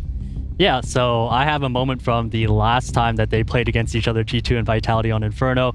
And one of the big things that I want to highlight is actually their utility usage. And this is actually a very specific smoke that Vitality like to use. So it's this one here towards Banana, where ZywOo who throws this from T spawn, and it basically lands at the middle of Banana. Now, with the smoke, you'll see that lands towards the middle, and typically with this kind of smoke, you see this thrown a lot to extinguish Molotovs that CTs like to throw at the start of the round, particularly right there. But what you'll notice about this particular smoke is that it doesn't actually extinguish this Molotov, and you might be wondering why that's the case. And one of the reasons why that's the case is because if you throw the typical half-wall smoke, the one that normally lands here and extinguishes that Molotov, CTs still have an opportunity to be able to push through that smoked Molotov. However, because this smoke doesn't actually extinguish this Molotov, what that means is that CTs, they can't actually push through this. So it's actually a way to deter CTs from being able to push down Banana, because they can't do it with the fire and they can't do it with the smoke. So that's why Vitality, they place this smoke in this way to provide them cover and just deny the opportunity for CTs to be able to push down. And you'll see that with Vitality, the way they coordinate this is that with the smoke here, Magis, he can just simply creep up along the right side and not have to worry so much about a CT aggressing him right at this point. And as well, another thing that you might notice about the smoke as well, it's a little bit offset towards the left side so that as he passes through, he's not completely gray screened when he's peeking towards car. Now, another thing about the smoke, because it lands a little bit deeper, it actually provides a higher bloom so that somebody who's trying to cross towards logs, they're not going to be very easily seen. So that's why this smoke here is thrown a little bit deep for those particular reasons. And that's something that G2 are going to have to look out for, because this is a specific way that Vitality like to take the Banana side using this smoke. So G2, they're going to have to find a way around this. Thank you so much for that one, Danny. I love that we get that specific insight coming into this, because it is going to be a game of minutiae, considering, how close it was last time these two teams faced. Totally, and to tie it up with Mahone's point right here, if you're Vitality, your first challenge is to not allow Nico to get early kills on Banana. I think this is where the defense on the side of G2 can be so annoying to play against and so heavy to fight, is that whenever they take Banana control, whenever Nico gets these double kills early, if you can survive these first few seconds, if you can push them back to the side, then suddenly the defense duo between Alexibi and Nico is not exactly the strongest. Their strongest moment is in front of the car and at half full, exactly what Mahone was talking about. And I love that you pick up on Nico there specifically, because last time around he was on an absolute tear over this entire best of 3 series as well. Do you feel like, obviously Zonic was saying in that interview we just had between maps, he didn't feel like, Nico was on the exact same terraform on that Dust 2. Do you look at him as being kind of a key difference maker coming into this Inferno? Oh yeah, he'll have to be. Not only on the CT side, as we just touched on quickly here, but on the T side as well. If you flip the script and you look at the other way around, he'll be fighting Mizuta and Apex towards Banana. He'll take a lot of space, and we know that the duo of the Frenchies, they like to fight. We know they don't like to stand still. Apex, he's not one for hiding behind a box for 45 seconds. That's not a Counter-Strike he wants to play. So what is going to happen is that he's going to throw Mizuta a lot, the man we have on our screen, with a couple of flashes well-timed, and Nico is more often than not going to be the one behind that wall waiting for the duel. So definitely, and I mean, saying Nico is going to be important is it's never wrong, Yeah, can't be wrong. No, that is always the case when it comes to the G2 side. Somebody else I feel like kind of flew under the radar, particularly last map, the fact that we didn't touch upon ZywOo after that Dust 2, particularly after that last round as well. That second kill he got with the AWP through mid. I'm not even sure how that happened, but I like that we're seeing him getting fired up too coming into this series. Yeah, it got me screaming. That one got me screaming. That was a banger, that last shot on Dust 2. 27 kills or plus. He was definitely online, definitely activated, providing what we hope to see from him. Now, Now, on Inferno, I'm going to be real with you, be criticizing just a little bit. I'd like to see Sai will be a bit more assertive. I feel like he has a tendencies in really tough games to close off his game, be defensive on that long side, and just hope to see people. Don't get me wrong, whenever he gets a duel, he'd probably win it. But I'd like to see him be a bit more aggressive, peak and prod, and see if he can derail G2, be out there. You just had a beautiful first map. Use that momentum and push it on Inferno. Well, we can see the teams getting fired up and ready to head into the second map of this crucial best of 3 series. G2's pick coming into things. Let's see if they can take Inferno after this short break.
We are ready now with the second map. It's going to be on Inferno here between G2 and Vitality. Wow, this is where it's all going to go down in a couple of days. So far, we're at the opening couple of matches here. The odds, as you can tell, slightly switched towards Vitality. They started out in favor of G2, but they are the odds for the whole series. It makes sense. Pretty good performance from Vitality on that opening map on Dust 2. Yeah, certainly. I mean, ZywOo is ZywOo, 27-12 on Dust 2. Masuta had a spectacular game, 23-14, but even just like outside the numbers, the impact he was able to provide on defense and on offense at that A-bomb site was absolutely incredible. Yeah. But more than anything, I mean, just G2, it's weird watching them in that first map, because I think both of us were sitting there like, man, the ideas and the plans are there, and it seems like the opportunities are there, but boy, do they make some heartbreakingly crushing mistakes at really inopportune moments. Yeah, that really is the headline for now, and that's not a headline you really want to hold on to for too much. But it's been like this for a while, I feel like. There are just some slip-ups where you think, man, that did not need to happen. Well, it's a hard thing to stop. It snowballs out of control because the more and more it happens, the more and more you feel like something's going wrong and like you have to individually be the hero or the guy to pull it out. And that's when you kind of see some of those other plays start happening that just aren't in coordination with the entire team plan. And yeah, it can just slide really, really far out of control. Either way, they're down 0-1 in this opening series of the group and need to recover here on Inferno. Now, a lot of talk, obviously, and pretty disappointing finish to Dust 2 for G2. We do have to remember that was Vitality's pick. They obviously came into that saying, we're going to have a good plan for this one. This is the map we want to play against G2. On Inferno here, obviously going to be G2's map pick. They're in a similar situation. We'll see what kind of a game plan they're coming into this with. Yes, I mean, if they keep going like they have been, it could still be, I think, pretty good. I don't doubt Vitality are going to be impressive on this one, but G2, they need to recover themselves, and they're going to be starting on the T side, Vitality on the CT side. Okay, Hunter are looking, all right. Just actually everyone from G2 expecting maybe a little bit more aggression from the Vitality side, hoping that they were going to maybe run down the middle and they could have caught them right there. Instead, it's going to be slow creep up Banana to try and get to the B-bomb side. Ooh, this is cool. A late mid push. Oh, the timing on this is so crazy. They're going to keep going. Yes, it is. Although it's being watched by Nico, he felt something was wrong, but he only had the Glock and Samu's shown up at range, and he wants to take that fight every single time. That's the bomb, you're right. Oh no, dropped on the ground, and now the nades are coming in to put some more pressure on. They're boxed in, G2. There's no way out. They actually cannot escape this. They pretty maybe a little bit of a hole in towards construction, and the bomb is following through, so I'm actually kind of impressed that they're even getting this far. Vitality maybe allowing more of a space here. I thought they would have been locked in even more. Molotov. Oh, dude. Oh, I feel so uncomfortable. I don't like any of this. Oh, you're in so much trouble. Lexi's gonna get around the corner over towards Coffins. Man, that extra 7 seconds would be great right about now. Smoke down. Jax has 2 different angles to worry about. What a pistol round from Vitality. Yeah, well and truly, nobody even dies. And look, I don't care if you're Nico and you sense that flank coming down mid and you're watching it, you're never going to expect that fight that quickly. That's a hard fight to really be prepared for, even if you realize the possibility is there. Yeah. That's no slight on Nico. That's anyone in that position. Yeah, it's like your brain might be telling you, okay, like someone could be here, but you're not mentally really necessarily ready on the same level. That's true. And the Molotov, unfortunately, inside of the smoke, you're right, a 7. I mean, just even the time that they could use to reposition, or they could take the fight towards CT spawn, even there's a lot of stuff they could have done with that time. Or you can stick around and fight behind the Molotov if they're going to try and flirt with it. There's a million things that could have happened, and rough. 1-0. Full investment in the round from G2. They've got 3 Galils, excuse me. 3 rifles. Deagle and a Tech 9 to complete it. Nico is spectacular with the Deagle on Dust 2. Multiple entries, multiple double kills with it. He actually had a great map despite the loss. 1.3 at rating back on Dust 2. Yes. It's super crazy that they actually lose some of these maps when he's playing that well, but he had 112 ADR as well to go on top of it. We've seen it before, so not exactly the first time. M4, not the A1, which is super rare. Saru going down right away. The Galil coming out on top on that one. There's a trade in the middle with Jax taking a fair bit of damage. 50 seconds still left. Hunter with a deep angle to try and put some pressure on anyone showing up, but instead he's going to get a grenade. It does a little bit of damage. Nice enough headshot. But they're running out of players in this round. Hunter has to get this kill somehow, otherwise they're not going to get even close. The bomb is down right next to him on the hay cart down below. And Dupree will stand tall. Just 7 health left, but it is enough to very likely win this round. I don't know what Nico's going to do here. Yeah, Nico is backing away to see if anyone is going to push all the way down Banana and maybe catch one of them off guard. Unfortunately, falls flat, and Dupree's able to find the final kill. Gets aggressive with, what, like 10 HP? Good round from Vitality. Able to hold off, and G2 never able to get the kills necessary to actually push forward. Yeah, good stuff at the end. But that did get very close. If they could have found Dupree inside of that bomb site, would have been an interesting 2-on-2 probably with a bomb plant. All right. Did you tell someone to have fun? I think he gave him the MP9. Someone's pushing. Yeah. Oh yeah, Major said I want to push down mid. He's bought no nades whatsoever. Yeah. Yeah, he said go have fun at middle. Alt mid. All right, here we go. Oh, All right. A little bit. Oh, nice tap from Masuta. That's good to see. Getting away some of these deagles, and Magus having no fun. Not having any fun at all. Not finding any ability to have fun in this round. His targets are already dead by the time he gets them. That's upsetting. And they're moving away from him even. That's upsetting. He got the fun pass and he didn't get to use it. Yeah, he did. He got like the, we don't care what you do this round. Yeah. You don't get that too often. Not even a chance. Well, Dupree's the one that gave him the pass, and okay, well, Dupree's not having fun either. Long flank here with the MP9. It's been going on for a minute now. Just slowly moving into position. Still, the fun is making its way somewhere else. What if they bypass him again? It's close right now. Jack's setting it up. Nice headshot. Here's a chance for some fun for Magus. Gets the bomb being found as well, so not bad at all. Hunter sneaking through. We wanted to line up the headshot here. Not a second chance. It could have been. So we had a little bit of fun at the end. Yeah, we got there at the end of the day. We found a good time. Double kill from Magus to close things out. Transfers over to the dropped M4. Good shooting from Masood to down Banana as well. Vitality starting this one out solid. It's going to be 3-0. That was a good shot. Dupree's underrated, I think, in his comedy. Yeah, no, without a doubt. We don't get enough of it. It's overshadowed by Apex. Hard to keep up with, truly. I think everyone's going to lose in that fight. AK-47's on the board for G2. First gun round at hand. Molotov's being extinguished. Some really nice early nade damage from Vitality, which you would expect out of a Zonic-led team. 3-0 lead. A lot of presence on this bomb site. What are they doing? All right.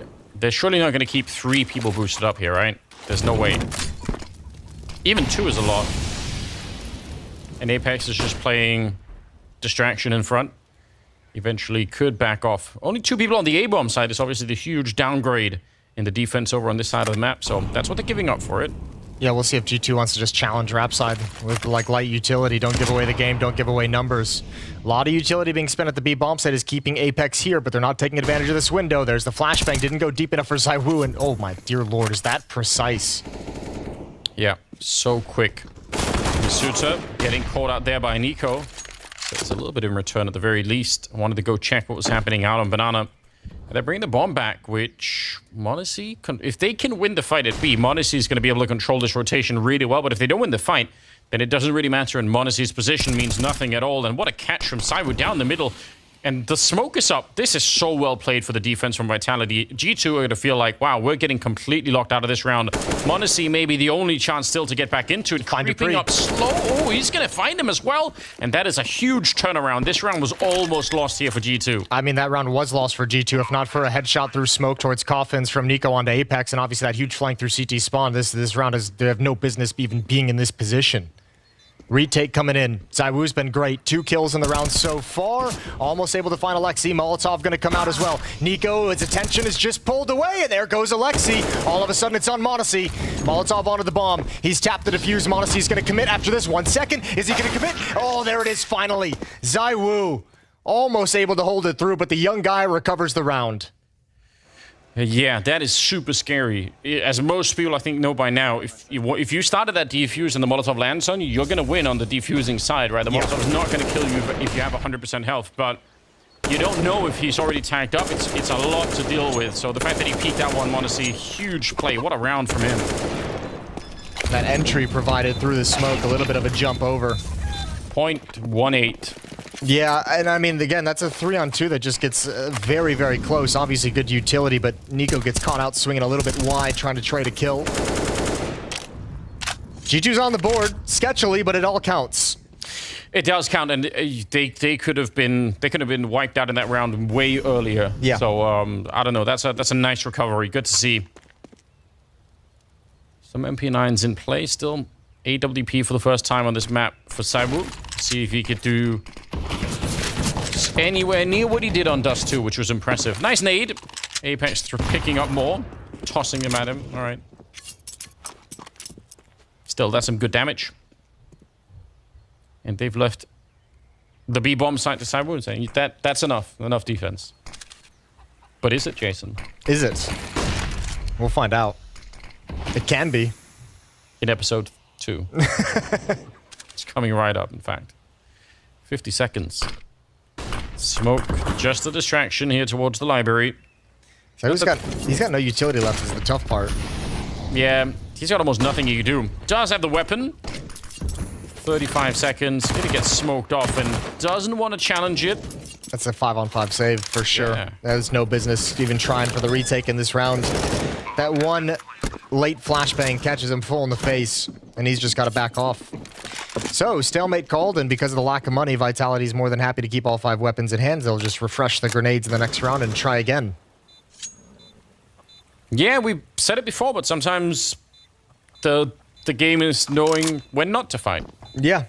I mean, personally, I'd love to see him try and swing for it, because it is Saru, but realistically, it probably is the higher percentage play. Especially this early in the game, like the worst thing about the CTF of Inferno is if you could just never get your money set or never feel comfortable with your economy. So early on in the game, playing the money pretty conservative and just making sure that you can keep growing it so you're not just in a constant state of back and forth with pistols and rifles. Yeah.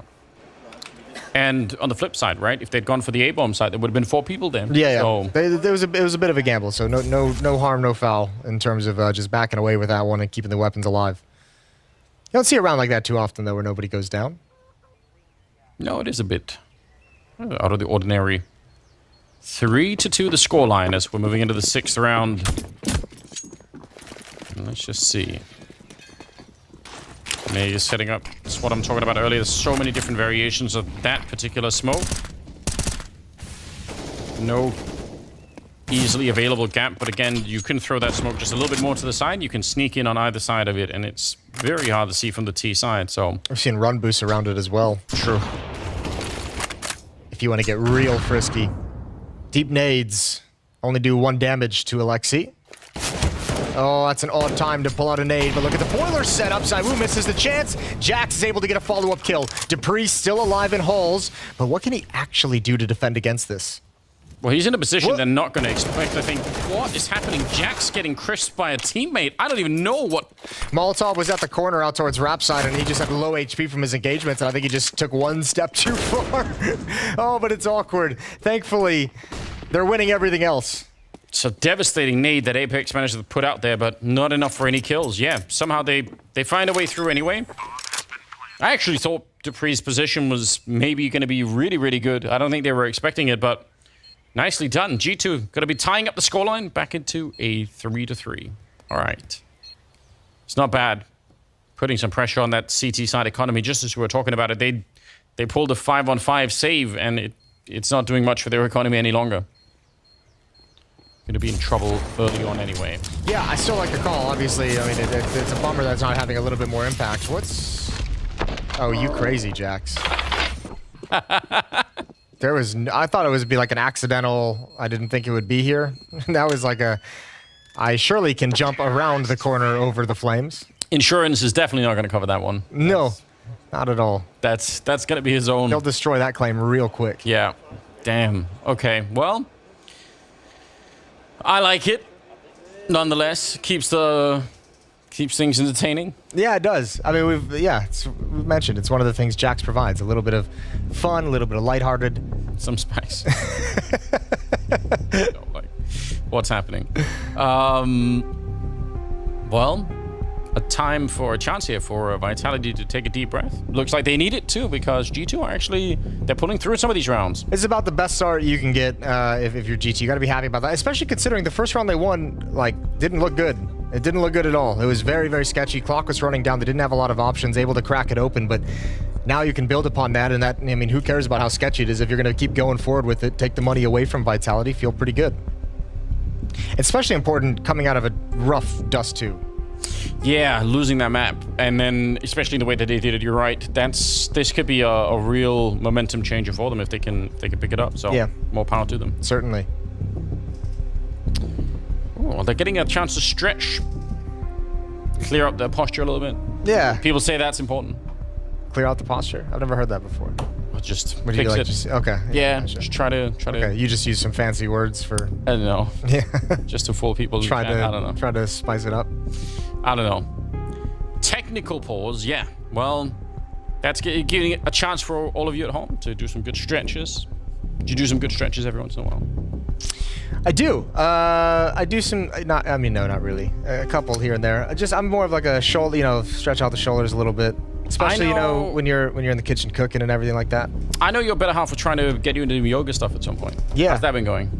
Well, it's going really well if you don't want to do any yoga. All right. The non-yoga side is winning heavily. Yeah. No, I dabbled in it a little bit, but it just hasn't really caught on in terms of a habitual thing. All right. But I recognize the positives of yoga. Okay, so in theory, you're sort of more a theoretical practitioner of yoga. Yeah, I recognize that it's very valuable. There's a lot of good things, health benefits, get your body moving, stretching. Still hasn't changed anything. All right, we'll get there one day. We'll get there one day. Well, we've done the morning routine. We've done some stretches. We're building like a little bit of a theme throughout the day. Yeah, certainly. We'll get to afternoon at some point. Some point soon. Get that afternoon nap in for all the boomers. Yeah, throw like a little afternoon bagel into the toaster. There we go. Yeah, that's what I'm talking about. Headsets are off. Headsets are off. Is never a good sign. Well, just the big headset. The earphones are still in. All right. Yeah, we've got them layered now. So the in-ears. All right. But hopefully, no word on what the issue is yet. But as long as no PCs or monitors are being all the way swapped out, I feel like we're on the positive side of technical pauses. Yeah. That's usually when it gets real bad. That's a smile. Apex is too focused to smile. He's locked in. All right. What do you think about the clear glass frames, the clear glasses that Apex has on? You like those? I actually don't think you could find glasses that wouldn't look cool on Apex. Okay. Like I'm on board with all of it. You think it's the man, not the Yeah, style? you just got a face for it. I feel like it works. Do you think you could pull those off? I can't wear glasses. My head is so wide, it's so stupid. Like I've tried. When I went to university, I thought, if nothing else, it's gonna make me look smart. So yeah, sure. Didn't even need lenses. You just wanted the frames. Yeah, I did also need lenses, and people kept telling me like, just go over the lenses. And I was like, I didn't get the hint. So I was like, I'll find a picture at some point and show you. Perfect. It's not good. You've got a lot of cool pictures in your history. Yeah, truly. But I feel like, all right, headsets are coming back on. Yeah, I wish I could. I want to look smart, but it's not possible. But it's that wide head that's really holding you back. It is. It's not practical for anything. So just leave it alone. I have the same problem with like basic caps. Like I feel like it just baseball caps. Yeah, it just doesn't matter. It just looks stupid. Odd. Yeah. I'm not winning on that one. What could you do? Yeah. They haven't made. You could try a fedora. It's possible. I'll give it a shot. Why not? Please don't ever wear a fedora. Please don't ever show up wearing a fedora. I'd be so mad at you. They need to make like sort of head shrinking surgery, like something. Sure. Yeah, that's the next best solution, I guess. After getting desperate over here. All tied up at 3. M4 in the hand of Masuta. Pistols upgraded for Vitality as we get back into it in round number 7. Some grenades behind the pistols, so looking at the weaponry, should be a good round here for the side of G2, but you never know. They have an uncanny ability to throw away rounds like these. They do. Much to the pain of G2 fans around the world. Yeah. Yeah, Yanko's out there somewhere yelling at his monitor. Yeah. Just a ball of stress during this round. Well, let's see. Wall bang to set up for a boost to look over. It's all looking just fine at the moment.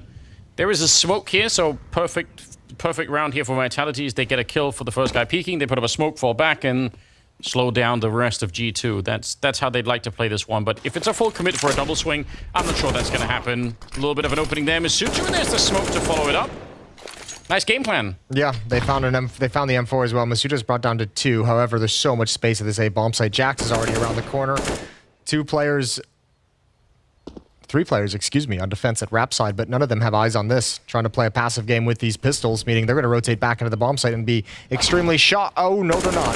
They're going to be just fine. Magus with a headshot onto Jax. All of a sudden, the second option in this round has been denied for G2. Yes, it has, and they're trying to switch it around, catching, even running and gunning there. Cyber were able to find Hunter. It's so ridiculous, and now they're back into the bomb site here, 15 seconds, and Apex is calling it in. You could see it on that little camera in the middle. He is yelling for some backup right now, and the timing is dead on. Perfect. Monacy goes down, and Nico's on his own. It's a really good tap, and what a follow-up, but he's out of time. Oh, I wish he had another 10 seconds for the bomb plant here. Picks up the AWP and is just going to try and save. Surely don't. Yeah, all right. He's going to save it. Wow.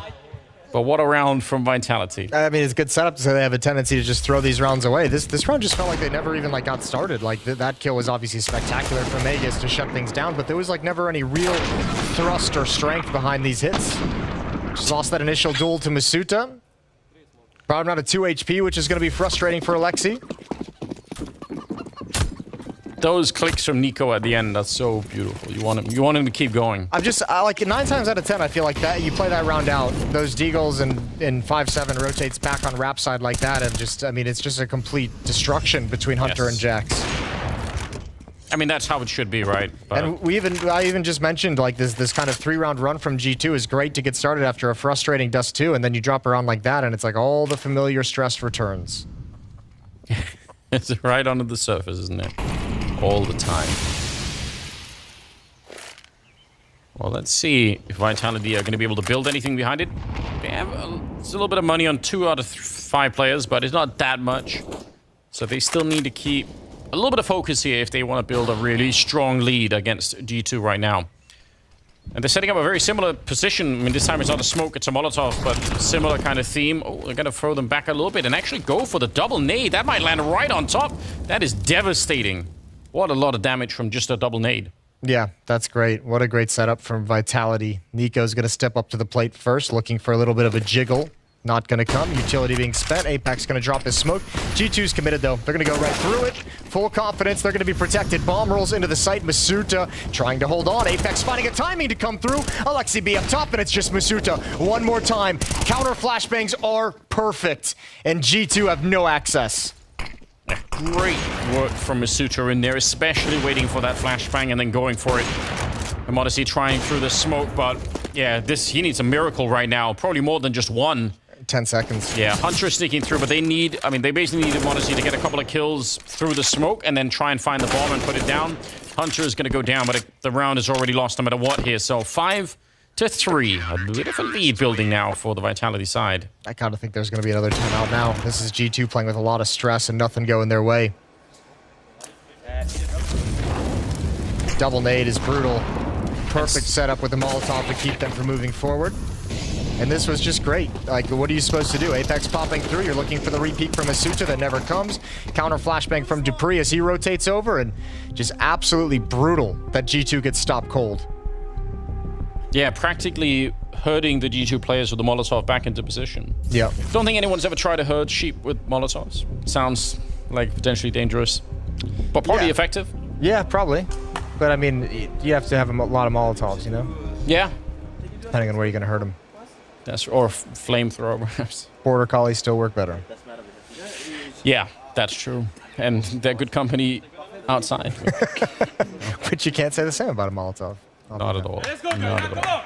Glad we cleared that up, though. Yeah, good talk. Xtaz trying to hype up the boys at the tail end of the timeout as we come into round number 9. 5-3 lead for Vitality. 2-round streak for them out of the tech pause.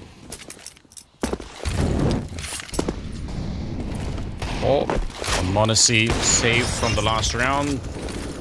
Looked like whoever was on the CT side almost jumped over that shot, so that's something to think about. Smoke up in the middle, and Apex taking a lot of banana control. Thinking about it maybe a little bit again, but I mean, it would be interesting for them to try and switch it up. Don't fight Nico's Deagle. It's never worth it, is it? Just never is. That's a lesson I don't think is ever going to get learned. You hear that Deagle and you're like, oh, I've got a big-ass advantage. Good shot from Jax. B-bomb site is open for business. There is Dupree rotating over, but can he actually do anything to stop? He's going to come through. Flashbang. One's already gotten past him. Even got a kill or two. Jax was always going to put him down. So G2's back into it based off of a few ill-advised peeks against the Deagles. That does need to be something that people start reminding each other of at the beginning of games. Like, just when we hit a deal, just stay away. Yeah. Like, Nico's going to get this. You see it coming. Wow. So, I mean, G2 have lost a couple of rounds throughout this best of 3 so far that they shouldn't have. Vitality giving one back. So, huge opportunity right now for G2 to take advantage of this in a big way. Unexpected. Yeah, and I mean, look, if they can outlast some of these frustrations, like T-side Inferno is just going to provide some of those to you. You have to understand that and know it. So, I mean, still 4 rounds at this point in the game is not bad at all, especially considering you didn't win the pistol. And again, a couple of these rounds, this one's a bit of a gift. 2 fights taken against the Deagles where you hit nice shots. Jax is going to get the follow-up after Nico. We had that really sketchy first gun round they won with the timer running down. Modesty was able to get an important kill from CT spawn. But, like, that sketchiness just doesn't matter. It's not going to look pretty all the time. Dupree's feeling the frustration too. Yeah. He was, yeah, I mean, that was I'm shocked that he got that upset because that's a 1 in 1,000 chance to win that one, but he wanted to be the hero, fair enough. Timeout being used now by Vitality. Keep everything on a bit of a lockdown. Make sure no one's getting too stressed out. But yeah, I mean, you're right. There is a lot of frustration built into playing this T side. I mean, for one, usually you'll have 1 or 2 people who are responsible for trying to take early banana control on the T side, and those people are always going to be running into grenades and molotovs, and they're like, they start half the rounds with half health just for no reason at all, right? So yeah, you know that's going to happen, and it's just part of the game. 4-5 right now. 10th round coming up. And look at the money on Vitality. This is a big opening right now for G2. Yeah, they have a moment in time here to really just demolish the cash flow that Vitality have, and that would allow them to take a big lead. Sabu going to get aggressive again towards the boiler. He might be a little bit trapped due to the pacing. Missed another shot. That's happened earlier before as well. Molotov going to slow things down. They cannot pass. They know the position of Magus. Inside of Pity grabs one more. Heber maintains his aggression. Eventually goes down. Dupree left up on top over the smoke to get Alexi and then sinks back into it. And that smoke is creating a lot of cover for them down to the A-bomb side. Otherwise, they could get swung on from that balcony. No backup coming from Masuta yet. They're keeping it over on that side. And G2 have been pretty good at rotating between bomb sites, so I don't necessarily blame Vitality for not going all in on this defense. Dupree and Magus did such a good job of just slowing down the hit. Each of them with 1 kill, and even Magus actually just going down entirely. But that was a round. G2's trying to pick up the pace after picking off Zywoo. They're trying to deliver the knockout punch and get into that site quickly, so good job. The timing, he's just walked past now. Are they going to catch the second player? That's the bomb on Monacy, and he's very low on health. They haven't spotted Nico yet. He's somehow managed to slip his way through, but they're going to find him now. Oh, he's definitely going to be upset at that one. Nico getting shot in the back, and he has to wonder why.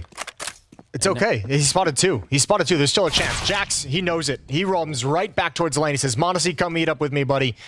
Monacy's going to go through halls, drop the AWP down. He'll have a strong vertical perch with the AWP. Oh, excuse me. Jax actually stays inside the pit.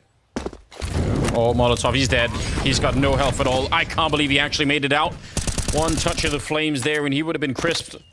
But now instead he's alive with that super fast AWP. How do you get rid of him here? They have a flash and a smoke, but where do you use it? Monacy's got this angle nicely covered, and it's going to be a quick shot there to take down Dupree. Masuta coming in from the bomb side, but he's already thinking, no, not worth it. Wow. I wonder who made that call, because that's brilliant that Jax actually goes back. They were going to fall back. They were going to turn that into a split towards the B bomb site with Nico's position in CT spawn. But I mean, as soon as he goes down, Jax is just like, oh, that's both players. It might have even been Nico himself on death. Both are there. Jax, move up lane. Yeah, I mean, and that makes it worth it in the end, right?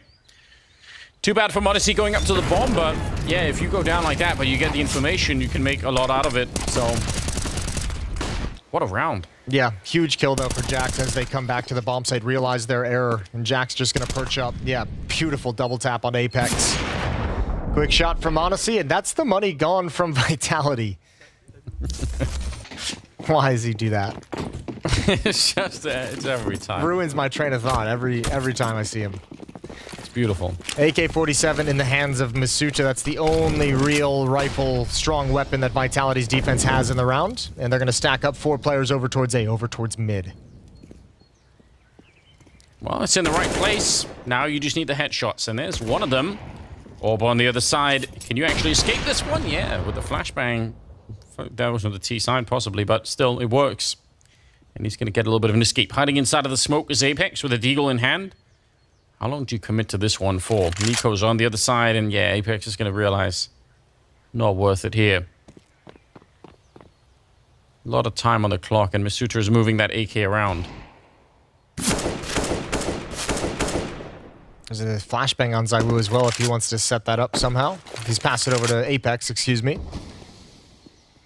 Nico more than happy to take this fight against a Deagle and a USP, trying to thin out the defense. Nice one tap on his ZywOo. There goes Megas on the other side of the map. Nico still being strong, knows where the follow-up play is going to come from. What a beautiful read from Nico. And that should be the round firmly in the favor of G2. Even if this position from Dupree causes issues, they now know his spot.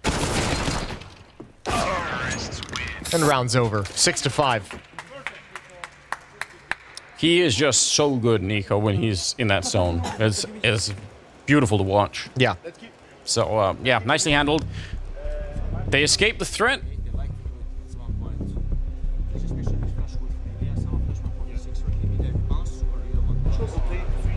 All right. Just listening briefly, talking about the tendencies of ZywOo, looking for a flashbang, saying, look, ZywOo likes to take this peek from time to time. Let's make sure it's covered so we don't get punished by it here. 6-5 scoreline. Good kills from Nico. I don't know if he got it. Did he get a sound cue, do you think, from Masuta? I didn't hear anything on our end from that footstep, but he might have read. I mean, if he just blind reads the play, fair play. Well done. Yeah. You get the feeling sometimes with someone like Nico that he's just somehow in a zone all of a sudden where he just knows everything. Yeah, I talk about this frequently with Nico. He's got like a very unique style that I don't think anyone else in the scene really has it. I feel like when I watch him, you can just see like the brain working through the problem that's coming up. Like someone like Simple is doing a lot of improv, and Nico just is like has like a layout. It's almost like he's reading the script. Yeah, it's impressive. It really is. It's so much fun to watch when he's, especially in those really pressured scenarios where they're coming in from all angles. But all right, some money back in the hands of Vitality. They've been struggling with that for a couple of rounds now, but got M4s picked up. No AWP, so they don't have to worry about that from ZywOo's point of view. 3 M4s though early on at the B bomb site. Something that Vitality have done a couple of times right now. Double nade to the corner, almost blowing up Apex. That might have been the play that Nico was calling out for ZywOo. Sometimes he likes to come over to the B bomb site with an op and just posts up at the corner. They actually catch Apex with it. It's interesting to me that Vitality are keeping 3 people here for this long. It's super common, I feel like, to have 3 really early on, but then draw them back to the A-bomb site. Well, remember, we touched on, like, they've played this map, you know, both their series that they played in this year. So we knew between this and Dust 2 there was going to be some unusual things that we're seeing that are designed just for this opposition, and I'm assuming that might be most of what this is, because they did do it earlier on in the half. Exposes Megaskin ZywOo to this rat play, though. Oh, they're in a lot of trouble, right? This is going to be very hard to hold. 35 seconds. Good shot from ZywOo, picking off one, and he swings for the fight and gets a second. Not a lot of damage onto Jax, though, and down in the pit, Megas is on his own, and he's going to be found. That graveyard stair position, just impossible for him to check. So it's back into a 3-on-3. 19 seconds, and they're ready. Apex walks right into the shot, and Nico gets to finish what he started earlier. Dupree will take him down, and it's another headshot for Jax down to the pit. That's a nice shot onto Masuta, leaving Dupree to try and clutch it in a 1 versus 2. Snuck up almost all the way against the wall. Got to be careful you don't get spotted at the side of the hay cart there. Smoke off one side, Molotov down into the pit. He's creating as much space as he can for himself, but still has to worry about that AWP. Did he see? I don't think that he did. And he's going to go down to Jackson. Probably either way would have been shot in the back. So another good round for G2. Yeah, great round from Jax. Quad kill. I mean, just beautiful work. Especially, I mean, this is all important. ZywOo is doing way too much damage with way too much time in this position. Almost triples him up. But this one, holding this little nerd angle. How are you going to predict that if you're Magus with Molotovs and smokes in your face? Really well done from Jax in this round.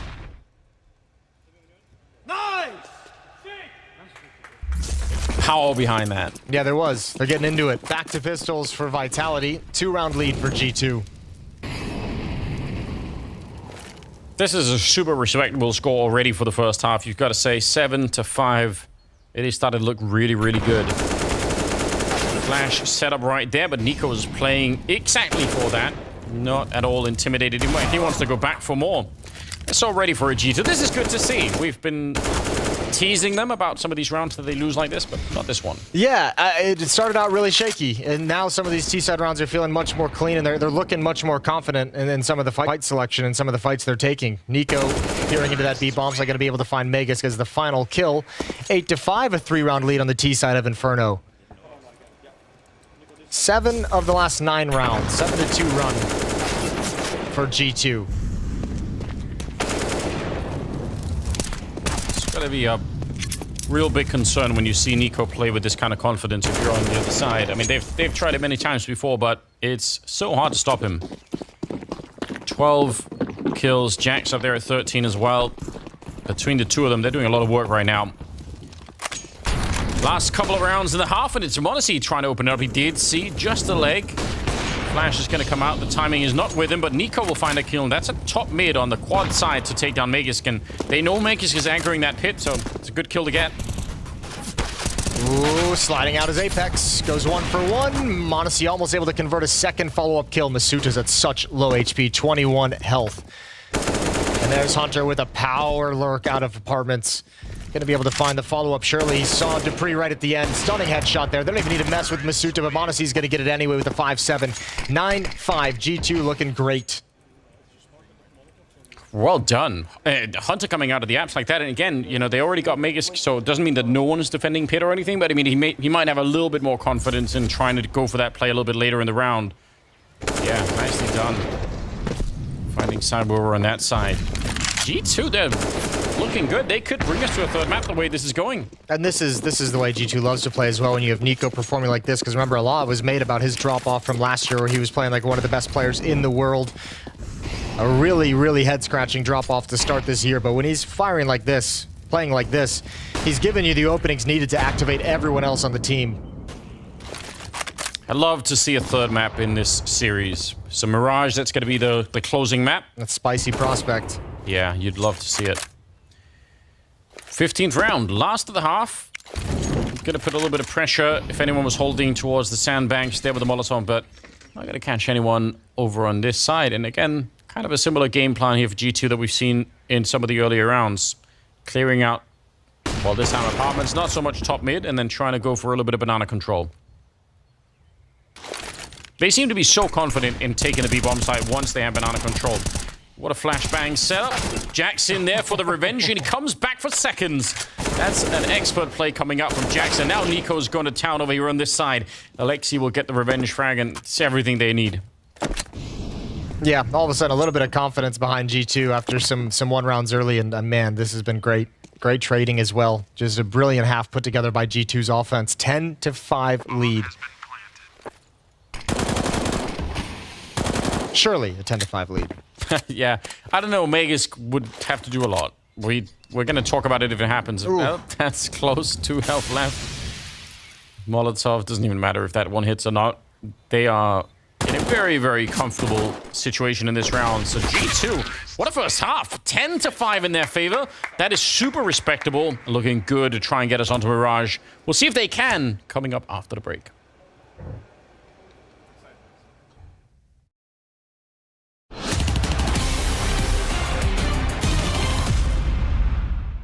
Safe's gonna plant that bomb. Ooh, ooh. Yes. Oh. Wait. Yes. Ooh. Oh my god. Yes, Swisher. Oh my god. He doesn't have the kit. Yes. Oh my god, they're all gone. They're so far away. Oh, just get on it. Come on, brother. Come on, just read it. At the very least, Swisher, win this round. Oh, he thinks there's gotta be one Look close. how far they are. They're Stick so it. damn Swisher, stick far it. away. It's Do fine. it. Please. Embarrass them. Swisher, 10 seconds. N-A. N-A. N-A. He's on it. Oh, he's There's got no it. chance. Look at this mid-map, baby. Let's go. Remember this round, Furia. Remember this round. Swisher, a highlight of a lifetime. 4. Let's go. Eat that. down. They're shooting Config in the back. He sees this as a challenge. He's under a lot of pressure, but still fighting. He's got 2 bullets left, and that's enough to take Alex. Gets the reloading in time. Some payers. He has to run. Oh, Config. He just can't be stopped. It's another headshot and a beautiful triple. What a maniac. He was under so much pressure from so many different angles, and he still makes it work. That is magnificent. Odin Master. Get her done. Quick little 16-1 now. Safe. Running back into that ace I caught on out from Modem. Drop inside here. Ooh-wee. Kill back on the back of the bottom side. Modem. Ooh, that's a double. You see that one? God damn. 16-1. Woo! What the fuck? Furia. It wasn't too difficult. ATK stood up to the challenge, and for that we give them credit, but fare thee well. The showdown is ruthless. He misses the blind ones, Drew. Oh, but that could be it. 10-second defuse. It lands on top of the bomb. Oh, my God. They're all just watching it. Oh, they have to go for it right away. Oh, he's calculated it. Yeah, I think he's done it. Yep. Takes the damage, well calculated. He had the latest software update SIP, so he knew exactly when to go for it, and he wins it. Of course, it's Zipix as well. That just has the perfect timing to step into the Molotov. What a god. Elige runs through smoke. Nython gets NAF. Elige. What is happening? It's fights on both sides. 35 seconds. They've lost PKL and they do it. God. 3v5. Are you serious?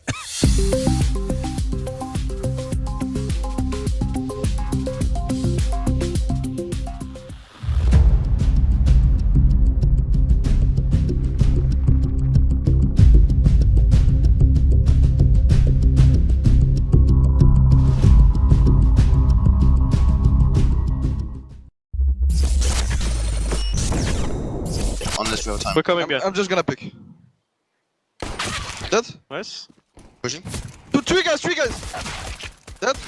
Nice. I have abs. Just wait. Bomb is there. Pushing me. Bomb is there. Just hold. Let's work the bomb. They pushed me. Can they be behind us? No, you shouldn't be. It's on. I have a smoke side. Let's go behind someone. I'm going back No, to we still have... No, go. I've got it. They're waiting the smoke. I'm gonna play with Jake, okay? One is on the right wall.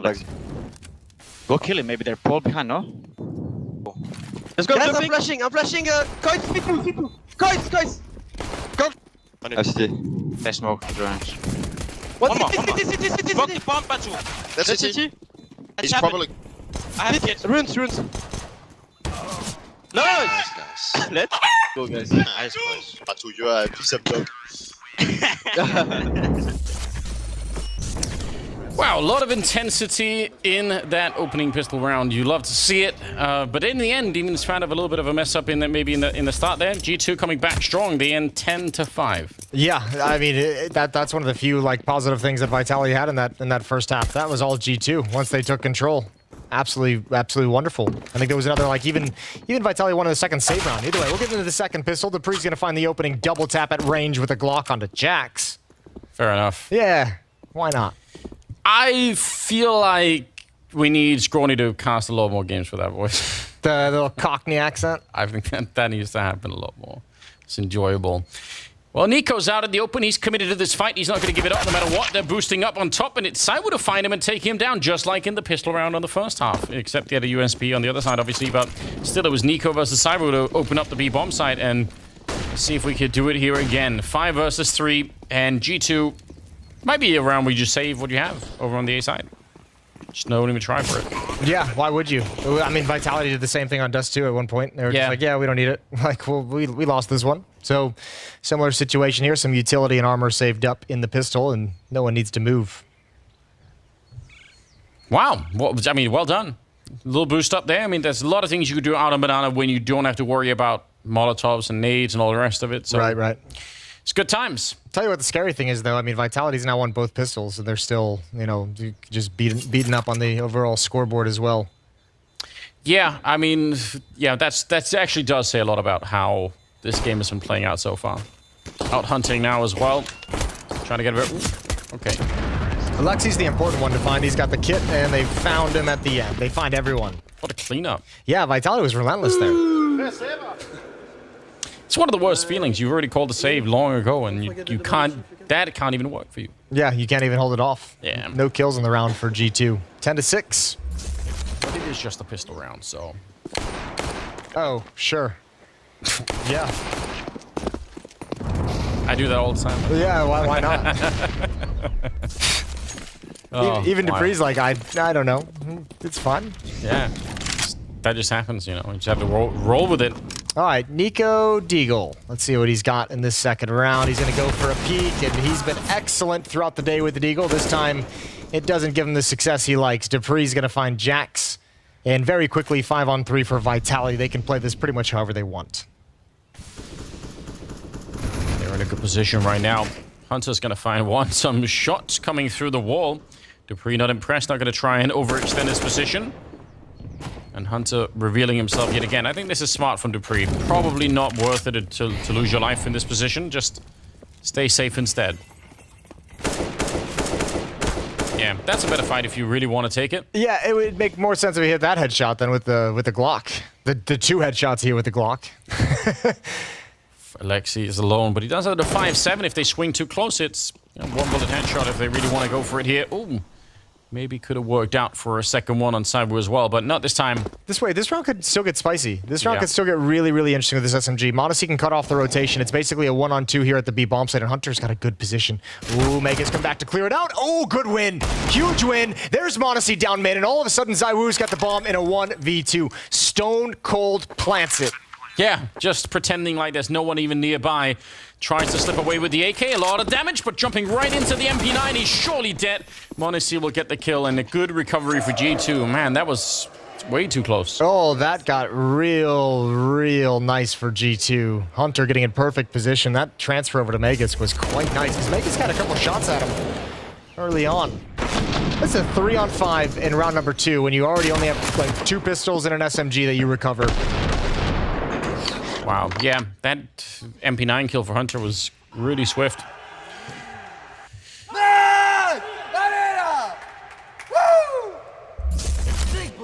Yeah, everyone's getting into it now. It's what we like. Yeah, 11-6. G2 still with the 5-round lead they had from halftime. It's the attitude that we like, isn't it? That's what we're all about, playing on LAN like this. It's so much more fun. 11-6. Nade. Oh, it's going to be pretty good. Right down in the middle. Hits a lot of people. And with the spray to follow it up, Modesty hasn't even seen any of the enemies yet. And he's already got a double kill. Now, good revenge from Cyber. And how much of an opening is that going to really create for him? He thinks it's a big one. He's made his way in. And he's got the bomb. So he's fully committed. This is just, I think, play on instinct right now. For Cyber's thinking there's got to be a way. He turns around. Finds one more. And finally, Alexi B will take him down. But what an impact in the round he just had. Alexi seems to close it off here, and Magus low on health, dinked already, and is going to get shot at the back, no doubt. So G2 able to save the round, but we're definitely showing what he's all about. The play from Hunter is just so unfortunate. He was so committed to that flash pay to peek wrap side that he even runs through the Molotov, but just completely blinded, completely trucked. This was great from Modesty. Designed nade. Couple of kills through it on Dupree and Masuta. Even though he goes down, he's done the work. Now they know numbers. Now they can rotate bodies over. That's why they have both Alexi and Hunter here in CT spawn ready to handle ZywOo and trade it back. I absolutely thought Cyber was going to get the kill on Alexi as well. I really thought he did. Just because, well, we've seen it before. Back to pistols, though. They won the pistol round and on both halves. And as you said, it's not really, we're not seeing the effect of it right now. It's not pretty. It's not what you want to see. 12-6. What a lead. Mirage. Yeah, complete reversal from Dust 2 as well. Like they look calm, they look collected, they're poised. This has been a really good showing from G2 after a tough first map. Hunter with the opening kill, Hunter with the second kill. That's probably Dupree down there, and you know you don't want to mess with him. That Glock. Oh, you found him anyway. It was all a trick. He's like, pretend to be me for a minute. Yeah, just wear my glasses and hat. And yeah, go all the way back to all mid and just fire off some Glock shots. That is funny. Well, Dupree and Magus shouldn't be able to do too much more in this round. Just keep it cool on the G2 side. Jack hears the running as well. There's no access anywhere on the map for Vitality. It's going to be 13-6, surely. 35 seconds left on the clock. You brought it up, but I feel like either I cut you off or you just didn't even want to think about it quite yet. Mirage is the third map. Yes, it is. Well, I really want to get there, so... You didn't want to jinx it? I don't want to jinx it, but I also still want to think about who might be favorites for going into that one, because it's going to be hard to stop G2 getting there right now. That could be a really, really spicy map. I think the desk said... Oh, no. Oh, Jax, you're... All right. He's trying to... I mean, Dupree's trying to die before the time ran out, and Jax was like, okay, we can actually screw his money. Ooh. Got him. Got him indeed. Jax is thinking we can screw his money, kill him after the timer. Yeah. Just like, you know, made that decision a little bit late in the day. Gave up a freebie. I think Maniac was saying in the on the desk before getting into the game, this is a really good map situation for Nico. All maps that he's comfortable on, that he likes playing. Yeah, so he's showing it right now. He's putting together a very nice series. Was excellent on Dust 2, 15 and 11 here on Inferno. So something to work with. 13-6. Roasted up into that little whatever the position is. Flower pot. And May's not getting any more of a challenge out there on Banana after the initial grenade. Gonna be sticking around to take a look. But pretty standard opening here for Vitality. Jax up top. Looks like he's going to get first contact. He's the only one even in this position. Good transfer over, nice and quick onto Masuta. Apex. Ooh, tries to catch him. Jax comes back for more, gets a dink. Apex loses out on that fight as well. Good hold from Jax, who also is putting together a stellar map. Jax at 17 kills to lead the way for G2. Yeah, he's done a really, really good job, hasn't he? 3 versus 5 in this round, and I don't even know if there's anything Vitality can do. It looks like they're already setting up to save in the round, so there is that. Could listen to that broken radio down in T-Spawn. Yeah. Play tic-tac-toe? Oh, yeah. That's on yeah, this match. Plenty of things you can do in T-Spawn. It's a great place to be. Chickens? There's a lot going on. Yeah. A little bicycle down there. A stream, I think? Yeah. A little old-fashioned watermill, I guess you call them. Yeah. There's actually... Why are they leaving T-Spawn at all, the way that we're setting it up here? It's a good point. Just it's too much fun down here. All right.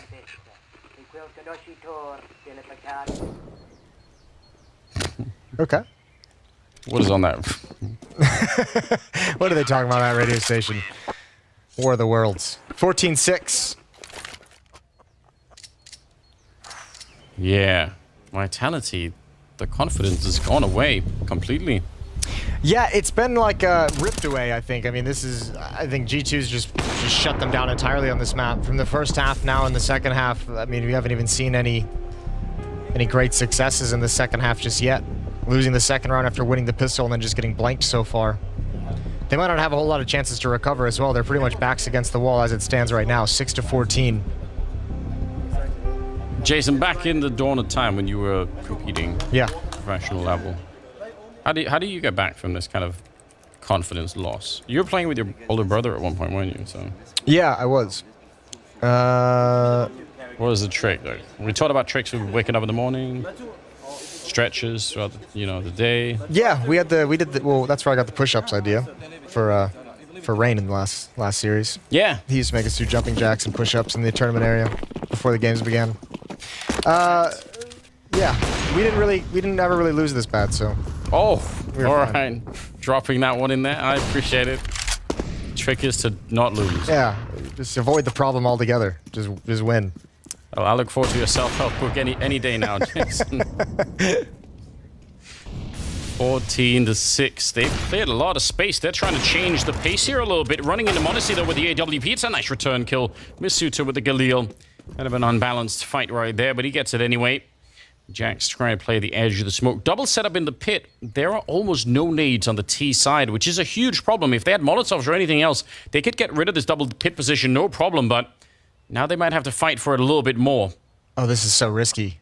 both players exposed to that peek from Rap side as they switch positions. Jax pushes towards lane. Hunter crosses pit back towards the half wall. Nico gonna spam through the smoke, finds one. That's Masuta. Jax pounces. Oh, he's got a double. Hunter's gone down, but it doesn't matter at all because Jax is still here. Nicely done. They normally, I would say, if you lose that kind of archway control that early on in the round, that's probably going to be the end of the round. I mean, even with a double pit setup, I don't think that's necessarily that strong, but they played it so well. I think you kind of nailed it when there's no utility. Like you just kind of get stalled out on that Rap side. You see it like took them like 10 seconds to work up the courage to actually turn that corner, and you've got time for the defense to shift, time for the defense to get in better positions. G2 with a 9-round lead, 15-6. Mirage is looking oh so likely. Yeah. Jackie's popping off right now. 20 kills on him. Impressive stuff. Nice triple in that last round. And yeah, G2 well on their way. 22nd round here. And Hunter, gotta be careful, but he's got Jax right there with him. Masuta could be an uncomfortable peak if you want to go fight for this one. They can't stick around for too long though. The nade, he's lucky to be alive. Dupree, could he catch them as they're trying to retreat? He's certainly thinking about it. Couple of more inches, maybe he's going to be able to find one of them here. They got them boxed in a nice way, so one good flash could do the job. Molotov to try and clear a little bit of space. I think G2 realized, and now they brought in m0NESY, and that is going to create... Oh, wait a minute. Ooh. Could have created a lot of space. They might have needed him there. And Hunter's falling back into the bomb side, but they're in trouble on this A side. Yeah, well, that's why m0NESY rotated away. Now he's sticking around, but problem is he's trying to find a way to get committed into the bomb site. Molotov passed over to Hunter. m0NESY still hasn't found any comfort. They're convinced this is going to be an ending play towards the B bomb site, and boy, are they going to be wrong. Yeah, I was going to say... It's like, wait, hey, Hunter, I have a Molotov for you. Have fun. Yeah, try and hold this. Actually, if they wait for another 10 seconds, maybe that Molotov could make the difference if he throws it down to the right spot. Let's see. 27 seconds. Oh, it's still a little bit early, Hunter. He throws it down and buys a little bit of time, but they will still have basically an isolated 1 versus 5 at this bomb site. Running to get here is Nico. He wants to try and be the hero. Good shot from Hunter. Now down to 11 seconds. Dupree, he's going to get one of them, but the bomb, it should be planted right here. And Magus able to shut down Nico before they even get close, but that is... still a little bit worrisome in that round. That got dicey, and I'm even curious about Alexi B. Even Nico committing out of library to that once Hunter goes down, but Alexi's coming over just to flirt with the idea of taking some guns away right at the end. This isn't an attempt to actually retake the bomb site. Chance on Dupree doesn't go his way.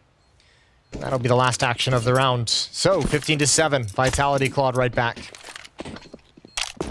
Well done, indeed. m0NESY gets to save the AWP at the very least. But yeah, 15-7. It's a long, long, long road back here. Dupree has got secretly 21 kills. That is crazy. I actually did. Yeah. I lost track of that. I didn't notice it either. That's a quiet 21 kills. He's out-fragging Jax, and and they're so far behind. Wow. If not for Dupree, they might have just lost this map a couple of like 10 minutes ago. We might be playing Mirage already. Yeah. Good performance from Dupree. Well, rinse and repeat. A lot of money built up for the G2 side of things. They don't have to be too worried about things yet. They're going to buy fully up into this next round. And then the money starts getting sketchy after this. But, I mean, they can, even if they do get reset, the gap is so wide still. Vitality's not even close to being within striking distance. Not even close enough to even think about overtime quite yet. 8 more chances for G2. They have the money to buy into this round. After that, it's going to be a little bit different, and there could be a bit of a run here for Vitality, so we'll see. Cyber takes a fair bit of damage, but Alexi kind of mirrored on that side. And they're going to pretty much start to fall back from Banana. Hunter, oh, that's ridiculous. He didn't see it. Pretty sure he didn't. No, he didn't. No one in the A-bomb site is even considering this. No one's even looking in this direction. He's about to find the information now with the flashbang. I don't think it really blinded anyone the way he would have liked it, and way too many targets for his brain to select one. Alexi coming back to CT spawn takes a lot of damage to win that fight. Yeah, nowhere to stand on that one. Nico gets one through the smoke. That's Cyber with a headshot, so something is working. And m0NESY, look at this push-up with an AWP. That is actually a massive play, and the bomb is back here. If Magus goes down, it's a nightmare. Might be able to catch Nico, and he will, but m0NESY, no, he's not in time. He just clears the corner. That timing would have been amazing. If they would have lost the bomb out there, who knows what could have happened. Yeah, Nico was making a huge assumption. I guess he was just aimed over towards the left side of Banana as if it was going to be behind half wall. He was way, way committed. Well, he's picked up an AK instead. Monacy still kind of wants to try and see if he could do something. Jack's just throwing bullets into the smoke, and yeah, they're going to give it up. Yeah, they were looking for a mistake. They were just probing, see if they could force someone out into an overextension and over peak. And now I guess you could play to box them into Banana if you're Modesty right now and box them into CT spawn. But I think the money is so low they don't want to risk either of the weapons. So Vitality is going to get their 8th on the board, close the gap just a little bit. Still nothing to get too excited about if you're a Vitality fan. Still a long road to overtime. Yeah, truly. But if you're a G2 fan, yeah, don't start celebrating yet. Oh, okay. Yeah. We've been here before. We have been here. Just saying. It's sad that Modesty didn't get anything out of that push. That's actually that's a hard push to, it's a hard call to make, pushing out with the AWP on that side, obviously. So I like seeing that. Some good initiative from the young player. Another timeout called. Another chance for Xtaz to get involved in the conversation, and he's got to just be saying, guys, we played an incredible game up to this point. We played this phenomenally. Let's not let it slip away. Let's close this out. Let's get going on a Mirage. Yeah, don't let them build up any momentum either, right? It's one thing if you kind of win this now or in the next round, you probably feel like, all right, that's it. We showed them. It's all good. But if they get up to 12, 13 rounds, even if you win it, you have to feel like, damn, they actually still could have done a lot more. They needed to get that momentum earlier, right? 15-8. We got an M4 and an AWP on Jax and Monacy. So we'll see. No real vision on anyone, just throwing out a shot into the middle. And then relocating that AWP, which makes sense. We'll see if they fall prey to it. How aggressive does he want to be? There's the Molotov to keep the AWPer at bay. Allows Zayu to get close to the corner. That is a brutal nade. All the way towards CT choke point. Nico's down to 23 health. Problem is, it is Nico with a deagle, so you could have just also made him angry. Just pointing that out. Yeah, build up his rage meter. Yeah. Well, you've still got Monacy there with the AWP. Just one kill from the AWP. Maybe the attention turns away from that deagle. Nico might just have the one chance he needs.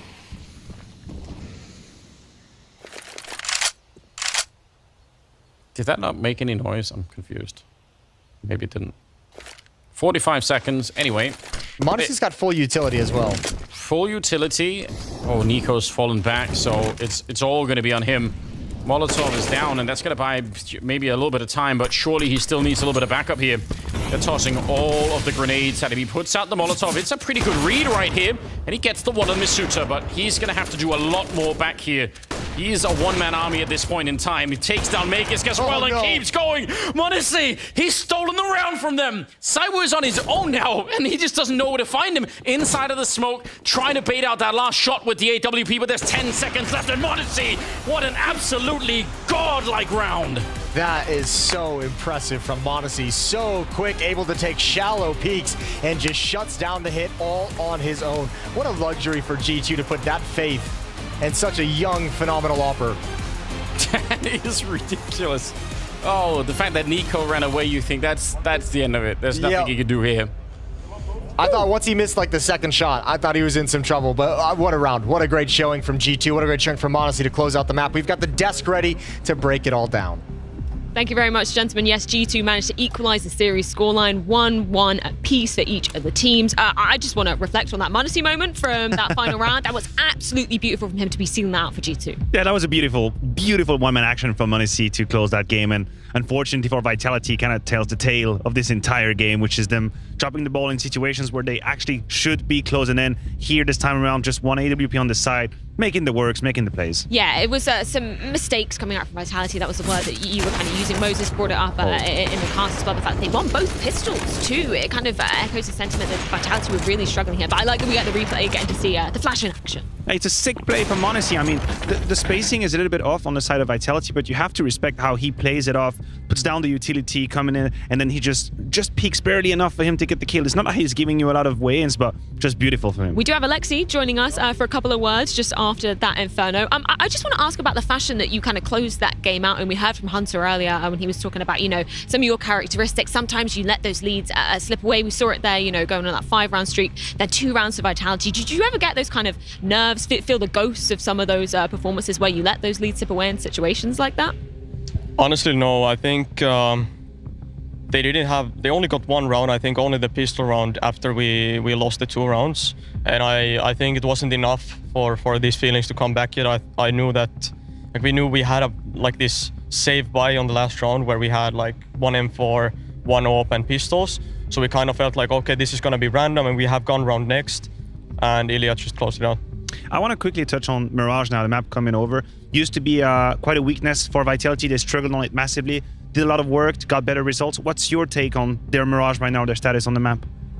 Yeah, it felt weird that they spammed the map with the players because, yeah, obviously Magisk and Dupree didn't play it famously on Astralis. And yeah, I felt they weren't the best on it, like on paper, on their players. But I saw they spam the map a lot. And recently they've been one of the better Mirage teams, obviously. So I expect them to be good, but I hope we done our prep well. Well, Alexi, very excited to see how it plays out. Thank you so much for your words. We'll let you go. We'll let you get ready for that Mirage game. I do want to jump straight into an eco play coming off of this one. Something else we were praising. Round number 9, they had taken control. You can see the scoreline 5-3, and they're going to be a little bit too careless on that banana peak. Why would you challenge Nico with the deagle? I have no clue, but Mizuta is not here to tell a tale, and Apex hasn't learned the lesson from his teammate. Dies exactly the same way. From that moment on, the machine, the momentum has been launched. The avalanche is coming over. Dupree's going to try a YOLO. Leroy Jenkins through that smoke, gets put down, and yeah, we laugh about it, we smile about it, but the truth is, from this moment on, Vitality won't win a single CT round. Yeah. This was the end of the Vitality run, and they allowed G2 to come back in. I would love to tell you this was a one-time occurrence, but that wasn't. That was a thread throughout the whole game. No, we're going to take a look in the second half at a TeamSpeak moment of round 17, echoing the exact same thing. Help push it. Yeah, left side. Right, left side. No, I'm coming. Do we want last here? Last here. Just banana. Planting coil still, yeah. Okay. Planted. I will come CT, bro. Sure. We pick together. Can you pick him? He's close to you. Let's go 3.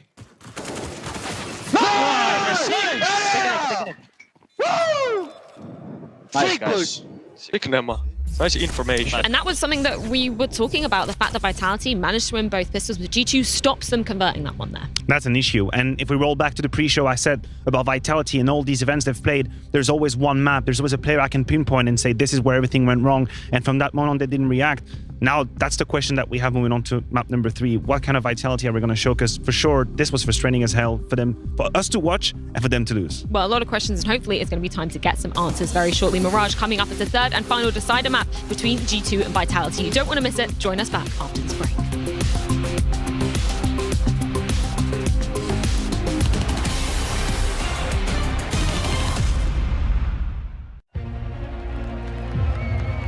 I played since 2001. I started in a basement. Now we're getting salary flying across the whole world. Giving that back to fans who made this sport a possibility, because if there's no viewers, I wouldn't live my dream today.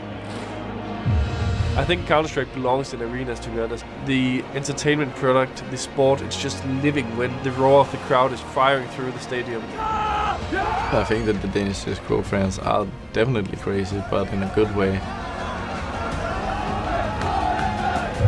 754 days we've been without a stage, without a stadium, without a crowd. But now Blast is finally back where we belong. This feeling cannot be explained.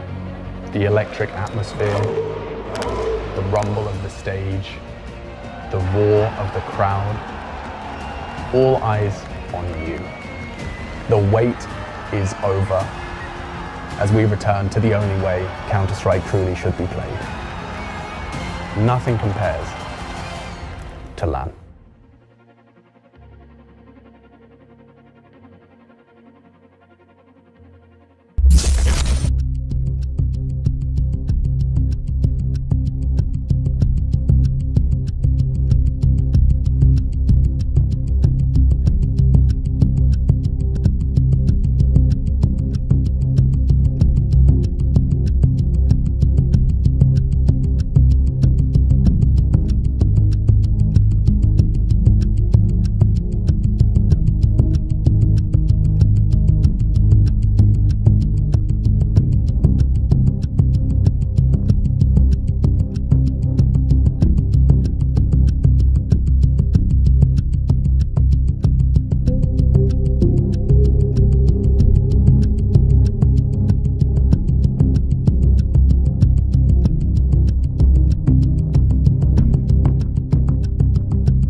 final destination for this best-of-3 series to determine who goes through to the group winners matchup, meeting FaZe and potentially claiming that spot in the semi-finals here at the Altis Arena.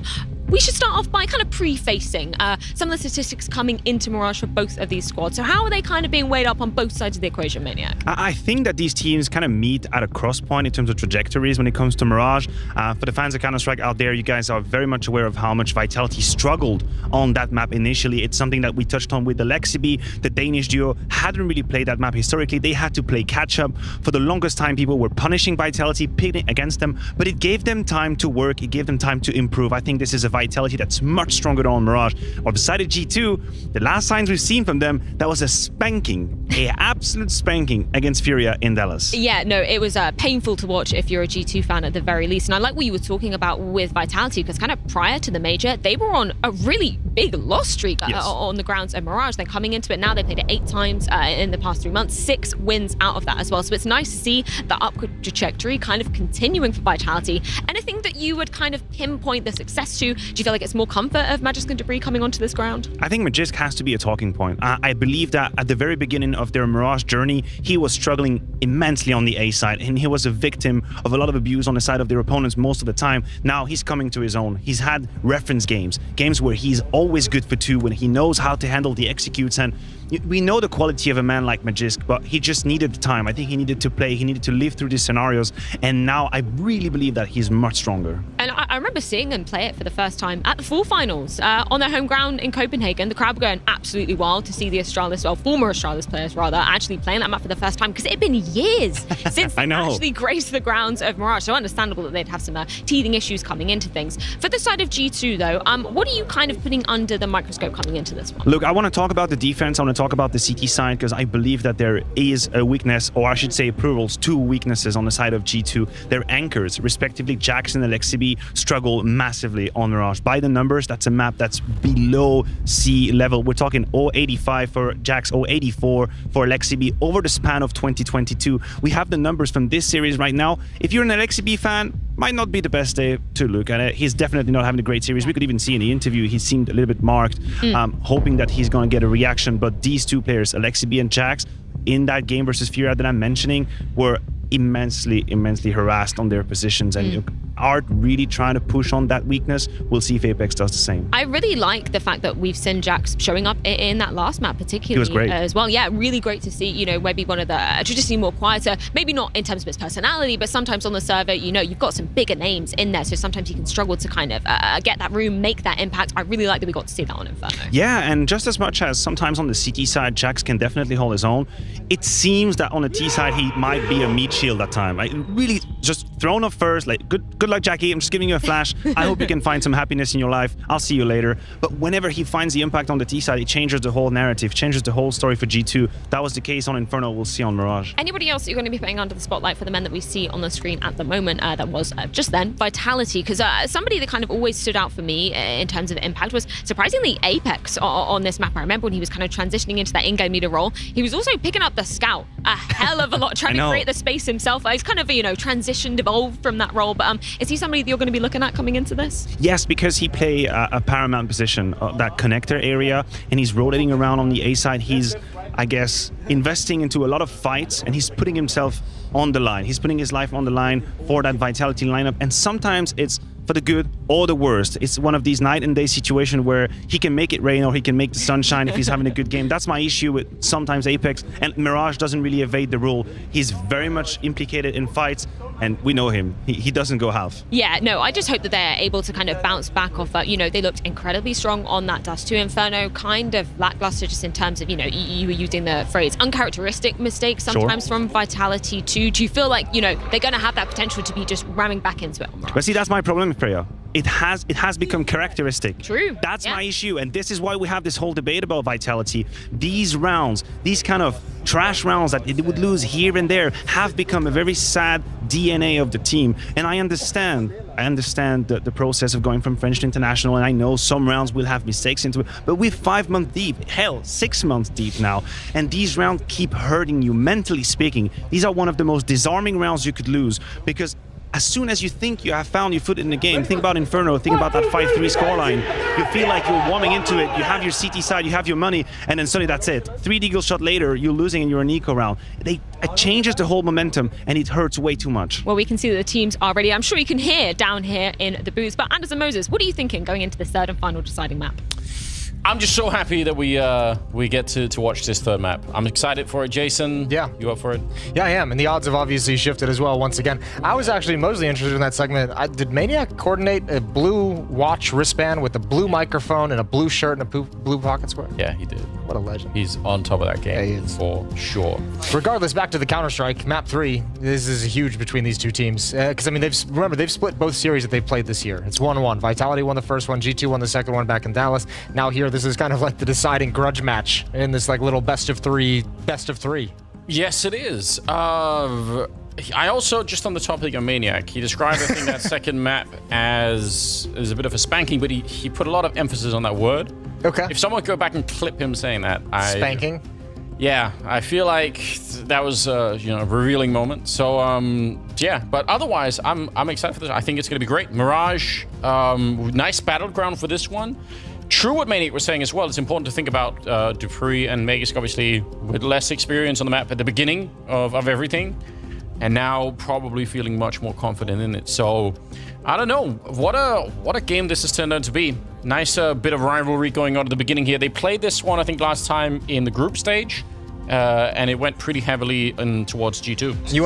You mentioned just Dupree and Magisk having a little bit less experience on this map historically. Well, over the last 3 months, Vitality's played this map 12 times to only the 5 of G2. So, I mean, there's been a pretty intense catch-up period for these guys on Mirage as well. So, yeah, you have to imagine they're going to feel decently comfortable on this. They have played this map in the series back in the spring groups for Blast all the way back at the start of the year. It was a 16-4 victory for G2. Yeah, that's tough. But I mean, it's one data point is the problem, right? Well, yeah, but if you want to actually, excuse me, that was, yeah. I mean, if you want to track exactly where that's going to be coming in, like you can actually track the progress of Vitality on the map, considering 4 months down the road, how are we playing it now? How are we looking on this map now? It's good to have this as the third one. And even just to bring it back to Maniac one last time, is his description of the trash rounds that you can just lose, that just crushing momentum. We saw G2 with a couple on Dust 2. We saw Vitality with a couple on Inferno. I think a lot of this map, considering neither of them have great win rates on Mirage, a lot of this map is going to be decided by who's losing those trash rounds. Like who gives it up when they don't have to. You have to think as well, if Maniac calls your rounds trash, that's hardcore, because he's a soft-spoken guy, Yeah, so he's always trying to look at the positive side of things. Serious criticism coming out. I like it. I appreciate it.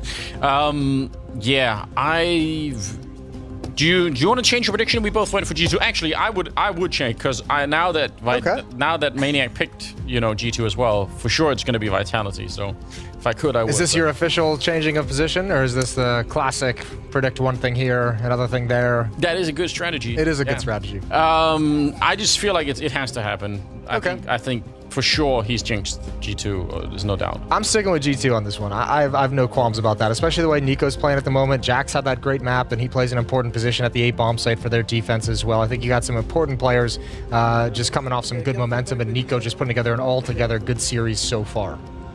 Yeah. What about the fact that, I mean, obviously Dust 2 was miserable for Alexi. Second map on Inferno was a little bit better, but nothing super impressive.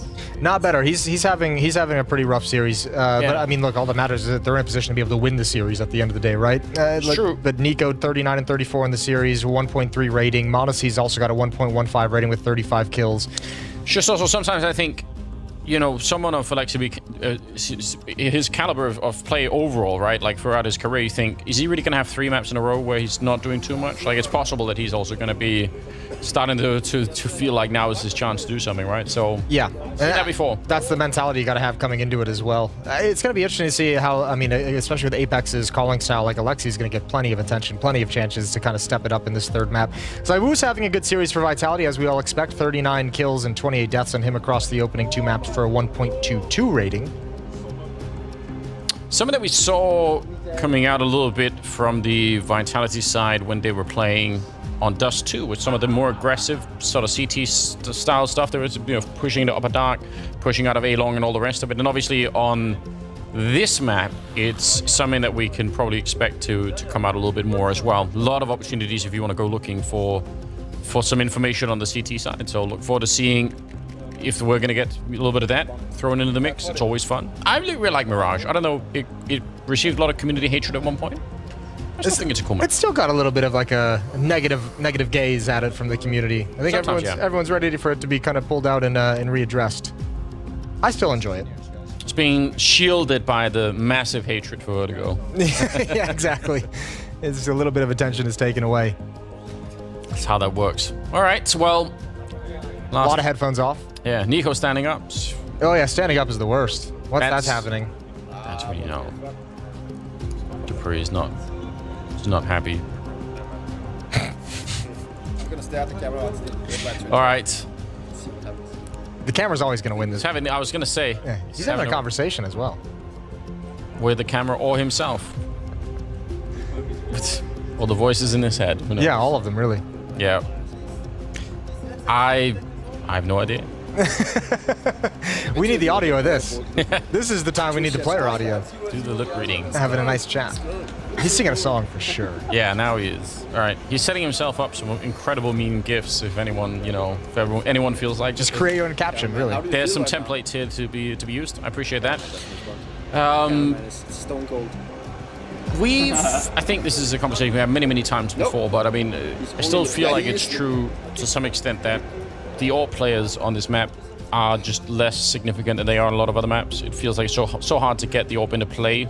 I think they've been neutralized like early on in rounds a little bit. Like they can still be impactful, but I think you got to be a little bit more dynamic. And I think certainly, the AWPers we have in this series are going to be able to find their impact, right? Yeah.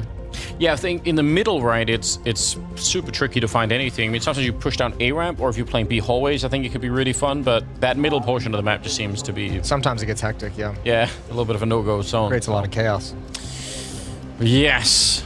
Well, pistol rounds, do you have... I feel like running up against the USPs in the A-bomb site seems to be something that people love to do a little bit less these days, but if you are going to do it, sometimes you'll see the T side not actually stop at the bomb side to get the bomb plant down, but kind of keep running either into jungle or CT spawn and just kind of keep pushing. You have to pick, like, if you're going to do a tactic like that in the pistol, right? You have to like pick which side you want to get aggressive towards, like you said, CT spawn or towards jungle and like top connector, because it's not about necessarily getting the bomb site. That's not the hard part. It's about holding off that retake when you don't have the utility. Pistol rounds, you're already going to be limited on nades to get in the first place, and then you're just kind of at the mercy and the will of the retake if you're not able to get any of that aggressive forward control. Headset's coming back on. Good sign. Yeah, Masuta looks confident. You have to have that auto birth to the semi-final if you want to make sure that you will be in the Altice Arena play at stage, and it's going to be the winner of FaZe versus G2. Yeah, Vitality, one step away from elimination. Hopefully they will be taking down Pain if you're a Vitality.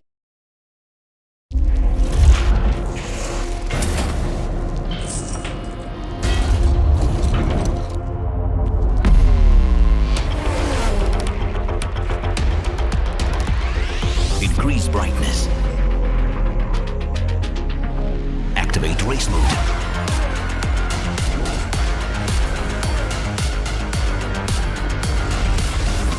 The new TVS.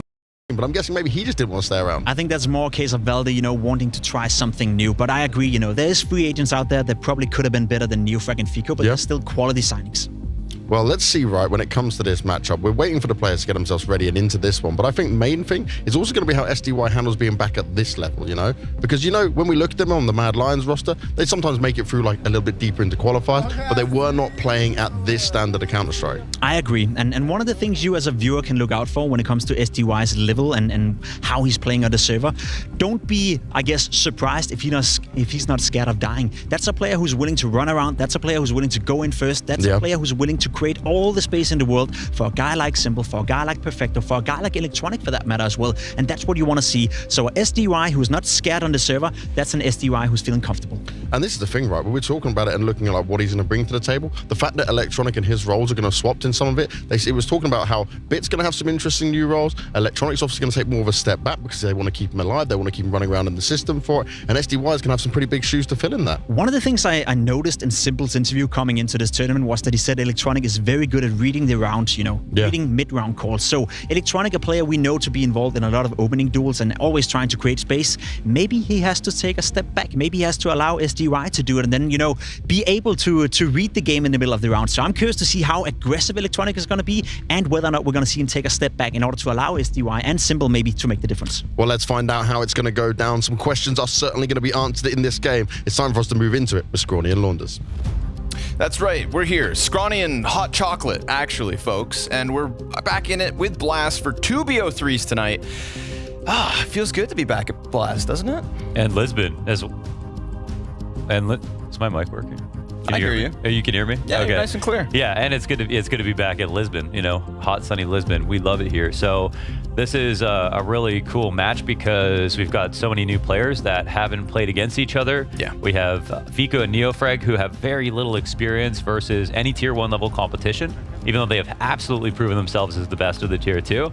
And we've got SDY, another player who we've known for a long time. I mean, I've been casting him play for over 6 years, I think, at this point. And back in that time, he was somebody who was actually rumored to maybe get a chance to play on NAVI. And if I remember correctly, one of the rumors was that he didn't want to join because he was happy playing with his friends. And that was kind of, I think that's an aspect of him that would only make him more desirable. So here we are on Inferno, the debut of SDY on NAVI, and Neofrag, Fiku, and Dagster playing for OG. Coming hot off of a major semi-final. Into OG he goes. 2 new players, a stand-in underneath the leadership of Nexa. Sumdai Young being IGL'd by Electronic. Full-time IGL Electronic now for Navi. The winds of change. Double flashbang, frag, smoke. So good amounts of utility here for Navi. You get the apartments crawl with 3. And it's just going to be that standard little A-pop. Molotov on Fiku, destined for the defense. Berettas, though, up close. Headshot immediately out of Electronic. He's not able to get that second. Flames with the entry. Trade back. Smoke goes down Moto side. That's going to deny Sumdai Young any sort of vision, but his teammate sure sees and shoots sharp. That's Dagster down. Flamesy barely hanging on as well, right? Low HP after that push through the apartments. They're already very much surrounded, so Navi responding pretty quick and keeping 2 of OG's players locked into this bomb site. They're cowering, hiding behind boxes as they lose that anchor over towards the pit, and no answer seems to be coming out of OG. They'll take their bomb plant, they'll take their money, and that is the end of that. Navi winning first pistol. Yeah, great retake, man. They spread out very fast and took over the lane, and just as that important as that pit kill was for Flamesy from the halls, it was equally as important to have that nade received by him for Navi as they were coming up lane. That's the most important part of the A site that they both managed to crack open. So at least for OG, they get the bomb down. That's a ton of money coming into round number 2. It'll affect the buy for Navi as well, but always nice to start off on a round win, and that's Navi right now, but looks like the mood is good. Abdul's always having fun. Flamesy said the communication's really good with him. He said his English is insane. Not just good English, insane English. Insane. Yeah. Let's see if he can talk crazy through this one. Well, actually, it doesn't affect the buy very much. This is interesting from Navi. They're going into 4 MP9s. There's something of a risk involved with a buy like this. Look at the amount of AKs, just rifles here on OG. But it's paying off for the moment. Actually, okay, so we're talking about changing spots because SDY is coming onto the team. And he's playing Pit, actually. So Electronic will be moving over to B to play with Bit in place of Boomich. And that is already an interesting change. And I think on every map, there are spots that SDY got that he was used to, and there are some spots that he has been given and other players have moved around, both Bit and Electronic on different maps. I believe. So we'll get to see that all for the first time as well. And yeah, I think this is the first time in how many years that Electronic has not played Pit. Speaking about good communication and Degster, I mean, you know, Electronic is somebody who's always been touted by his teammates as having good comms. Whether or not those good comms are good enough to turn into an in-game leadership, just not somebody that I would have flagged as that IGL, but key piece. We'll get to see it, right? This is an interesting time for Navi. Transitions being made and entries as well. Flames gets the headshot over towards Coffin, could open things up, but we've got that boost from Bit. He falls down alive and kicking. Still hanging on to 20 HP. Simple one and done off the side of this. We've got a set of eyes focused towards Coffin. 7 seconds. The CT smoke fades, but the second CT starts to come around these corners. Degster cutting down the first. Quick swap into the AK. Can't hang on. Electronic and some die young. Looking to pinch inside this site. Ooh, a little bit of patience there. Flamesy waiting for the peak, but he doesn't get it. And Navi convert 2 alive. Before it's too late, I think that that gun that got picked up blocked some of the bullets from Electronic come out of Con. Yeah, I think it did catch them. That was interesting, but it didn't save his life. He still ended up dying. Navi win the retake, and they did with 4 MP9s as well. So in this spot, they get the first oranges plant because Degster takes his deep angle inside of construction. But when they lose him, that's all they've got. And Dexter didn't have much HP. So at the very least, he could lock down a plant. And because they lost enough players, they can't just pick up all of the AKs and Galil. So it does cost Navi something, but they're perfectly happy to win in that fashion.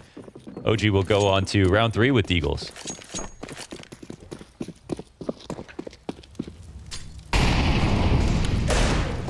So it was the piece of content we actually did at Blast London. I think it was with Boomich. We made like a Frankenstein player with all of, you know, the options. Yeah. And that's when he said that Electronic, I asked who has the best comms on Navi, and he said Electronic, the best communication. And he said it with a lot of conviction. I mean, he feel like he really meant it there. And since then, there was actually a point in time where they had something of an IGL crisis, and they didn't know who was going to pick up the calling. And I think Electronic started calling on Mirage and maybe a select couple of maps. So these are 2 good early signs for him. And I think it really means something that there's a player on your team that wants to call, because it is the least fun job, and it's also the hardest. Besides king crab fishing. Ah, yes. Yeah. That's true. So I've heard.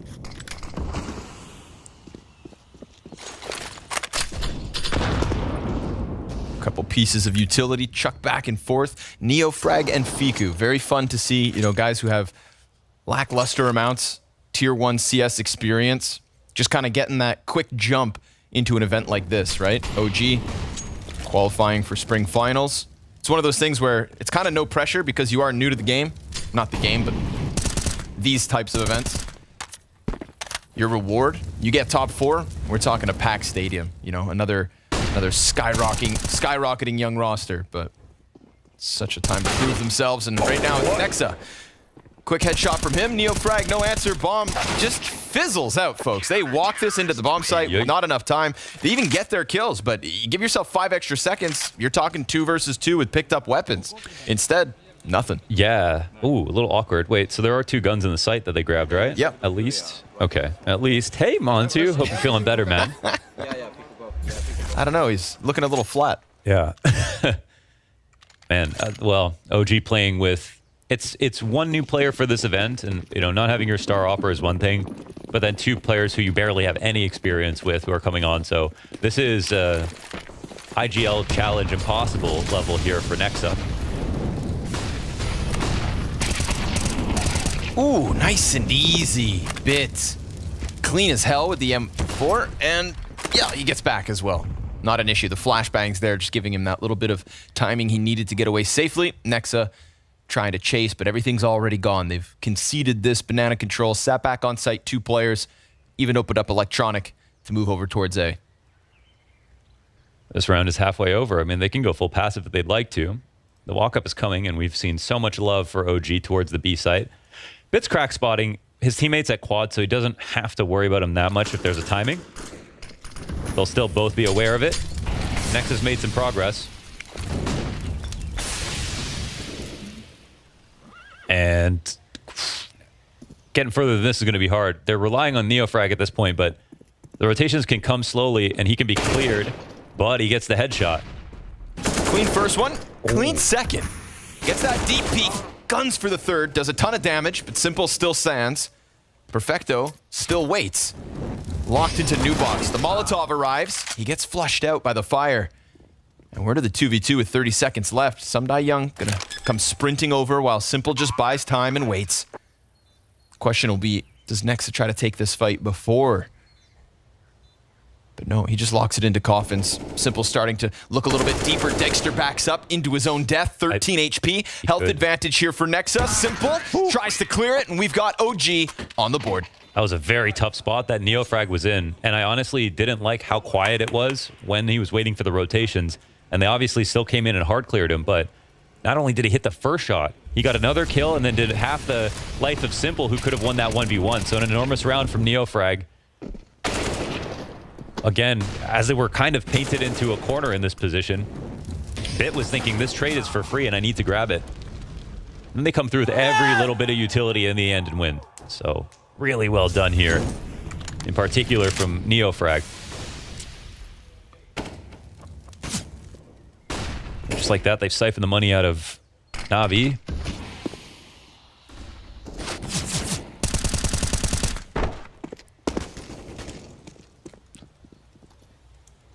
It's funny how this smoke has become like the old way of smoking mid, so you can be pretty nervous about any kind of boost. Everyone beginning to smoke deep these days. I think they might have a read on the money just because of how little pressure is coming down, but they have heard 1 M4.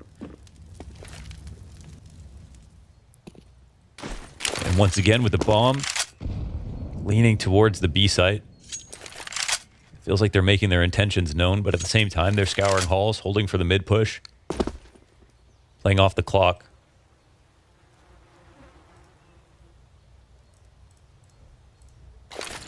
No stack for Navi whatsoever. But look at the amount of smokes left over, actually. This is a problem for OG. They're 40 seconds and they're starting to lean B.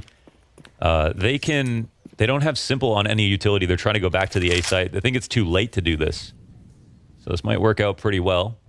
Bit comes back over, but he's got no utility on him. Simple eats that flash hard. Simple goes down. Dexter finds it through the smoke. Made easy. Here's the Deagle rattling off, sends one back the other direction. So Dexter, 6-4 is his start so far. And that's kind of one of those win conditions, I think, right? If OG are going to show up with a stand-in, Dexter, again, major semifinalist. Major semifinalist. And touted by Flames as somebody who is absolutely owning at the moment. So transitions it into the official. Yeah, he said they've been playing FaZe for 3 days, and he hasn't got less than 35 kills. Now, could Flames be lying? I know he lies all the time. I can tell. Yeah, you can see it in his That's eyes. why he's such a tricky player. But what's also interesting to counter that on the other team, SDY did an interview with Navi where they just kind of asked about his whole life story, really. And he said that he's been playing Counter-Strike since he was 3 years old, which is already nuts. And then, apparently, he's won both a Counter-Strike and a Dota LAN before he was young enough to remember. At 6 years old. He said that his parents told him that. Well, you know, your parents also lie to you. I guess, you know. Oh, it's hot. But Electronic gets past. Now, he's made a ruckus. Flame's going to be on high alert. With support just next to him. Still a little bit of damage comes out. 3/4 the HP here for Flames. Molly into the apartments.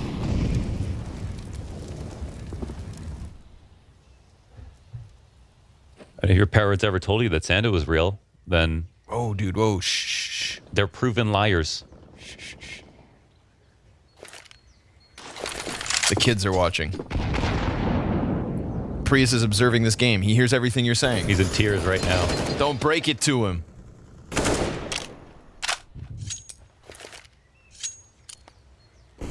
CT's definitely just giving a bit of space here to OG. Not trying to come in with anything too crazy. Really felt like the life got sucked out of this one the moment Electronic dies in apps. Lean towards the A stack.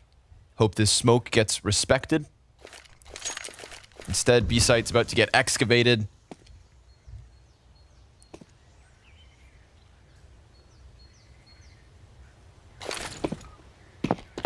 And they're going through all the motions as well. Oh, wait a second. Whoa, with no utility coming back, they're actually running back into the A stack, thinking we can only go B that many times. Navi are one step ahead. Oh, the call is good. How about the headshots? 15 seconds. You got to get the headshots. And there's nobody else to support now. Moto Smoke's still down. SDY from the corner. Bomb gets dropped. 8 seconds. 2 CTs make it just simple. He gets spotted and shaved off the side of the pillar. So even as they go back to where the problems were, they solve them. Dexter does these big catapult slaps, which... Yeah, lots of momentum. Lots of momentum. Plus, you know, Abdul is strong. So I feel like this could numb out your hand. And Flamesy is kind of frail, right? So this would be... I think this could do some long-term damage. Look at this. Yeah. Wow. The power right there. Flamesy is holding it in. That was fine. They're only 6 rounds deep. A potential 3-map series. Some more limitations here for Navi. Double MP9. FAMAS, Electronic on an AUG. Keep your eyes open for that. Neo Frag looking for the quick kill. Oh, wasn't spotted. Dexter trying to hone in on it. Frag grenade comes out. Limited bits of utility here for Navi. Still hanging on to the 2 smoke single flash. But anything that could tenderize OG before they make a play, gone. Their money has been pretty terrible, huh? Mm-hmm. So with the amount of utility left, their best case right now is smoke and stack. They will leave a gaping hole here in the archway. It'll be smoked off. We haven't seen OG use arch too much, so this might be the right way to stack. This does mean there's an enormous timing in CT as they leave this open. Of course, Electronic in the mini pit watching for the arch wrap. The T's haven't decided where they want to go just yet. It feels like they're picking somewhat blindly, as Navi are just not giving them anyone to look at. And now as they walk it back over, Navi have once again kind of stacked up in the right spot. This time they've got better guns. Oh man, that is such a late smoke. 20 seconds? This is time trouble for sure. Playing a dangerous game, OG, but they made this bet. Now Vit puts one to rest. Nexa, Fiku, there's the answer. And Perfecto just needs to lock into the coffin. 7 seconds. Stop another player, he's good. But nobody picked up that bomb. It's going to come down to the very finest of margins. And he's got it. That's nasty. Two players pushed past the bomb carrier trying to clear out coffins. He had to vault back over the half wall to get that plant by the skin of their teeth. I almost feel, no bias, OG deserved to be punished for that. I mean, they ran it so late, and they once again get smoked. A lot of these have come down to the final seconds, and if Perfecto gets one kill, it is just finished.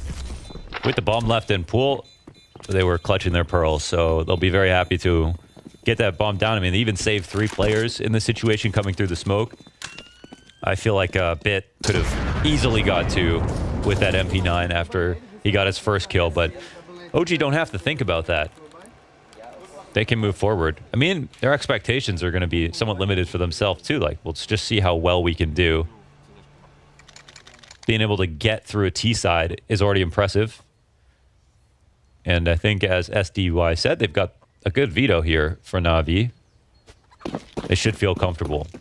We get another half investment, and I feel like Navi have not been doing great on the calculator this game. Just looking back on some of the buys they put together, I think they'll be fine here. Creep it up on max loss. Take a calculus class or something. Yeah, bust out the Texas Instruments. Bit tries to come around that corner. Face full of lead from Nexa. Double nades to the sandbag, so a couple protocols here. And there it is, Electronic. In with the AUG. Opera tried to go for that CT peek. Weapon gets controlled. Neo back onto the AK. It's as if never died. Did they just double smoke? Yeah, they double smoke B. That's a huge mistake. You know, this is the thing is that, like, in a situation like this, if you double smoke B by accident, if you're OG, this could feel like a mind game because of the amount of times that you've ended on this side of the map. It really comes down to if they want to read into it too much. But one thing is for sure, that's one less smoke guaranteed on the map overall. That could have been used later. That could have been for a cheat rotation to A. And in this spot, it looks like OG will actually read this correctly. There's one in Arch. Of course, it's one of the better guns in SDY. Not too much action for him. Here's a first kill. The first one come out. Won't be any supporting flash from this position, so he's kind of trapped. Yeah, he can feel it. Oh, almost times it while one of the two T's looks away. Simple in the pit. Desperate for Perfecto to rotate through that library. He holds off, eats the flash, and they get into that bomb site. He knows there's one above him, sees him, and stops him on the fall down. Fiku's out of this. Nexa, hands were busy, but NeoFrag gives a nice little shoulder to lean on, pops the noggins of two, and pushes Electronic into the clutch. Now he walks through, picks up a flash, and is found the moment he emerges. It is a 5-3 lead for OG. I think despite the time trouble that we've seen, the entries have been so precise that they haven't actually had many issues. A couple of these kills have come from NeoFrag. Oh, that was a cool way to find that kill. Boost back in CT spawn over on B. A little short clear. Could have been a moment where NeoFrag gets punished, but no, he was fast with it. Glance. Happy to be here. That high five is going to kill someone. It's going to hurt. You know, I've seen hands fall asleep for less.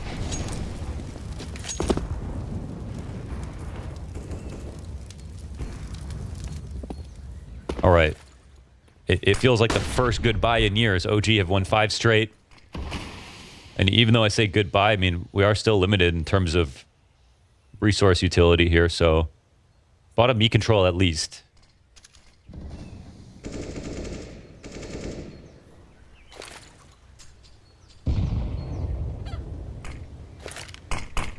No smokes left on that side of the map.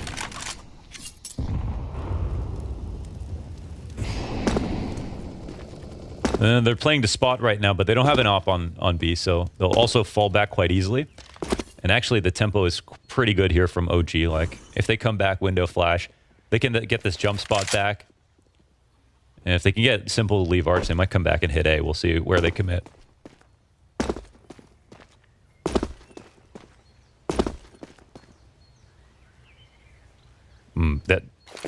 They're taking a little bit too long to do this. Okay, well, finally pop that and start running, it looks like. Yeah. More and more util starts to come out of Navi. Another incendiary. That time the smoke misses the mark. Ooh, we get a little play on the side of it from Perfecto. Simple draws him in, but he loses each of his teammates. They could still get away with this. There's a wrap coming in from construction. No, NeoFrag actually just stops on the tree. Simple, peeks out, stops bomb. Finally, it is going to get stopped. You know, this is a moment where the banana player has to go back and double check. NeoFrag tries to lock in, where we've seen him do good things from here. But with nobody watching the bomb plant, Simple is still alive. And you thought, well, Simple loses the CT player, loses the guy over on Pillar. Pretty easy to keep eyes on him, but... Yeah, that was the one position they had to cover. They did kill both in sight. This is actually, again, a fantastic entries, this time from Fico. They're kind of taking turns getting entries on either site. But that's a spot right there around the 45-second mark where, you know, they're at the bottom of Banana. I mean, if there was some kind of risky aggression taken by Navi, they would have just got stopped right there. And they know they could get bit back. But they've basically had to run the entire way. Whoa. Dexter knocks off some kneecaps, but they eat a nade and some molly damage in response. That was a very nice exchange for Navi so far. Looks like a accidental late car molly as they peek behind it.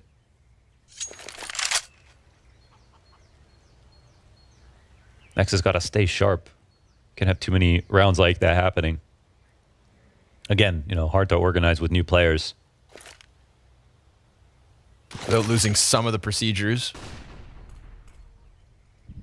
I feel like they got away with it a couple of times already, and then the most recent round is one where it's just funny thing is, most of those rounds, they still won narrowly, and they had like multiple lives. So the money's not that bad. Nope.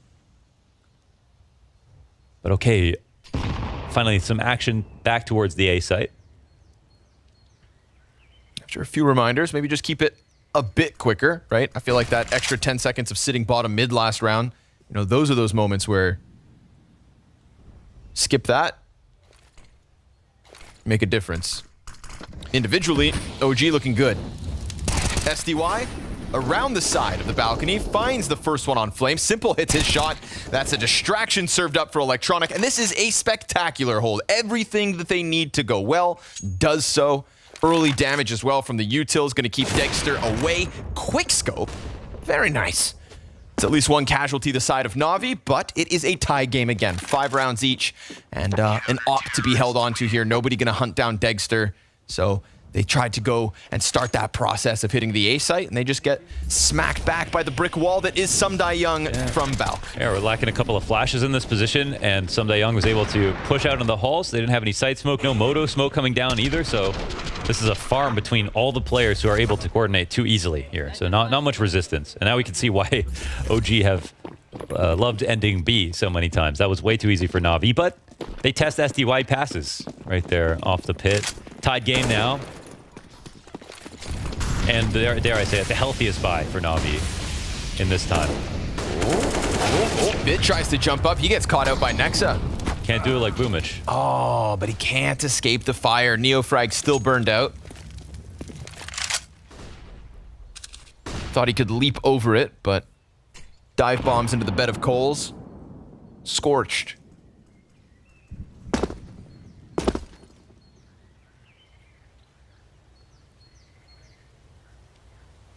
I feel like Halls Pops have been an opportunity this game. They've been playing pretty standard spots on the A site. And either, you know, pitter on balcony, but no aggressive Halls plays. So they did any kind of fake pressure on B and tried to waterfall. I think there might be some rounds there, but I mean, they haven't looked into Halls that often, so I'm not sure they have that info. And oof, now they'll be a bit nervous. They hear the flash into mid. Nobody is spotted. Navi still have to be worried about Halls, so they can't actually just completely rotate over. But maybe Electronic can cheat. Looks like not. It'll just come down to these two. Just thinking about it for a second. Now the util comes in. That little bit of a timing loss. Simple misses a shot, doesn't get a second chance, and there's no 2K here from Perfecto, so just that one off oranges. Man advantage, bomb plant, tough spot, and because Electronic was still so far away, there's no retake potential on this one. Simple had a chance, missed the shot, and with it, OG just slide right in. Yeah, they didn't really have that many options if Simple missed. And you should, right? You should have something more, but he didn't have a smoke for himself versus an execute. They lost top banana, and there was plenty of time this time around for OG to get away with that exec and make it look very legitimate. So right here, there's a chance, but he moves from his spot where he wants to be on quad. First shot gets dropped, and yeah, it can come down to the side hold. Perfecto gets one, but I mean, I don't think either of them had counter utility in this position. So I think they really needed that CT flash to come through to assist in a second peek. Not surprised that he dies after missing that opportunity. And OG pull ahead again.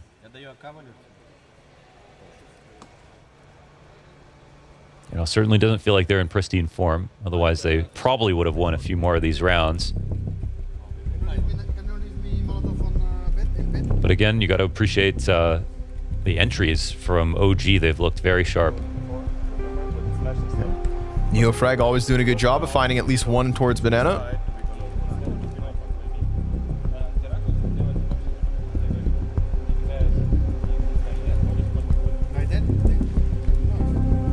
Another international Counter-Strike roster showing us a little bit of good form, man. Yeah, over on OG, they're kind of the Moneyball lineup. I mean, even though the interview recently they were saying that they basically got Neofrag and Fiku because it was affordable. That's pretty much what was mentioned, and they have always kind of done that. They've always tried to pick up a player who is next up and try to make the most of it. I mean, there has to be orgs that are willing to take those kinds of risks, and players like NeoFrag have been they've been grinding for this view for a long time.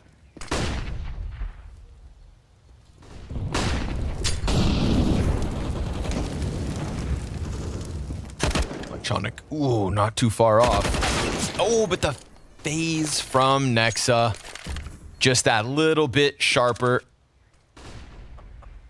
Simple again to be tested. We've got Bit wrapping around Arch and just holding the CT spawn side of it.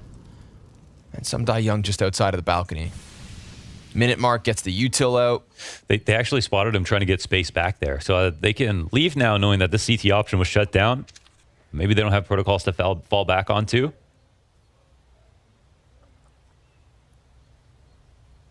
This lack of proactivity here from Na'Vi so far this half is catching up to them. A lot of opportunities have been missed. And now worse than ever, they're 4v5.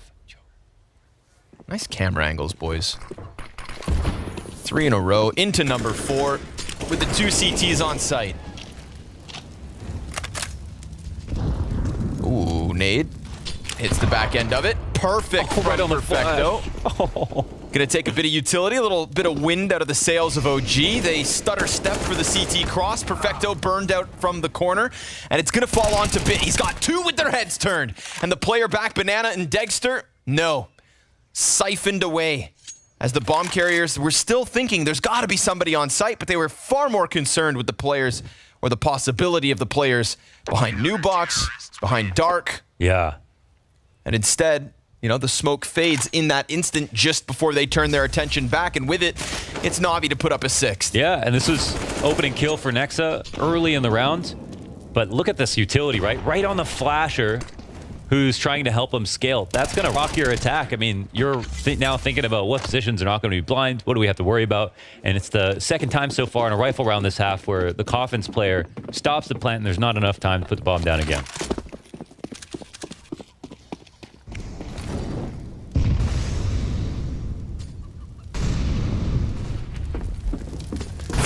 Ooh, hello. CTs are home.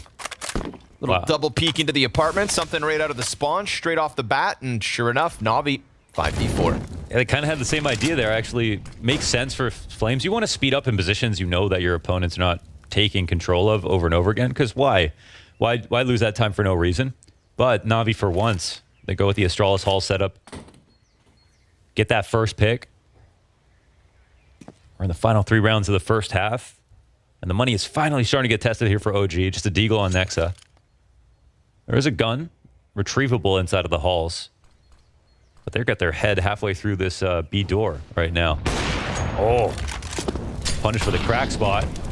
Up close? No. Tries for the quick scope. Bit's got a bit of ambiguity. Could be on the other side of this in the little pit. Could have wrapped around Coffins as he has. And that flashbang almost set up Bit perfectly. He's not able to get the headshot onto Nexa, so instead he tucks into the new box. 35 seconds, electronics on the cross. Guns dry. Empty weapon costs him. Bit responds from the short peek, flash in front, and he actually kills Nexa with that nade. That is crazy. Goes bowling off of the back wall. And Fiku can't find anything further as all of the smokes had faded. The cross is being locked in by the op, and we've got Na'Vi back to winning ways at the end of this CT side. You know how that's ironically an argument for the A1S? Because if he had the A1S, he would have had to reload already. Right. Right. Yeah. So that's what we learned. Unfortunate for Electronic. Oh! It's a great shot, though, from Nexa. Nice. But you got to appreciate Bit, what he does here. For him, it's all about priorities. Like, he knows he's good enough to shoot anybody 50-50. But instead of taking that duel, spamming down the opper, he makes sure he prioritizes getting the quad first. Delays from there, gets his utility out, and then fights. Gonna have a few players run right through. Good control for the headshot onto NeoFrag. Perfecto's just back behind him. They got bombed, stranded in the open. And I'm sorry to break it to you, Degster. It is a matter of time. Down he goes.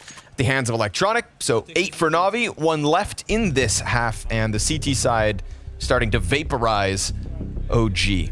16 and 10 is Bit at the moment. So that is the absolute standout performance that has got Na'Vi back on track. You know, in 2022, we're like, you know, has Bit just won too much?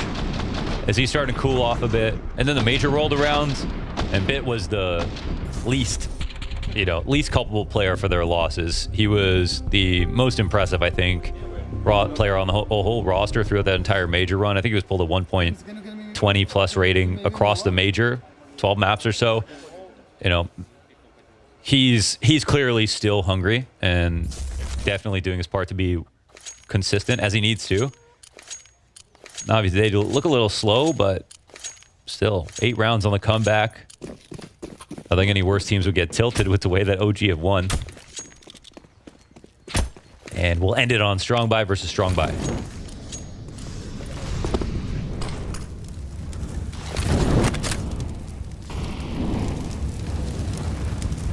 A little bit more apartments aggression. Not something we saw at a NAVI for the entire half, but, sprinkling it in towards the end here. They don't see anything as we get the creep and crawl from OG just, 10 seconds later. Now Sumdai Young's going to be positioned closer to it all. Standing on the rafters. Oh, what? Excuse you, Flames and Electronic down to Neofrag. So they get the entries they need from the apartments. Perfecto's smoked out of the equation for the time being, but it is still, calm from OG. There's no panic. Bomb only getting into the site now. Smoking off one of the T's down mid could open up an attack from lane already. How about apartments, though? We've got a player still up there. That's Degster, waiting for his chance to strike, as is Nexa. He's got backs turned to him. Simple, cautious of exactly this. Degster kills Bit. Simple still able to answer with the Deagle. And unfortunately for Perfecto, he has been smoked off since the dawn of time. Finally, he gets a chance to go towards that site, but it's OG to say goodnight to the T side and send us to the break. When we come back, it's Navi on the offense.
You can go short, library, but let's go short. 20 seconds.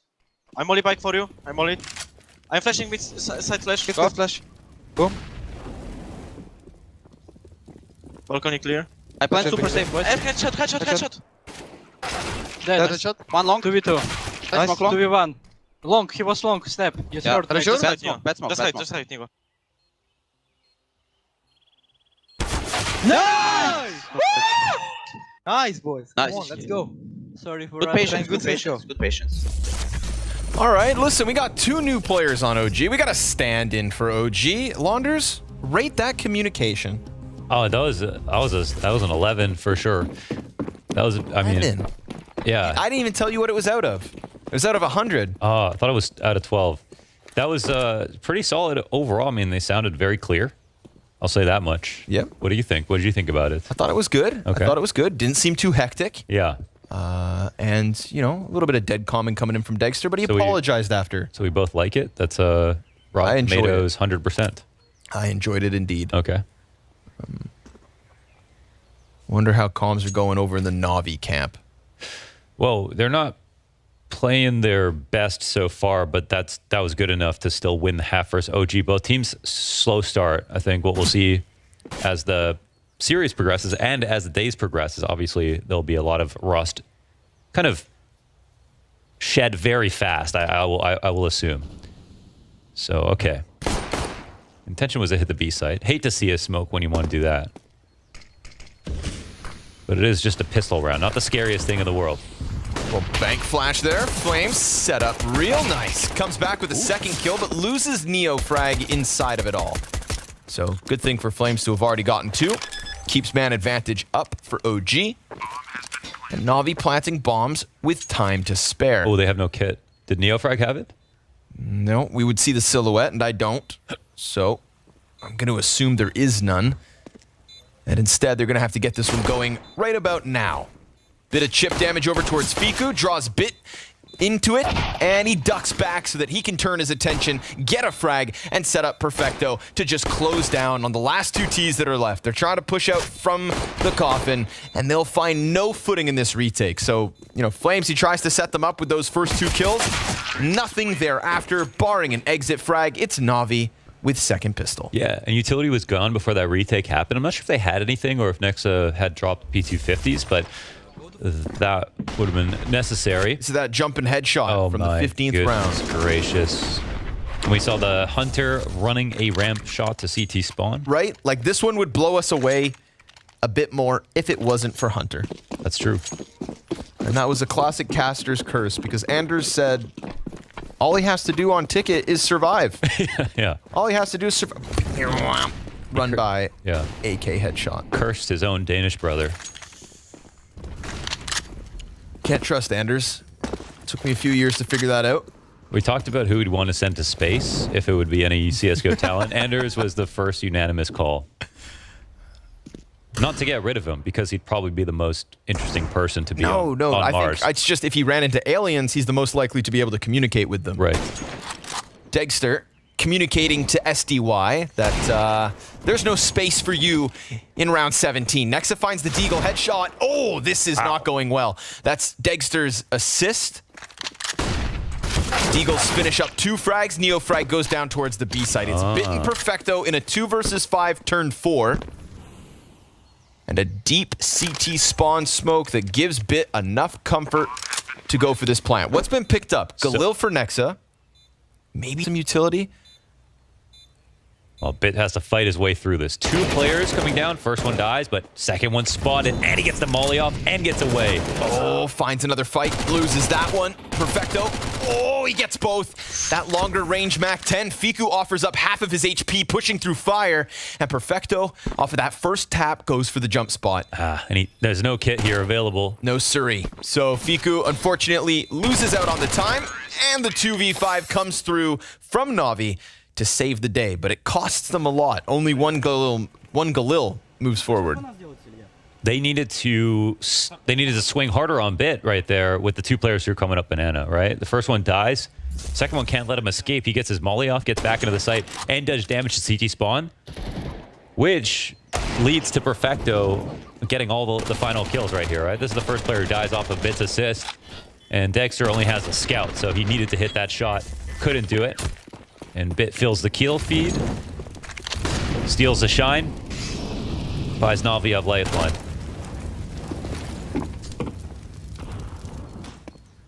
I think one thing that was definitely missing from OG was not just that they did some slow rounds, it's they just never had any fast rounds.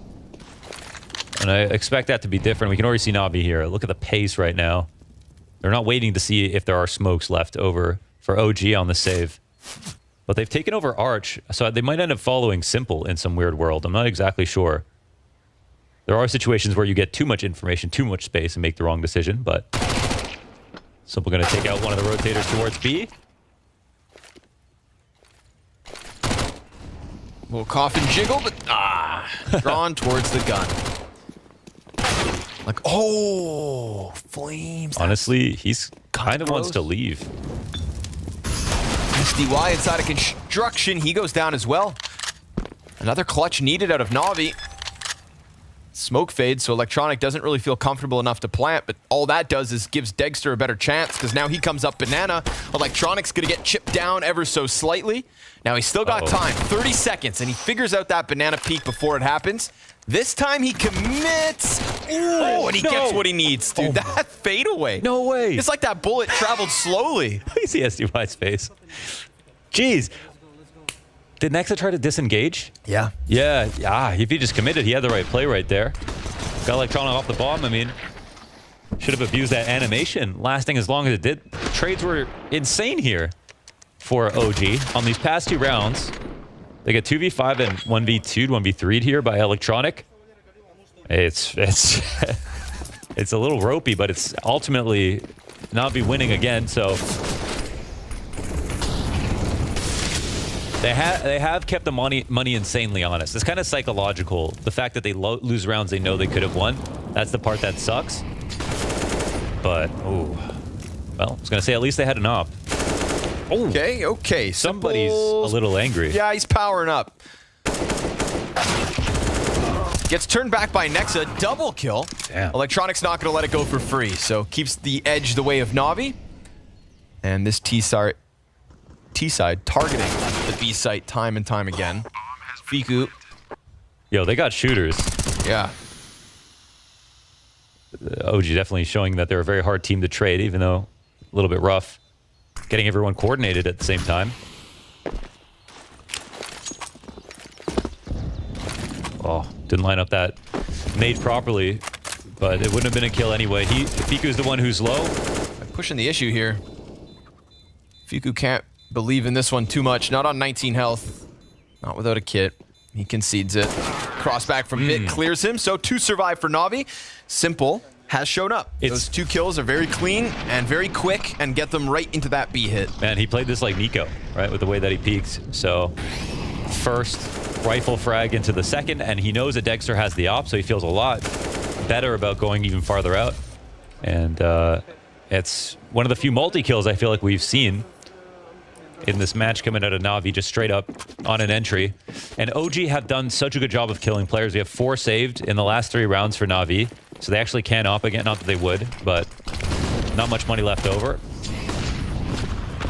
Not going to let off this pressure either, at least not for Banana, but they eat a nade. Yeah, nice catch setup there with the double nades. Last time we saw a scout and pistols, well, only 1 player survived for Navi, so these rounds have been consistent, but they haven't been clean. Rather quite costly. I really like Navi making an outpost out of the top of B setup as soon as possible when they find out OG aren't playing there. Whether it's right, like an investment or not. In this situation, they get naded back, but look at the amount of pressure they put down, right? One problem we saw from OG was they were not baiting out that B smoke as many times as they could in the early round. In this situation for Navi, it's a minute up, and they've already baited all the utility out of OG on this force up. It's like, wait the smoke out, and not only that, but they don't have to go B, because now there's more incentive for OG to stack this site.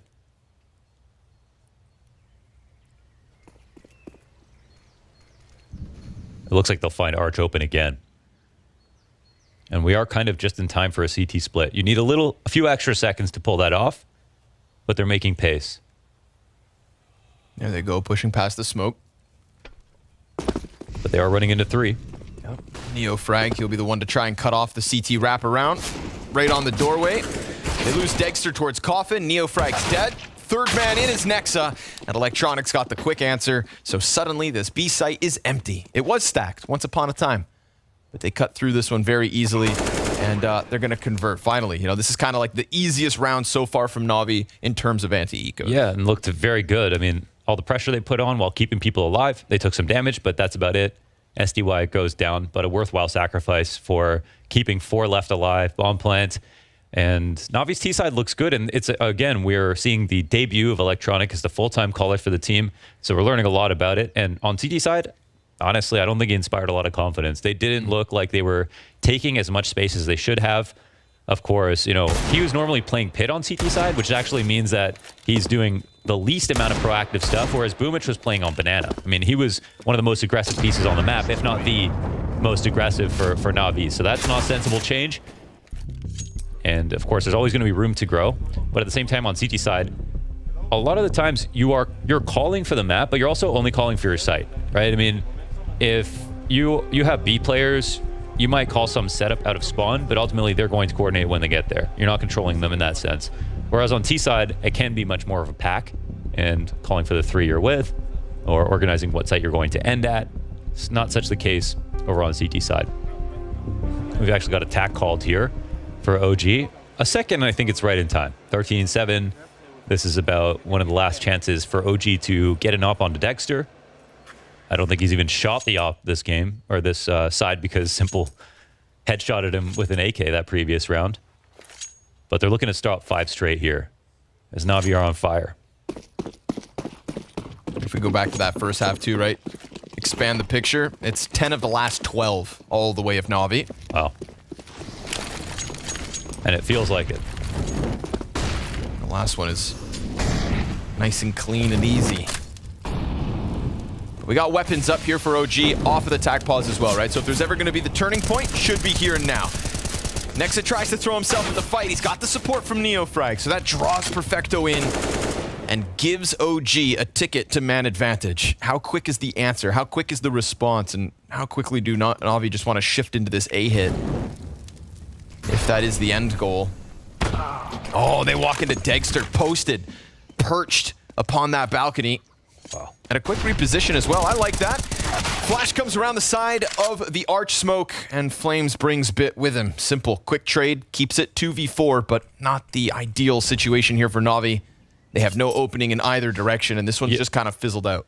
Yeah, but I mean, it's 2v4 with a minute. That's bad, but it is still potentially winnable. They're playing 2-2 to sites right now. Simple's the one who's low, so this will be a real test for SDY to display what kind of mid-round he can put together. However, Dexter is waiting. Oh my god. And now what it is, one player isolated in the pit. Oh, Fiku, you got to deliver, bud. 60 health to do it. Eats a flash. He might have shown himself. They're getting closer and closer, and he still hasn't seen anything. Simple, yeah, he backs up right into Simple, and Simple's not going to miss that, even with 11 HP. We've got a 2v2 post plan. Here's a chance for Sumdai Young to really show us what he's got. You know, this is a player who played for Spirit for years. Kind of disappeared after a while. He was like their vet. Gets the call up to Navi, playing alongside Simple, who could still offer us all the impact he needs to, even with 11 health. But our eyes have to fall on Sumdai Young.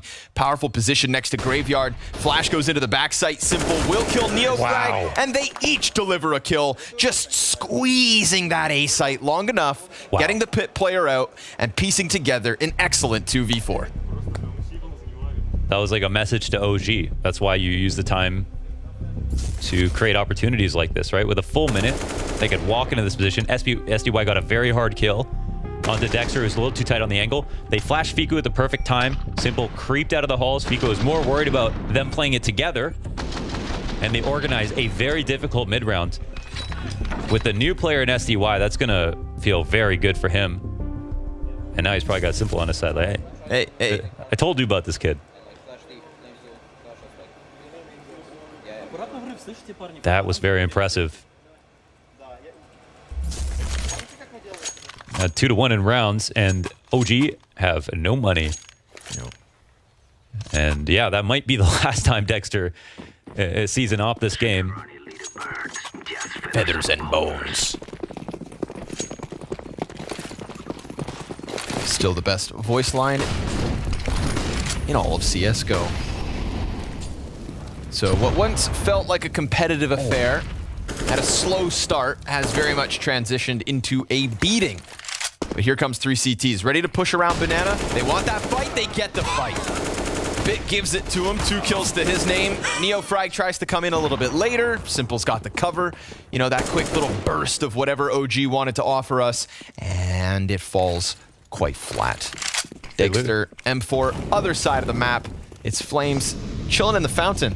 Yeah. Between 2 Flames. Man, they didn't see anybody they killed this round except for Flamesy here. So the Coffin's flash was perfect. They couldn't have been better timed. No luck on that one for Flames. And they won't risk it. You ever, Yep. You ever just walk by fountains and scoop out all the quarters? No. Because that would be stealing children's dreams. Hey. They can buy more. They can buy more, okay.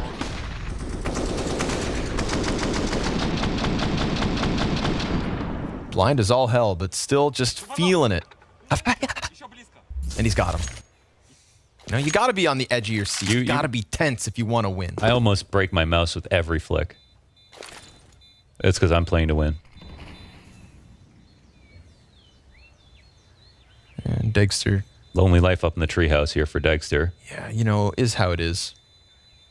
No teas allowed. Well, this was an 8-7 half.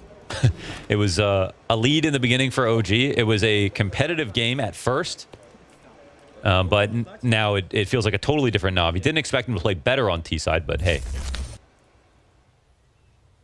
we know they're also capable of it. Just didn't look too good at first, and everything is just now in order. They're all fine. Everyone is positive on the server on that side of things.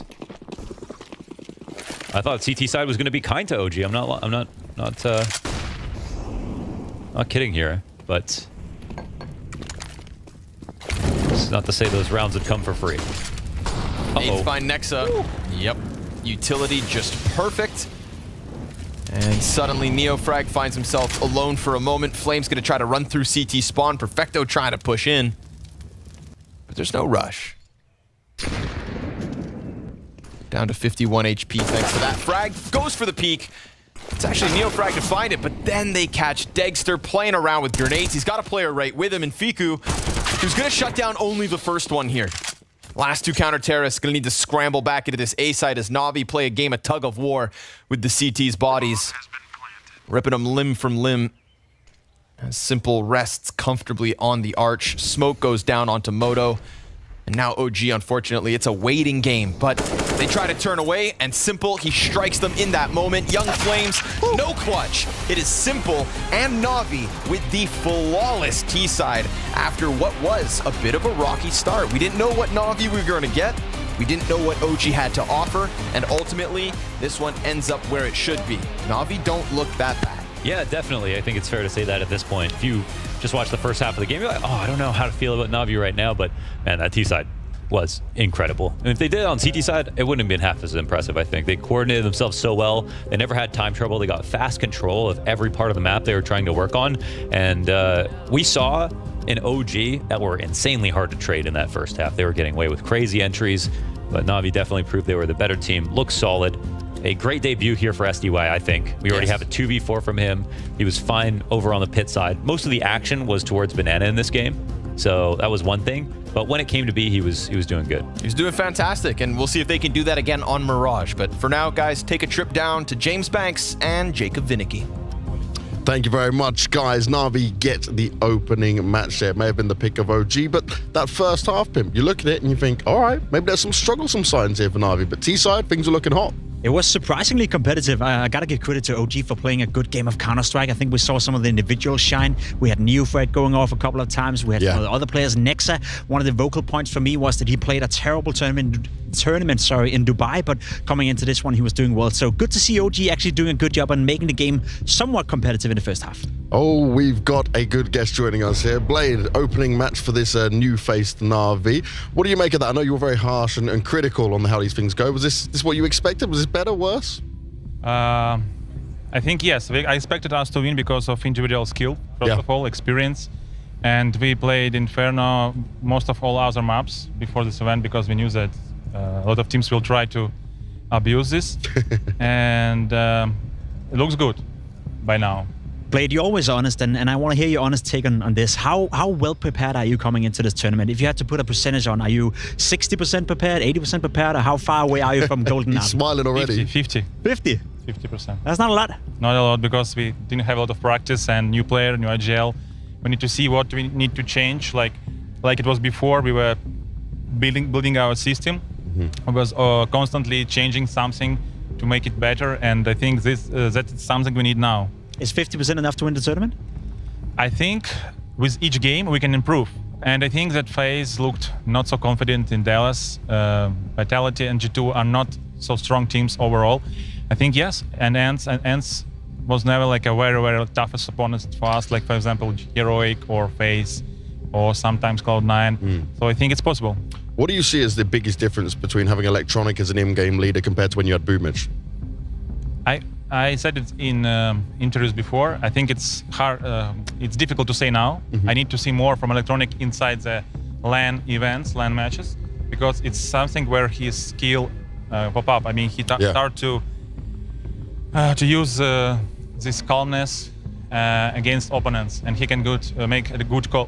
He can make a good calls overall. Nice. But now, I think OG is not the biggest threat. We get like a challenge we had this event. That makes perfect sense. Blade, I'm going to let you go so you can go with your team and get them ready for this next map. Good luck. Always good to hear from Blade there, Pimp. You know, a lot of work to be done, but he's always himself. He mentions about Electronic being calm. He's never phased. No, and I love the fact that he's saying that they will get better game by game, right? He's well aware coming into this tournament. It's been a bit rocky for NAVI to get the preparations done, but even he believes that 50, 60, maybe 70% is enough to win the tournament, so that's a good sign for me. Now, we noticed this, right? Some positions certainly changed within NAVI. Well, Mahone's got a nice breakdown for us. Yes, that's correct. So this is something that Launders also mentioned during the cast as well, that the positions of NAVI have actually changed quite a bit. And I want to dive a little bit deeper on exactly what it was that changed. And I want to kind of compare what happened or what the positions were with Boomich on the team compared to what it is now with SDY. So first, what we're going to see here is that on the CT side, as we know, typically we see Electronic here towards this pit position. Bit, he's normally the A rifler here. Simple, he's normally the opper towards A. And his partner, Perfecto, was normally here towards B, and Boomich used to be here towards B as well. Now, what's interesting is that the way they decided to integrate SDY is they actually replaced him. They actually had him replace Electronic here and had Electronic move towards this A side where he kind of replaces Bit. And instead of Bit being here as the A rifler, he's now taking that spot of Boomich where he's now going to be towards this B side. You'll notice that this is a little bit different because you might just think that maybe SDY will just slot in for Boomich and maybe they'll try to change things up in that way. But you'll see that Electronic, because maybe he's taking more of a leadership role, he kind of wants to be more in the middle of the map where he can kind of see both sides at the same time. Now, something as well on the T side that's interesting is that before with Boomich on the team, Bit used to be towards this apps position, Electronic was kind of here towards this mid boiler side, and then Perfecto used to be the B guy, and then lastly Simple and Boomich used to just be in this area. Now they also changed this up as well, where instead of Bit being that player down at the apartments area, he's now instead this player here where he takes Boomich's spot, and then SDY takes his spot at the abs position instead. So those are the changes that you could see on Inferno. So this one's a little bit more straightforward. The CT side one was very interesting. But moving on to Mirage now. What we're going to see, at least speculatively, because we don't exactly know what's going to happen, we'll start on the CT side. First, we'll see Electronic. He's normally that connector player. Simple is normally towards this window connector area where he works with Electronic. Bit's normally towards Catwalk. Perfecto is normally towards upper B. And then Boomich used to be the A player here. Now, something to think about is that SDY on his past team, ex-Mad Lions, he used to actually play towards this Catwalk position. Will we see him just simply play towards A? That's the one thing that we have to consider. And as well, lastly, on the T side, typically Electronic is normally towards the A side, Perfecto, or sorry, Bits normally towards underpass, and then Boomich is here towards this mid area where he kind of scouts out exactly how the CGs are playing towards mid. The main question to ask here is, will Electronic actually move from here to take Boomich's spot as that IGL spot where you're kind of dictating or trying to see the action in middle, and then maybe you'll have SDY here instead towards A, or maybe there's going to be some other type of switch up. This is something that's going to be very interesting to see, just because with such a big positional and role change in Navi, we'll have to see how they deal with this time.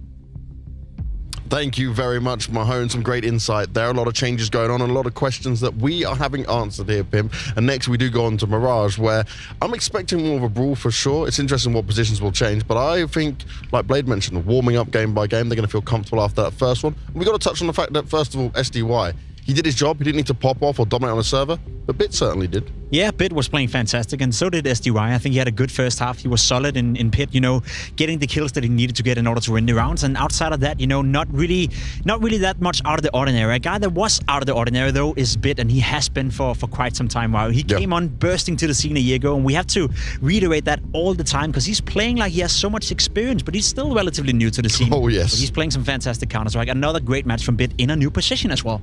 And we touched on this, right? The fact that could OG match up with some of the firepower. I was looking at NeoFrag. There was many great moments from him there, what he's able to hit, what he's able to do on a server. Dexter had him as well. But still, when you look at the caliber, Navi's just a different class right now. Even Blade said it, and I actually love the way he did say it. You know, he expected it to win just based off the firepower, right? Even though they prepared Inferno the most, as he said, that was the one map they actually practiced a lot coming into this tournament. Just in terms of raw firepower, in terms of raw individual skill, he expected them to be able to win regardless of how well OG played. And I love to hear that from Blade. He's giving confidence to his players. He's well aware that preparation-wise, maybe not on top, you know, switching positions, maybe a little bit rough for the players, but individually speaking, no one should be able to match them in this game. And we saw that here in Inferno as well, especially with Bit. And even when we're touching on a man like Simple, right? Yeah, okay, best player in the world, but we've seen, even like recent interviews, thinking, I'm a little bit tired, you know, the situation, I want to go maybe take a break, playing a lot of Valorant. I was a little bit worried, but he did warm up himself. So Mirage, that should be his kingdom. You shouldn't be worried, you know. I think I always love to relate to other sports. You go with cycling as an example, like the Tour de France Cycling, games. okay. Yeah, the Tour de France. The riders, you know, in week 1, week 2, they're still getting in shape, right? They're using the tournament, they're using the race in order to get in shape. And I think it's the same for Simple. Yep. The more we see him play, the more we see him game, the better he will be. So I wouldn't be too worried if Simple is not playing at his best now. When we get to the arena, when we get on the stage, he will.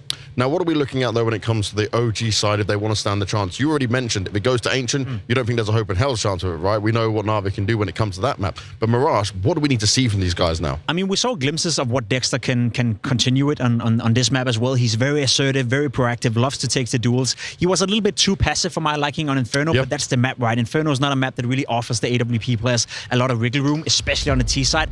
Mirage is. He has all the freedom in the world. So if Dexter can come in and have some sort of presence on the server, if he can find some openings and create the space for the rest of the team, then we may have a competitive game. But honestly speaking, look at the stats, looking at OG, looking at Mirage, we saw them in Dubai. It's going to be a tough fight. Yeah, and that's the thing. We did see him in Dubai, and when it came to that Mirage game, right, it was less than ideal. Wasn't pretty. Not pretty at all. Nexa had a rough one. I believe he was at 4 or 5 kills throughout the entire game against NIP. So we need to see some more individual skill coming out of the OG players. And as Blade said, you know, he trusts in his players. If I'm OG, I have to trust in being a little bit unpredictable. Try to start out the game in a very high pace. Try to be aggressive. Try to rattle out Navi. Try to bang on the fact that Navi are coming into this tournament not feeling 100% prepared. And the only way you do that is by being aggressive early on. If you try to play a standard game of Counter-Strike, Navi will win because they have the better players. Well, let's see if OG can get that done. Let's see if they can take us to a third and final map. We're going to Mirage, but before that, we're heading to a break, and then we're coming in with Scrawny and Launders.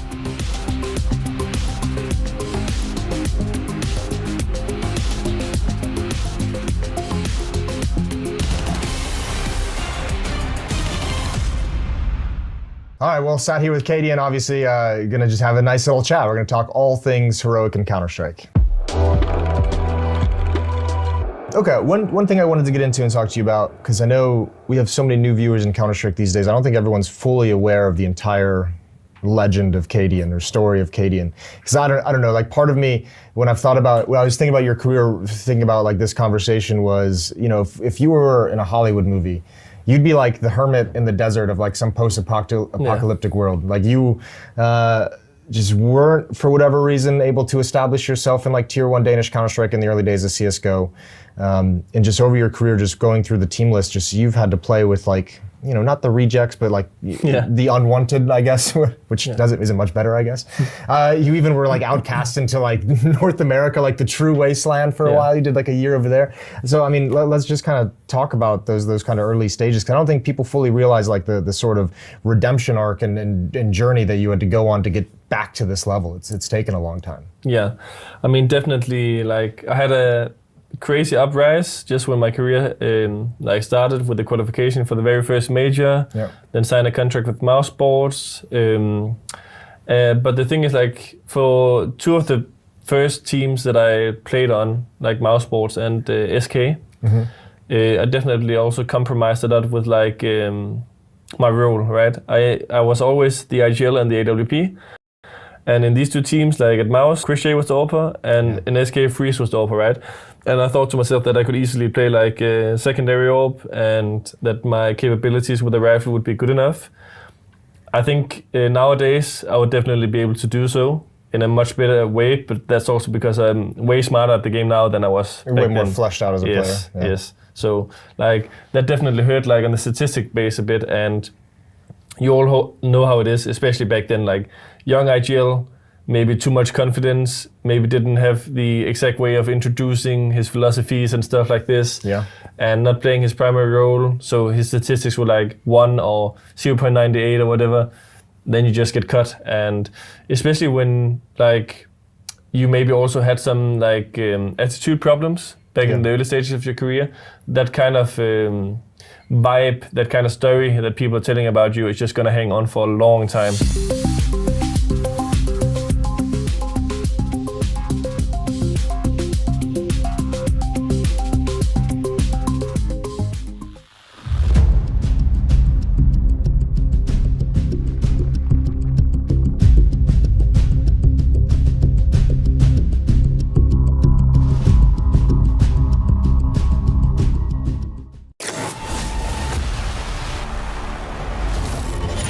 Welcome back, everybody. Here we are, in the heart of Lisbon, getting ready to play a little bit more Counter-Strike. Are you ready for more Counter-Strike, Mohan Govindasamy? Yes, Connor Gervin, I am. We're playing Mirage, which is a very strong map for NAVI, and as Mohan brought up in the interim, we have to find out what the spots are going to be now that they've got SDY in, and it's the most interesting part about it is just that he hasn't just picked up Boomich's positions. As was pointed out, some of the role swaps have been between him and Boomich, and also him and Bit. And it seems like CT sides have a lot to do with Boomich, and T sides have a lot to do with Bit, where Bit will be the lurker in some positions. And it is kind of crazy that, you know, he's getting Bit's spots when Bit has the least experience on the whole team, actually, right? Even though he's also one of their most important players. Like, crazy to think that you'd want him lurking T side halls on Inferno when that's like something that Bit had locked down. He had down to a science. But SDY did a fantastic job in that first game, so no reason to doubt what's happened now. And I remember when Bit first joined the team, he had that notebook. They were playing online, and Blade had set him up with all these things to do. And it honestly looked like he couldn't aim. He just had so much to think about. But even at this point, SDY has had more experience than him overall playing professional CS. So I guess he's ready to step up to the challenge. And again, for people who know CS, they know he's underrated, so let's see how well he fares here on Mirage. I do have some doubts about SDY when we get over to Ancient, if we get there, but that is quite a mountain between here and Ancient if it does come to it. OG, they've got like a 20% 4v5 rate on this map compared to Navi's 39, so quite a bit lower. It's a 19% difference, actually. Yeah, and you don't want to give up in 4v5s. Saw what SDY and Simple did in that 2v4.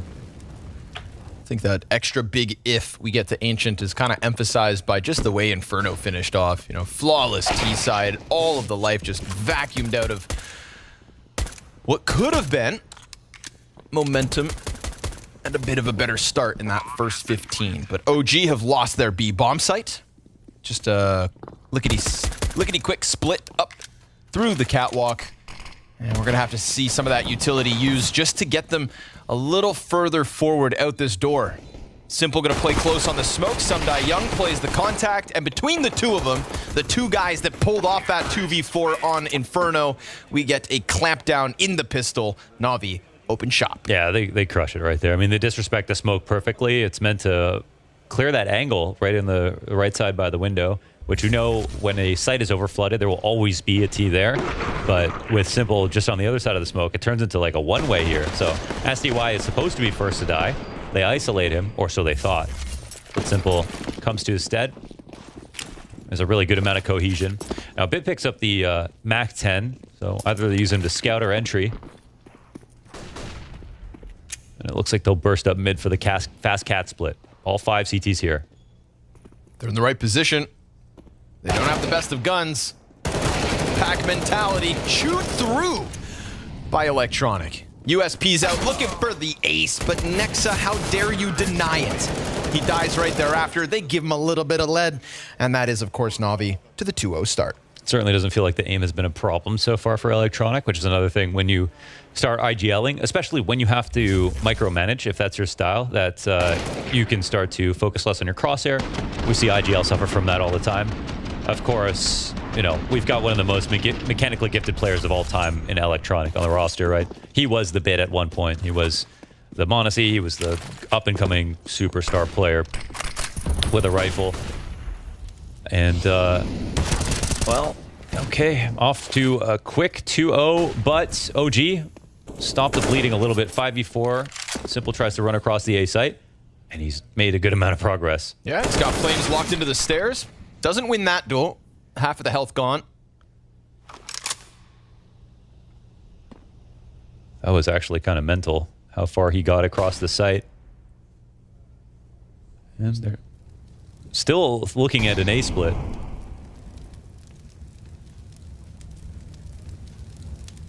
Ooh, Perfecto finds timing. Shots come at him from Ticket.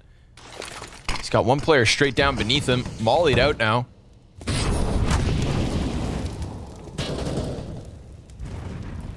And this actually sneaks him up connector. They'll see no one peeking the stairs, so that communication allows SDY to get up in there. Oh, there's one under Balk. He will clear this, yeah. And that's a player dead. Going to the window, and he switches to his utility.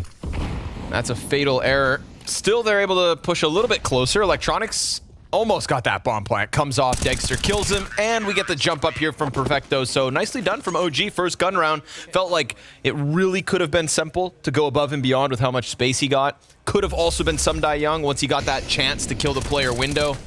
However, 2 missed chances, and OG gonna capitalize. He put himself in quite a risky spot. They didn't expect another rifler to be out here, and yeah, I mean, it was 4v5 at this point that Simple decided to run out, so thought they might have been playing just one spotting and heavier towards Cat. And inside a spawn wasn't the case. Electronic on a Tech 9. Shot comes in from Dexter, it's good. Scoops up the mid kill instantly, and Fiku, tested by the flash, falls back down. He's got cover. That's Flames in with a frag. And Fiku giving himself a good chance to reposition, but he tries to take that sandwich fight as Perfecto gets the kill. We do get one to slide around the side of default. However, last piece of the puzzle here for Navi. Electronic dead with nothing to his name. It is OG surviving with 3 back-to-back rounds, tying the game nice and early, and surviving another test on the A site. Kind of playing like honey badgers right now. Honey badgers? Running at them. What do you know about honey badgers? Very dangerous animals. Don't sleep on them. More or less dangerous than the hippopotamus? They're about equivalent to koalas. Ooh. You know, lots of koalas have chlamydia. Yes.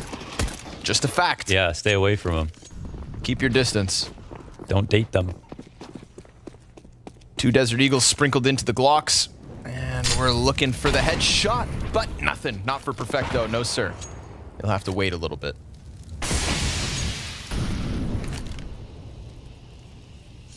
Well, they can wait. Smoke's deep, but not that deep where they just have to clear the close right and left.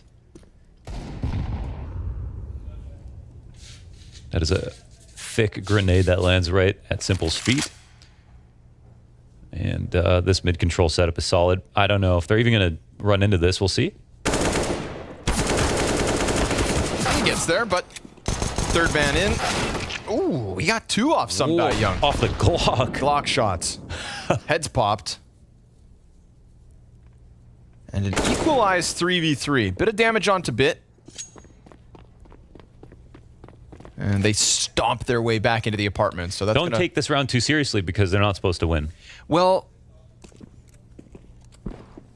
fine.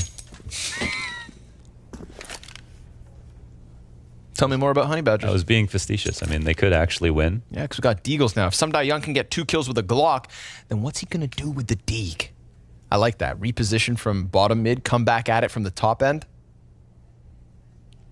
Try to pull the wool over the eyes of OG.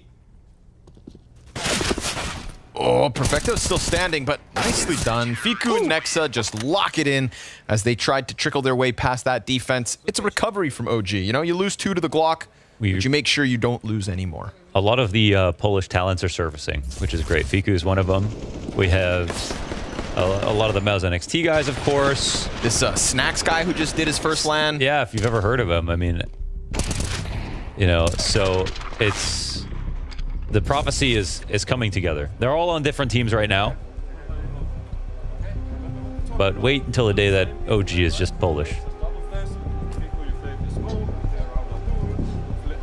And Ruga has to learn Polish. Can you speak Polish? No. Okay. No, I can't. That's pretty pathetic. Okay.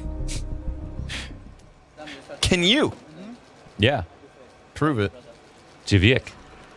Anything else? Perla. Well, I'm easy to impress. That's 2. You nailed it. Now speak Finnish. Hyvä huomenta. Not bad, Lo. Not bad at all. 3 straight. Both teams kind of talking through nades. Smoothing out the utility procedure. As we get right back into the action, we got a ton of flashes going back and forth. Fireworks inside mid thanks to Flames. That is Simple dead the moment he tries to run down middle. Neo frag. It's got a little gap, just a little. And Dexter waits for the smoke to fade.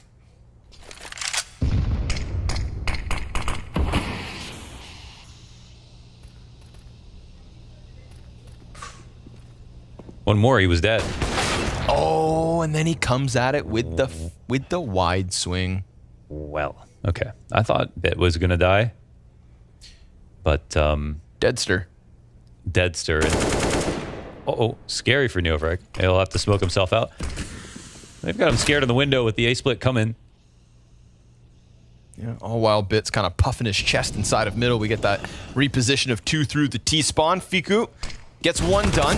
Bit looking for his fight inside of jungle, but he's so low that Neofrag slides wide with it. No push over the top of the ticket, but Flames comes out from Firebox. He was looking for maybe confirmation on Perfecto. They've got a pretty damn good idea, and now they certainly know. He is up in the palace, very much locked in. Had he killed the guy sliding into the sandwich like a pickle, then maybe, just maybe, something magical can happen. But instead, OG, we're talking 4 straight on the CT side. That's well done. I mean, they had the push from Nexa. He did his job, right? I mean, if they come B, he's the early warning system, and there's no one there to push him off his position, so that deep B apps control allows him to play 3A. Figo uses one way on the ramp, and that's actually a nut shot to pull off, yeah. On top of Neofrag dealing with Bit, who almost killed him about 15 seconds before that, so they put Flames in that extra spot in the A site, and they're really beating up on Flamesy's mouse arm right there, all these slaps. You know, it'll build character, thicken them up. Yeah, what doesn't kill you? Like a roast goose. Smokes in front of it. Fiku, different position. This could be fun. Flames' nade finds it first. Ooh, and he actually goes down empty-handed. Simple, heavy-handed with that Deag is the only person so far from Navi to knock him down a peg, and Flames just having a field day. He's building character. His round-by-round beatings. Yeah, you know what I love about Flames' rifle? It's kind of like Turn Apex's ears away because he doesn't like Call of Duty players, but it feels like he doesn't really limit himself by just strafing. Like sometimes he'll run and shoot, sometimes he'll crouch and shoot, but he really understands when he can get away with it. If he's close enough to somebody, when he can keep moving, and he's always trying to beat timings by doing this instead of just playing the very classical way of like strafe out, take a shot, tug. Flamesy he's like a snake moving around in the grass. Yeah, bullets have to go somewhere. Control him when you can. Send Simple to the skies, perhaps. He waits for that connector peek. Just waiting for that top mid nade to come down. Well, smoke bottom con.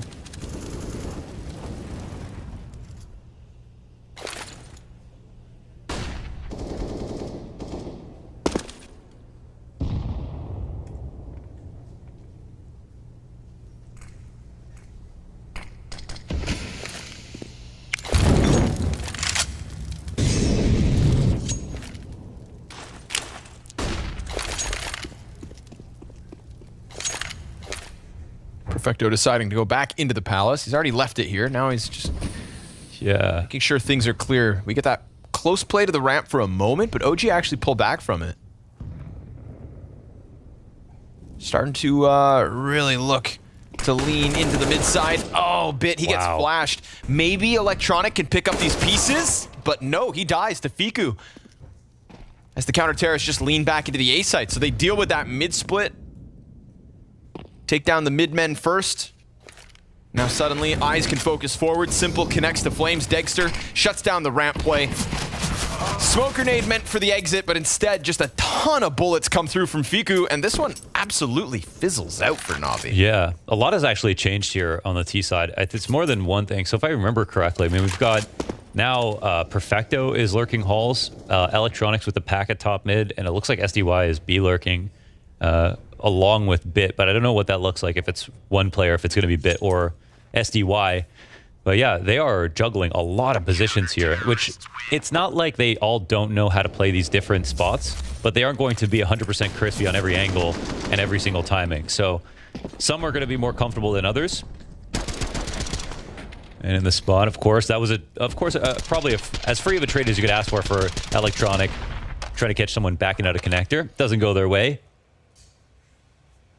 And I think this is also the one map that we know at one point Electronic was already calling on.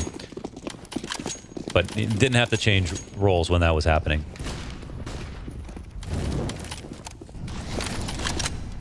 So it looks like they might be popping connector here. They leave the bomb back in spawn. Oh, and Simple's opping. Kind of interesting. They haven't really been doing much over towards B. No jump spot comes down. Dexter's ready with the op. Sees the guy in the background, but that just draws him right into Dexter, who's already boosted up and confident enough to go deep. Flames catching the kill towards middle. Top mid also falling to the favor of OG, so doing a very good job of just getting through what they have to. Flames not going to get his second easy kill. Oh, did you hear that? Yeah, I mean, did you hear that? That sounded good. That was a good high five. Yeah, but how many of those? How many rounds can you win? Can we get the replay on that? Your hand falls off, really. I mean, it's got the Abdul strength. Neo frag off Cat's been solid. Flamesy having a great game, playing the A sites. Wow. Oh my. Ooh. Wow. Just did. Oh. Ooh. Ooh. Oh, yeah, it's that. Those are doing at least 20 damage each. Ooh, it's that second one. It's that Ruga got the connection. Yeah. I know.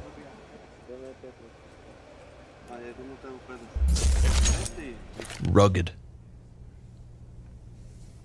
2 AKs here between Perfecto and Electronic. We had some money woes over on Inferno, right? The early CT half of Navi was kind of, a little back and forth, a little wishy-washy. Right now, they're all right. Some die young. You're the new guy, so you get the Galil and you get the latest amount of utility.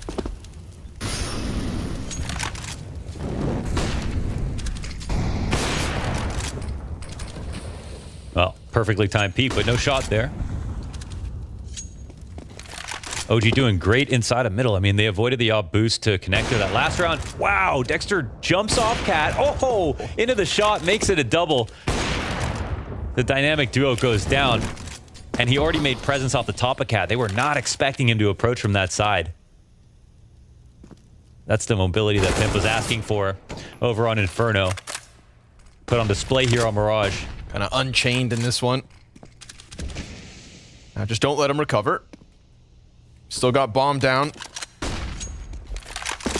Dexter's still on the move here. Locks himself into the ticket booth, allows for Fiku to press a little bit closer to the front end of the A site. And Flames is a little curious. What could be going on in mid? We've got SDY top boxes, Bit, bottom, and Perfecto.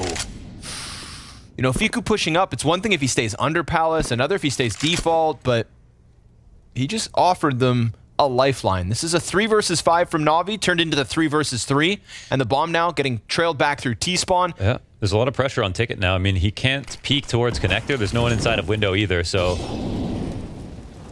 this could be a plant. There's a lot of pressure on Dexter to kind of do everything here, and I don't know how comfortable he's going to be peeking.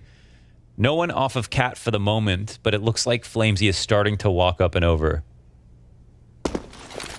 10 seconds. We have any utility for this? Op shot comes in. No, he'll get the first one. Trade, but the bomb's down. No time. Yeah. No time there.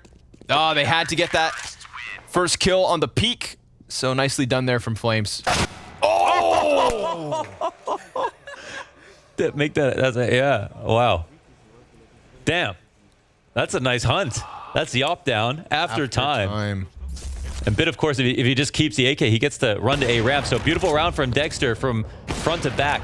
Big impact. I mean, he outplayed Simple right there. He got underneath his scope after he made presence on Cat, took the risk of jumping off, and wow, that is frame perfect. Terrifying at the end. Had to be a headshot, it feels like. It was. Yeah. What a find. You know, that could be game-changing. Money's gone for a bit. That feels good. How many frames left on that save? Felt like less than a second. Still keeps it out of their hands. So we get the... Okay, that was definitely in the milliseconds. Armored pistol buy-up. Little boost here. Patience is what Simple was hoping to use to maybe catch NeoFrag. Feels like NeoFrag's also having a hell of a game here on Mirage, right? We've seen him kind of loosened up in mid. Swoops down for the underpass peak versus some of the pistol players. So confirmation, it was 2 frames. 2 frames? 2 frames left on that peak. To take all the money away from Bit, take the op away, kill him after time, send Navi into a save. Insane.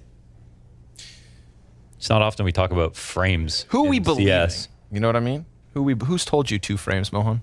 Was it Martin? Production? No. Why? I'm just curious. Did you not see it for yourself? Well, if they really wanted to impress us, maybe they'd replay it. Do you think the Earth is round? Depends on the day of the week. They're gonna get a plant. No way. Oh no, it gets stopped. All right, NeoFrag back into the action. OG still on fire. 9-2 CT side lead. Damn. Tables have turned since Inferno. Oh my god. Man. Wow. Okay. It's like how the monks 1-2. Wow. That's quite something.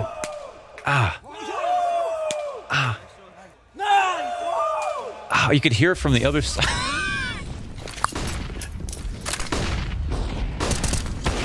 Ooh. Uh-oh. Simple. They're mad. They're mad again. There was this moment on Inferno where this kind of happened, right? Simple has a pop-off round after losing a bunch, and then Navi win every round thereafter. Well, damn, we came right back into this round, and we're already 5 versus 3 here for Navi. It's the last strat doesn't work, do it faster, right? That's what Snappy says. It's the snappy way.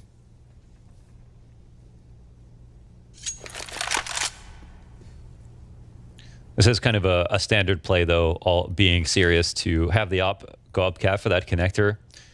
Push, I mean, there is something riding on this. Of course, anybody who starts window, if window isn't smoked, or if they molly it, then you can get punished. But it's a good gamble to throw in there every once in a while. But in this spot, OG, they have had a very great half so far, but they are following the wrong clues right now, overstacking the B site, which Navi are not going to end at. They have been doing a lot of connector splits, maintaining underpass control almost every one of these rounds. And they will have an easy plant, it looks like. So those kills will not be in vain. That's only Simple's 4th of the game so far. Oof. He's still managed to, of course, top frag on Inferno. I think, that was or also was it a bit of a actually? recovery. Maybe It was very bit. close. Yeah. It was very close. They tied. 22 kills each. Of course, you couldn't just let Bit have the game. Simple had less deaths, but Bit had more ADR. So who won? Who wins? Well, he's rifling, so yeah. All right. We'll give it to him because he's rifling. It's harder. How did he live? So sick. Because he's simple. Because he jumped. They know he's here. He's got shrapnel in the bottom of his shoes, but still alive and kicking. He's like, you want some? Come get it. Simple's like, yeah, I am here. Oh, you got him. Did you see that one Flotro clip in FPL yesterday? No, what He happened? crawls through, you guys got to go see this, by the way. He crawls through the ladder room, and as he's coming over the hole in the ladder, he looks down, there's a player in the corner beneath him, and before he shoots the guy in the head, he drops his pistol on top of him. The CT looks at the pistol because the sound scares him. It's underneath his own feet, and then while Flotro blows his head off. Nice. Too good. Towing. I cannot believe Simple. Both those nades landed at his feet. Am I crazy? He didn't really aim there. He just kind of found him. He deserved it. Yeah, he should have been dead already. But alas, there it is. Navi's 3rd round win. They are trying to keep it simple. 12 rounds deep. They're going to try to head towards this B-bomb site and just barrage through the utility. They're trying to hunt down the CT, but it's an immediate fallback into the marketplace. Nexa gets shredded by the MAC-10 of SDY. Wow, with the setup with the mid control, it would have paid off to have mid control versus the B hit in about 10 seconds, but right there, Neofrag felt so alone. Whoa. Ooh. Howdy, neighbor. Quick little peek over the fence. Simple. Shoots right through, and down goes Flames. It's a save out of OG. Man. You know, they've got a ton of money, to be honest. A lot of money still on them. They just trimmed the fat in these last couple of rounds, right? They said, let's not default. OG are actually playing pretty well. And I think, again, one of the biggest problems in the beginning rounds was the fact that Nexa was so comfortable getting up into the halls. They had Dexter boosted up that one round. They took over that presence, and they were able to stack A every time a connector split was coming. This time around, SDY is the entry man out. He has been 2 of these rounds, actually. Does it with a MAC-10.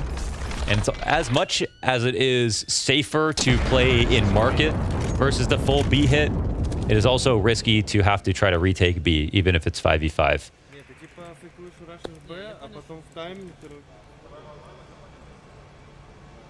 I think the coordination from OG has been a bit questionable, so it might be a good idea to try to make the rounds a little faster.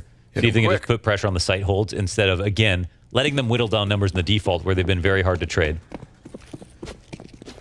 So still a couple more chances here to recover the half for Navi. They get 6 rounds at the end. We could see them, switch over and dominate. Yeah, they're doing it again. We didn't quite see that, one-sided second half coming on Inferno.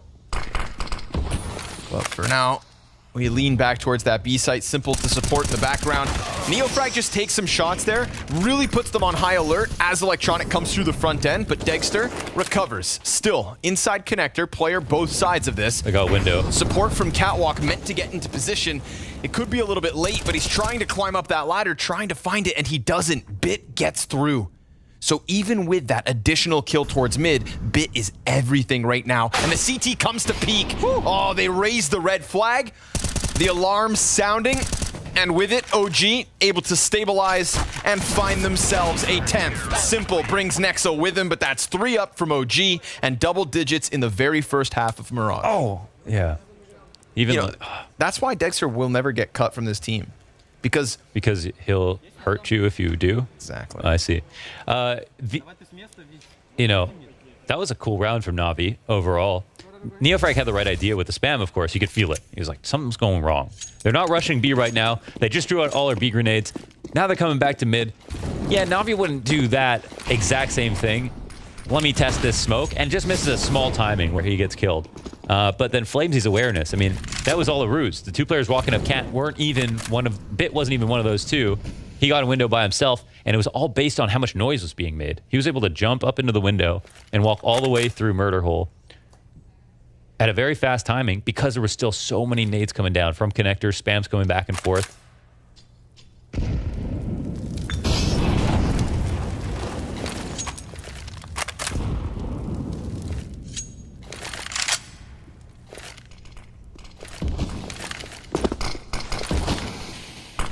Smoke's going both ways. Who wants to slip in between them? Neither. Ooh, they quickly... Electronic was very quick to counter that top con smoke. So it's very scary, actually, for Dexter, who might wanted to have slipped in. And it looks like the CTs are already feeling a little bit insecure about this. They tuck Fiku into the ramp, leave Flames on Tetris. Dexter getting back into position towards Ticket, but here comes Navi. Ooh, just on the cusp of Palace. Flames gonna catch the first one, but SDY takes up those reins, and as he's trying to jump back up, he loses the op duel. Now, they still don't know about Fiku, but they look a little cautious. Hit in the close corner, confirmed by the flash of Neofrag that, yeah, it's gonna be a tough job to crawl through this space. Last round, though. Fiku gets that one kill towards ramp. Eventually, Neofrag's gonna have to try to find some kind of an opening unless his teammates can do everything, and then suddenly Bit's position is compromised. He starts to swing out. Neofrag gets caught as Nexa comes in from jungle, and now Sumda Young looking for the clutch. Frag pops in front of him. He's down to 24 HP. Can't win either chance. Wow. 11 for OG.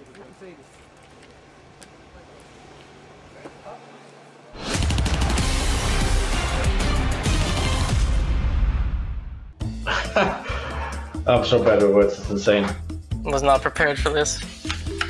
I have not played it before. This is insane. Why is this so hard? I will Google. Hey, I'm carrying it, and I'm playing Wordle, and I don't like it. I've just seen it every morning I wake up, people are doing it, and I don't know what it is. This is hard. Oh, man. No, I see it on my timeline, but I have never looked at it. Negative. Yeah, that's a weapon. And it's a 5-letter word. Man. I guess let's go with flags then, because there's a lot of nationalities in CS. What does the yellow mean again? An A as well. Oh, okay, it's almost green here. Oh, my brain can't work this out. It has to be an E right there. I don't know what to say, man. I mean, the word rifle would just work then, yeah. Was not prepared for this. Man, I don't know. I feel like the final word is recap now. Dusty then. Oh, the next row, sport. I would like to pick the word water. This is not looking good. I'm so bad with words, it's insane. Oh, okay, it doesn't make sense anymore. I go next row, image. Nothing. This game is not fun. My brain is only used to running around. AWP, okay. AWP. Alright. And Opera. Man, you guys pick opera as the word?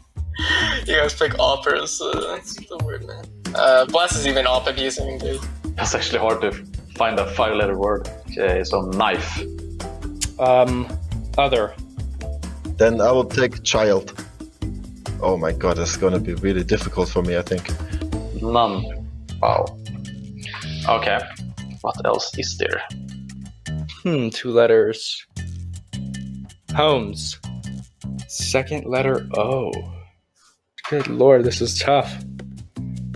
Second letter O. What the heck?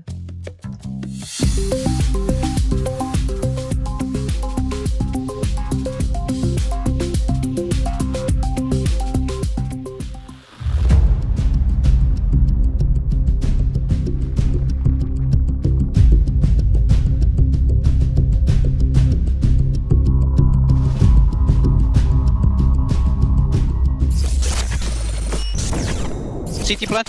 Flames has short plant. Not plant. Opera, he cannot plant. One more, he died, the bomber died. I will try kill the bomb. Nice, they cannot plant. Last low, Last low. He take the bomb. He's firebox. Nice! Maybe sandwich? One more alive. One shot! Nice shot.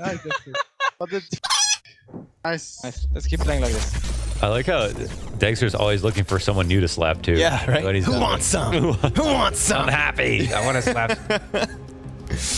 Oh man, nice to have him back in the server. Yeah, they got to do an interview actually after. Oh, I don't know if they will. Well, it depends. Well, it looks like we got Ancient coming up, right? Feels like it. Maybe. Don't spoil the script. I mean, the people don't know about it yet. Shoot. Well. Yes. The dark jungles of Ancient loom near. And the quick pop out of the palace. Bredders. Ooh, he gets only the one. Neofrag's got the trade. An additional kill to SDY. And Dexter catching a frag bottom mid. 4v2. Very comfortable for OG. Bomb plant shines through. I like Dexter's little reset here. He's got their attention at mid, but he's actually looked like he was just going to re-aggress.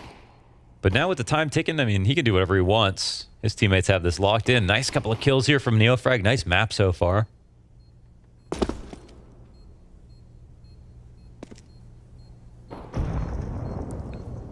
Holding it down for the check. They're going to walk away. So that's 12. Oh, Look at OG having a blast. Having a grand old time. Yes. OG are known to run off spirit energy.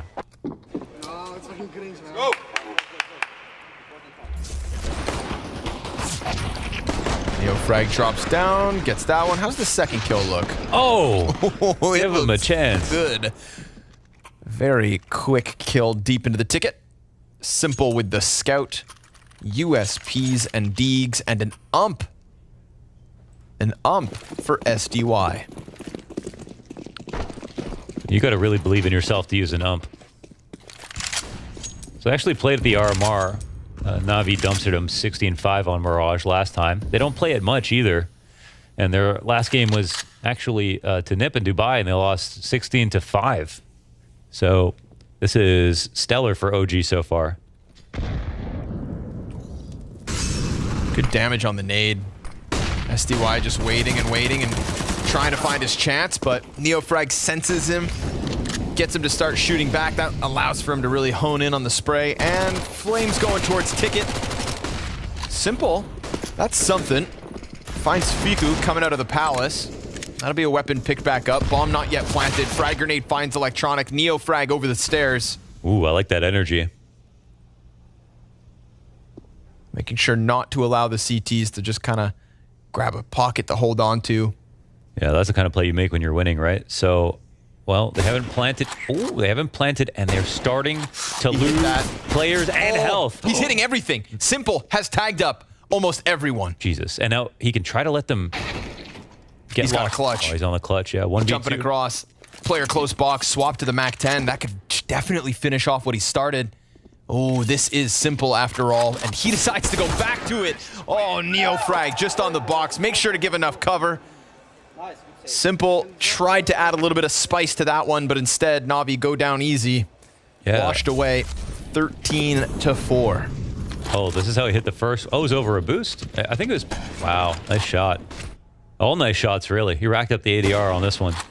And it was almost a perfect 1-2 punch between him and Bit right after the scout tag. But OG survive it, and they can taste it. And yeah, you know, potentially Ancient on the horizon. The money is not great here for Navi. Oh. First one's easy for Nexa. And Flames gives cover while the reloads come through. Looks like they kind of ate that flash. Mistimed it. Uh-oh. They got a feeling Bits nearby. Double molly into the kitchen. Frag to follow, and Nexa pops up over top. So vacuum seals the round for OG. It is theirs. Still going to take a while, though, because Bomb's still back towards spawn. Yada, yada. How come when you vacuum seal things, they last longer, but if you vacuum seal a human, it dies? Because what you're doing is taking all of the oxygen out of the packaging, and it turns out humans need oxygen.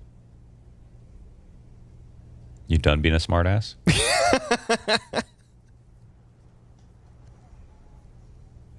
And now you're all aware that you're breathing.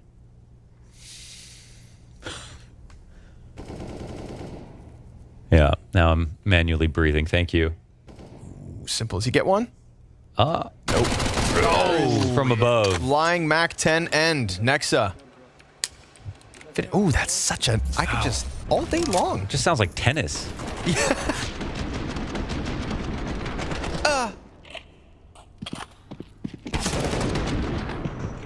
That's the part that it's missing to sound like tennis.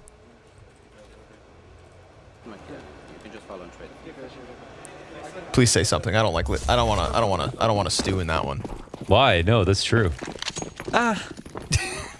Okay, don't say it back. Did that though. help? No, it didn't. It made it worse. Rewind time. Fast hit. OG looking to end Mirage quick.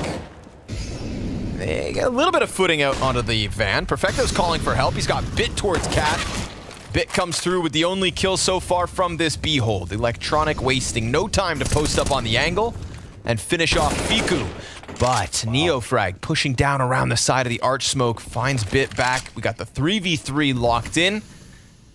And the bomb carrier soon to find himself on site. But Some Die Young comes in at that perfect moment for Neofrag. Just as he had to try to clear something else. SDY gets his hands on it. Man advantage here for Navi. Deep peek from Dexter. Won't be able to best Electronic, so Flames in the clutch. Dead to Electronic, who comes through clutch with the market kills. Makes sure that despite bomb going down and B site falling, they get no further than that. At the very least, it's 5 for Navi. Yeah, most games I'd say, who knows how many more rounds they'll last, but this is pretty lopsided in terms of the matchup. If we hadn't seen a map already, I would just feel like this is the day OG picked this up for sure, but just because of the recent statistics for OG, I wouldn't hold your breath. They've still got a lot to prove on T-side. They put it together on Inferno T-side to get the 7 rounds they did, but Navi definitely were not on point, and I think OG also almost lost a few of those rounds, so we'll see what they have to bring here on Mirage. I think, this is a map that Navi have been the best on the world on for multiple points in the last couple of years.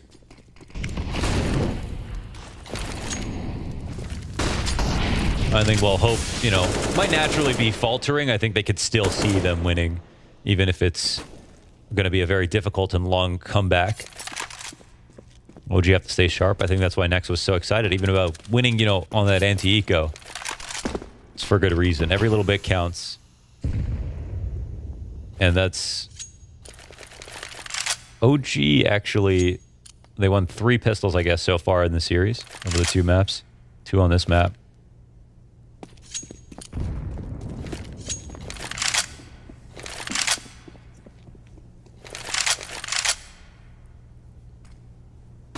We were looking at time trouble as a huge issue for them on Inferno. And you can kind of feel that happening again, like comparing the pace of Navi on their T side.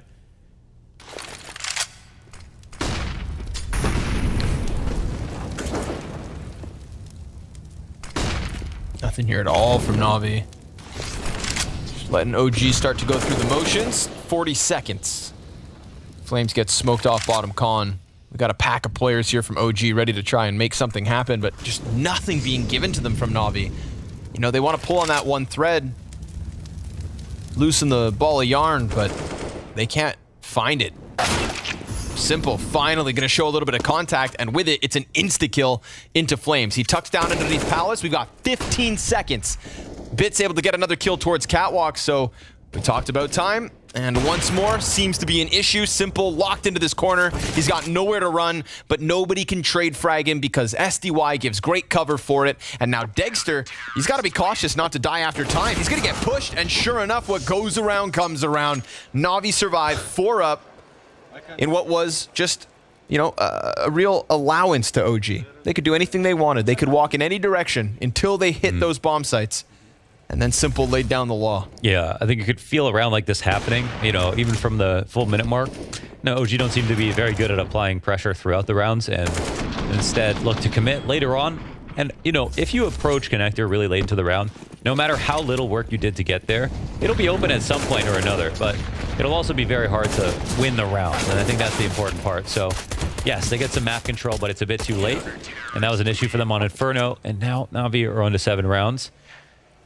And again, I think they can see themselves winning this. The most valuable resource right now OG have is their lead. That means that they could take, considering they need 2 to win, they could take the same round that works, try it 5 times, and even a blind squirrel finds a nut every once in a while. That's what my pilot said to me once after he had a good landing, which was a little bit troublesome. Yeah. I wouldn't... I was just happy to be walking off the plane when he said that. No offense, I wouldn't really trust the blind pilot. I mean, didn't have a choice, you know? No, normally don't. So, seemed like a good guy, though. Yeah, they all do.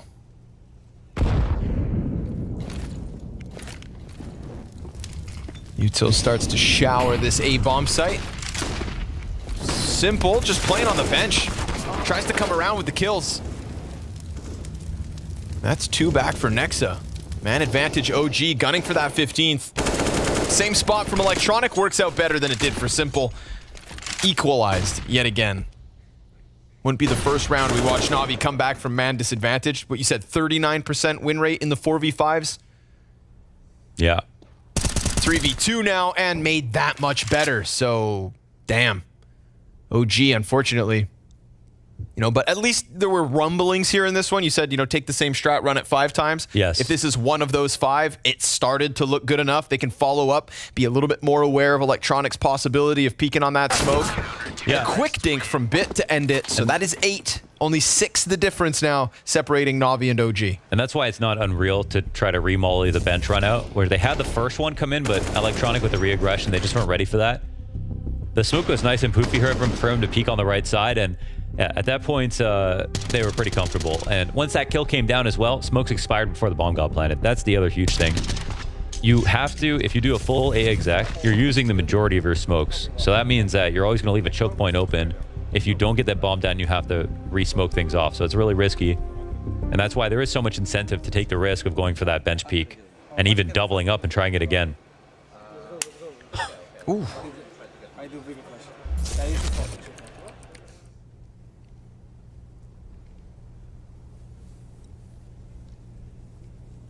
Back to pistols. Navi looking at 9.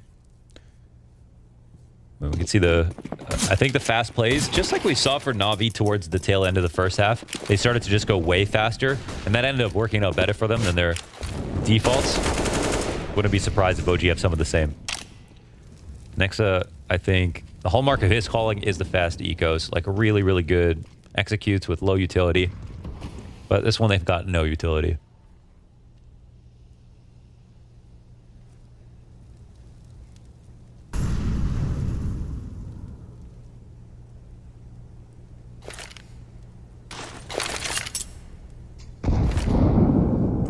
Nice thick nade. The minute 15 mark, Flames on 17 health and not quite yet exposed to Bit.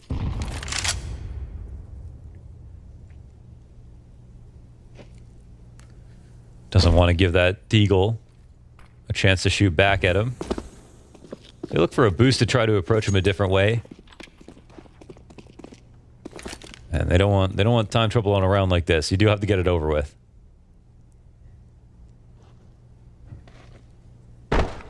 Throw Flames forward on 16 HP, and they find Electronic's angle. He gives it up pretty quickly. Neofrag point blank versus Bit, but shooting for the B split. Saw nothing in windows. If he just gets this cracking headshot onto Bit, then maybe they get out, but no, he slides around the box a little too much. There's the hit. Oh, and Dexter's also connected one. So enough? No, not for the plant.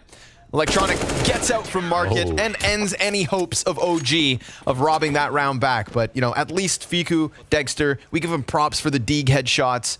If only they could have found a plant, maybe something comes after. Instead, Navi going to keep it closer and closer. Now, only a 5-round difference as they take a 9th to the board. Yeah, that's kind of all you're asking for in a round like this. Bomb plant would have been spectacular, but wow. Yes. Okay, that's cool. Yes, indeed.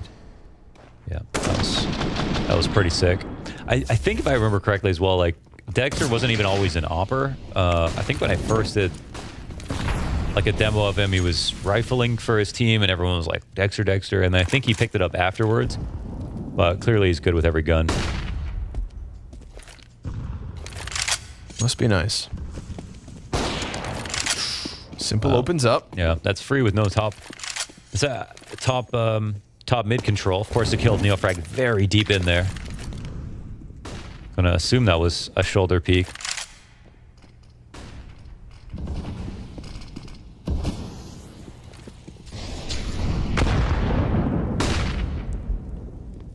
Navi look dialed in right now. Giving up the control they want. They're moving a lot. And the side of Electronic is exposed for the moment. And Flamesy tries to cheat this. I think a barrel has been spotted. Maybe not. Okay. Oh, but Electronic goes in backwards bit. He catches a kill off catwalk. Sumdai Young offers us a double. And it's going to have to be Nexa with 3 on his own. 40 seconds. Player outside of connector, just on the side of the smoke. He slides his way into the bomb site. Gun getting empty, and he's peeked on the reload. Wow. Navi now have 10. That was beautiful rifle work there from SDY. And oh my god. I mean, it hurts your own hand too. But it's, yeah.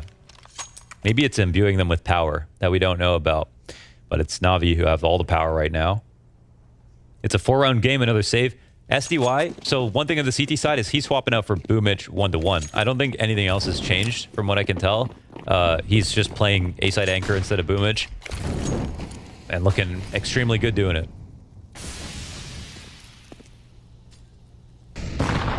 Couple rounds he's joined Simple very nicely.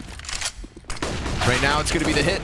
Pit survives the first test in flames. This continuous stream of flashbangs ends finally, and Electronic peeks into middle to cut off Nexa, so really just leaving this all on the shoulders of the 3 players who just left B. Oh. They'll try to wrap it back around now with no util. So let's watch Sumdai Young. You know, if he fumbles this, suddenly they could plant, suddenly they've got a gun. But for now, he's just tucked on default, and he hears them getting closer and closer. Fiku's gonna offer up his back. That's bomb dropped. That's going to be Navi's other players to come sprinting over, and the Electronic gives great cover. So 11 now, and Navi. Oh, don't do it to him twice. Not losing a round in the second half? Well, they've lost a couple because of the pistol, but that would be even worse, right? Ooh, Instead of just losing every round, you win pistol, you convert for 3, you get to 14, and then it's a dry spell. That is currently 7 straight out of the Navi camp. Yeah, meaning we haven't seen any quality rounds here in the second half won by OG. And no signs of why they would win one. Maybe they're faster rounds again. They've actually just got such sick players that they could pull out just a random one, but yeah, that's not to say Navi are missing any talent. So how does Electronic find that? Okay, he's speaking in an underpass, and they're slow to top mid again. So, I mean, Navi are very comfortable here. A bit of disjointedness here between the bottom and the top, and, well, Simple clips Neofrag's wings before he repositions into jungle.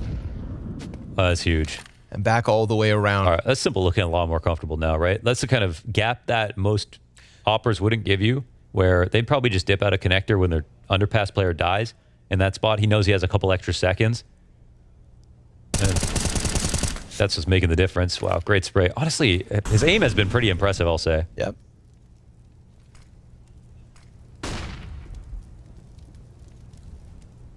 know, when I saw the SDY announcement, I was pretty hyped. Yeah. Somebody that we saw, you know, there was once upon a time we thought because we were kind of giving him time to really show full potential, like this could be the step up. Navi would make sense. Didn't happen. Kind of fell down into the Mad Lions. Hasn't really been on, you know, on the top of everybody's radar.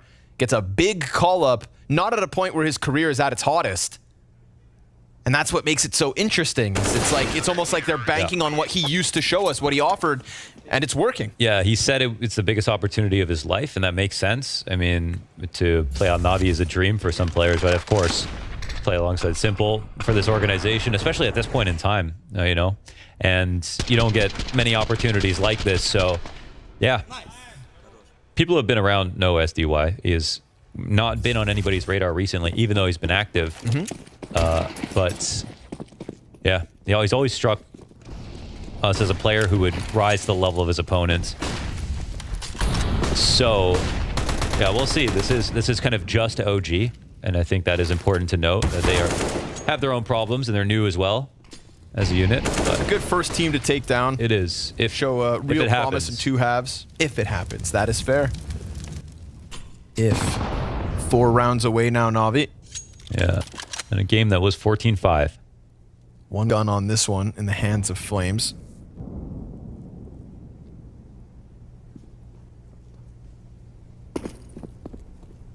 Yeah, they might be getting some foggier vision about how to see the finish line themselves now, OG. And the last thing they want to do is become more timid. Still got to believe in even on a round like this, you know. One small mistake and that could be enough. One multi-frag from NeoFrag. Just look for the leverage. And don't freak out. Just slow it down. In the right spots. And they'll start to cross the A site.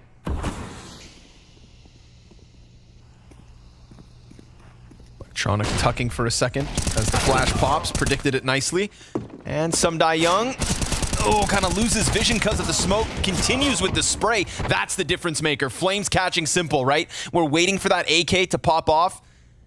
15 seconds, though. Catching Simple's big. Flames hands busy with the bomb plant bit. Looks to try to attack from the back. A chance for Flames to cross back over towards Tetris. After all the rounds, this one finally looking like it's going to hit the board for OG. Like they could get that 15th. Bit swapping into the op. Nexa tucked over towards Connector. Perfecto. They've got a smoke and kits on both players. Flashbang as well. If things get crazy, they could still try to stick it. Nexa sprays, finds it. Bit now his turn, but that same lineup comes through from Nexa. And with one AK, the pistols start the job